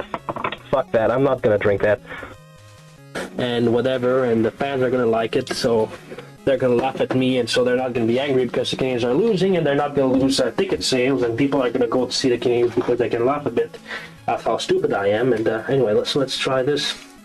Cook on the inside, and well, the Canadians are gonna draft. I don't know. I haven't been following it recently, so I don't know who the big prospects are this year. But you know, you gotta to swallow your pride. You gotta learn how to lose. Shit, I burned my thumb. You gotta learn how to lose in order to win. Wait a minute, where's it? Cook the tomato on the inside. Wait a minute. I use a liquid wrench to burn all the mail I get from Scientology. Because the Scientology mail is printed in a strange kind of plastic paper that is impossible to burn for some reason, and whatever. Let's see, get it. Oof. I hate the black smoke it makes. So we're cooking the tomato. You know, when you look at advertisements sometimes on television, and they advertise like in a restaurant, you know, food or stuff. Sometimes they say, oh, it's all good and crispy on the outside and nice and soft on the inside. So like, why can't we have food that is nice and soft on the outside and nice and crispy on the inside? So that's why I want to cook the tomato, but only cook it on the inside, not on the outside. This is so... Well, I should have put the liquid wrench on the toilet paper before. Don't want to burn my finger here. Wait a minute. It smells kind of bad.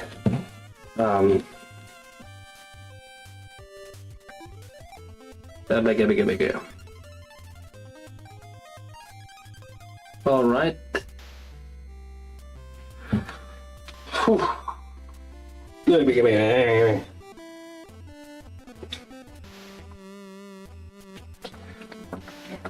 Okay. Dried tomato. Oh yeah, what's one thing I wanted to talk about? I made a video in January about omelets, and I've gotten some private messages and some people saying, how can you be so dumb? How can you think that the eggshells are actually the egg whites? And actually, I learned what egg whites were by looking on Wikipedia, because if you look at all the videos I've made before January of 2009, I think, with the exception of the Christmas cake video, in no other video will you see me using eggs. In no other video will you even see eggs in the kitchen. At least I don't think so. I don't think there is even one time that you see eggs. And the reason is that I never used eggs before January, with the only exception of making cakes. So I never use eggs to make any kind of recipe. Wait a minute.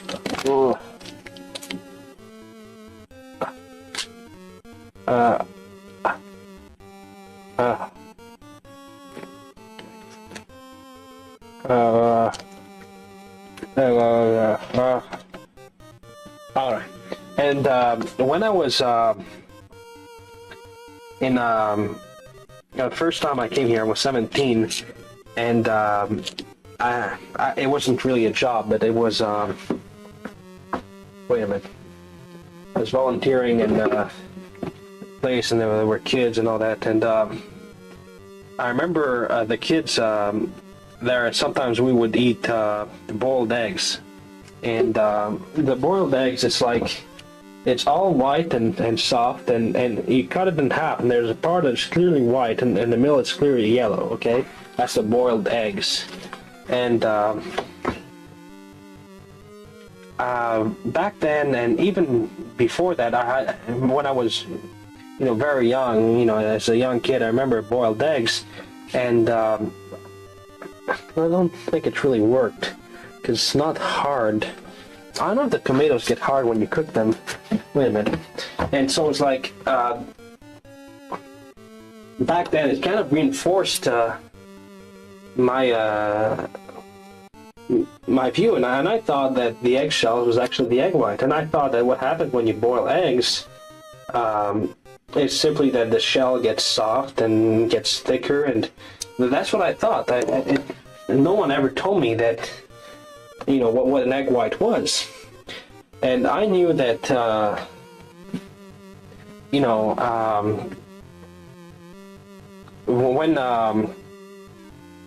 when in January I started, I wanted to eat omelets. And I think it was earlier in the month, maybe the first week of January, I started to, make an omelet every morning. I was like, I'm going to make an omelet every morning because I heard it's healthy. Now, I don't know how this works. Oh yes, I think I know. We could open the tomato and cook the inside and then close it so that it gets, so we don't need toilet paper after all. Wait a minute. And so when I was making the omelets, at the same time I was looking for a recipe on how to make the meringue, right? And whisk the egg whites, and from my time as a kid and later on as a teenager, when I was seeing the boiled eggs, I had always assumed that the shell simply gets soft and it becomes the white, and it's just a logical assumption. I mean, it's not stupid, it's just lack of knowledge, really.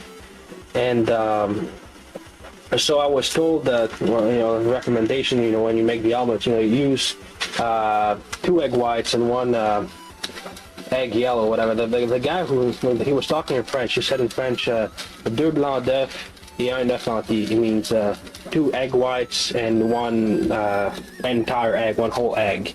So 2 egg whites, I thought you need 2 shells, and 1 full egg meant the shell plus the yellow. That's what I thought, and it was just logical. And so for a couple of weeks, every day I made this omelet in the morning, and well, maybe not every day, but most days. And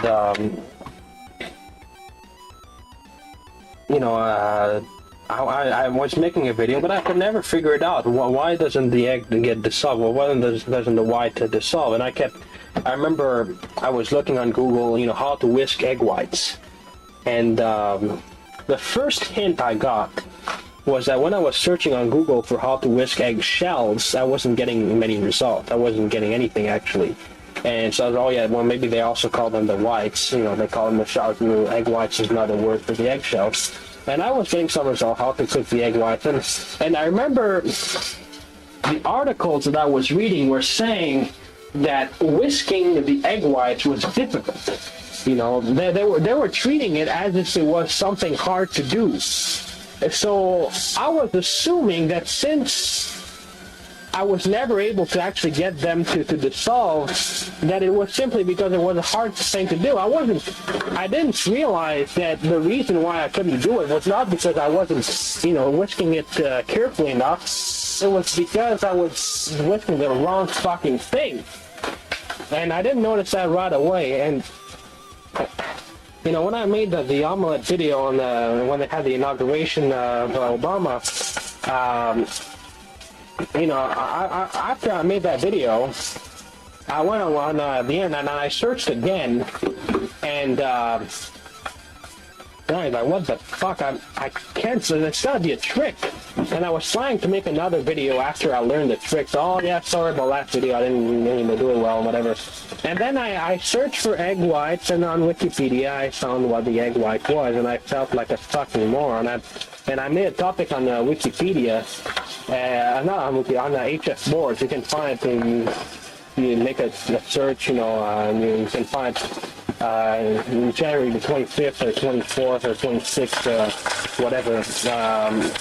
And someone asked me, "Are you daft?" You know, and later I decided to post the video anyway. But you know, it's not stupidity; it's just lack of knowledge. You know, that's why the IQ tests are bullshit. You know, they ask you about stuff that you learn in school. It doesn't say how intelligent you are. You know, IQ, intelligence quotient. That's not true. It doesn't. Knowledge doesn't mean you're intelligent. Intelligence is your ability to acquire knowledge, not how much knowledge you already have. Anyway, good night, guys. Let's see if this works well, huh? Hey guys, hope this is working. I'm having a problem with the camera.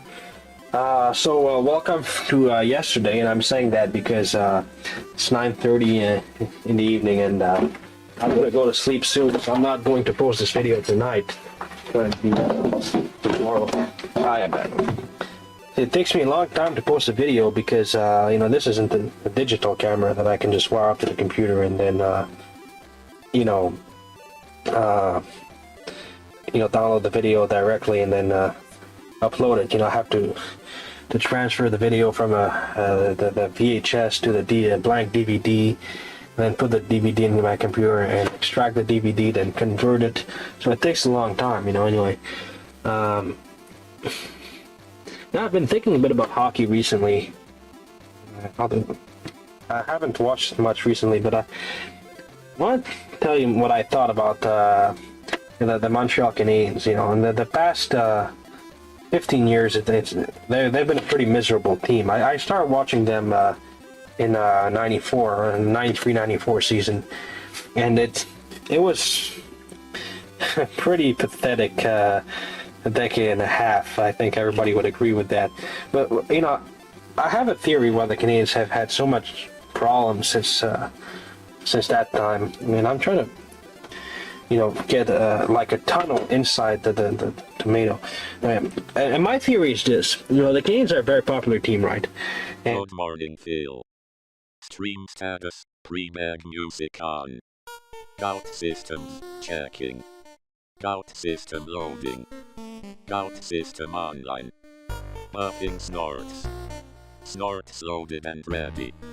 Scaling for wheelchairs. Targets found.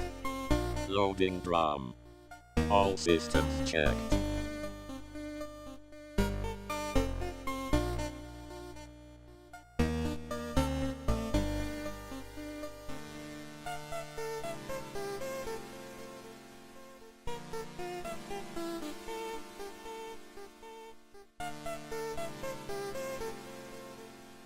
Gout system loading. Gout system online.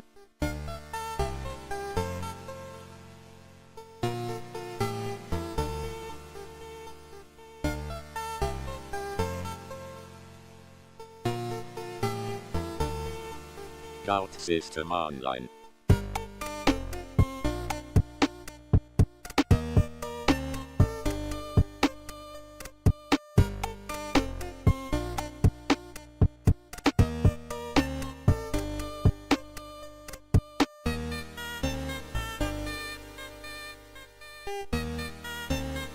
Scout system online.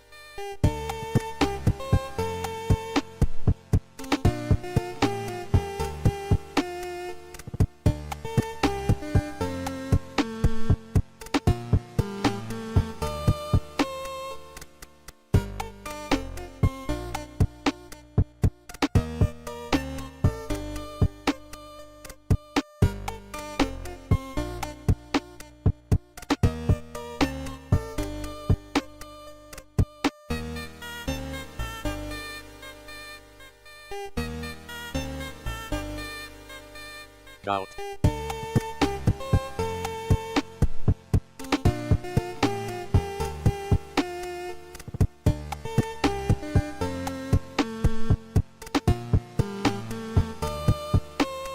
Scout.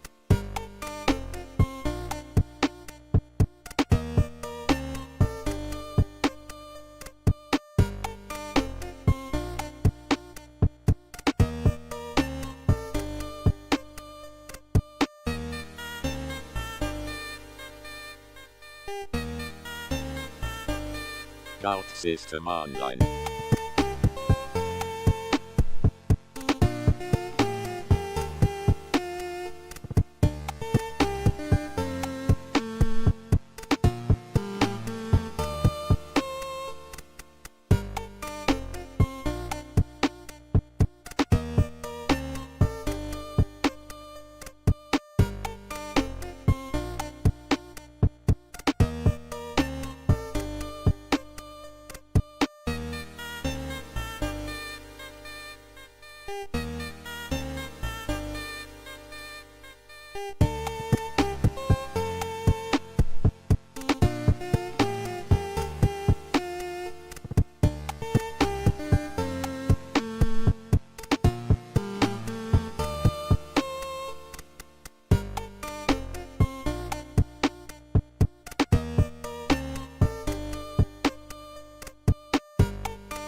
Scout system loading. Scout system online.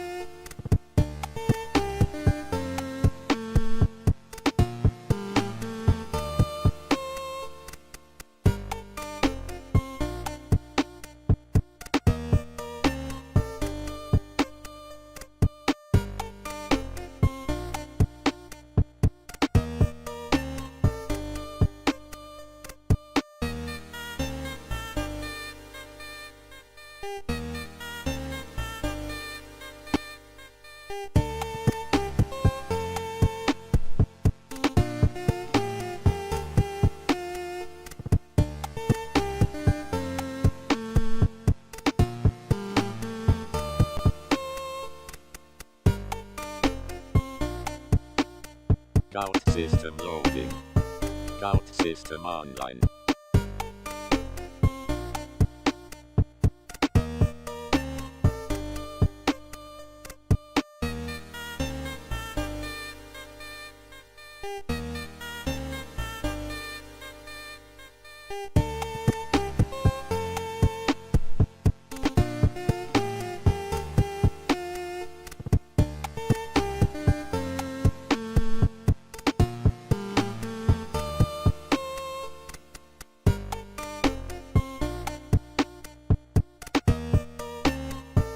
Scout system loading. Scout system online.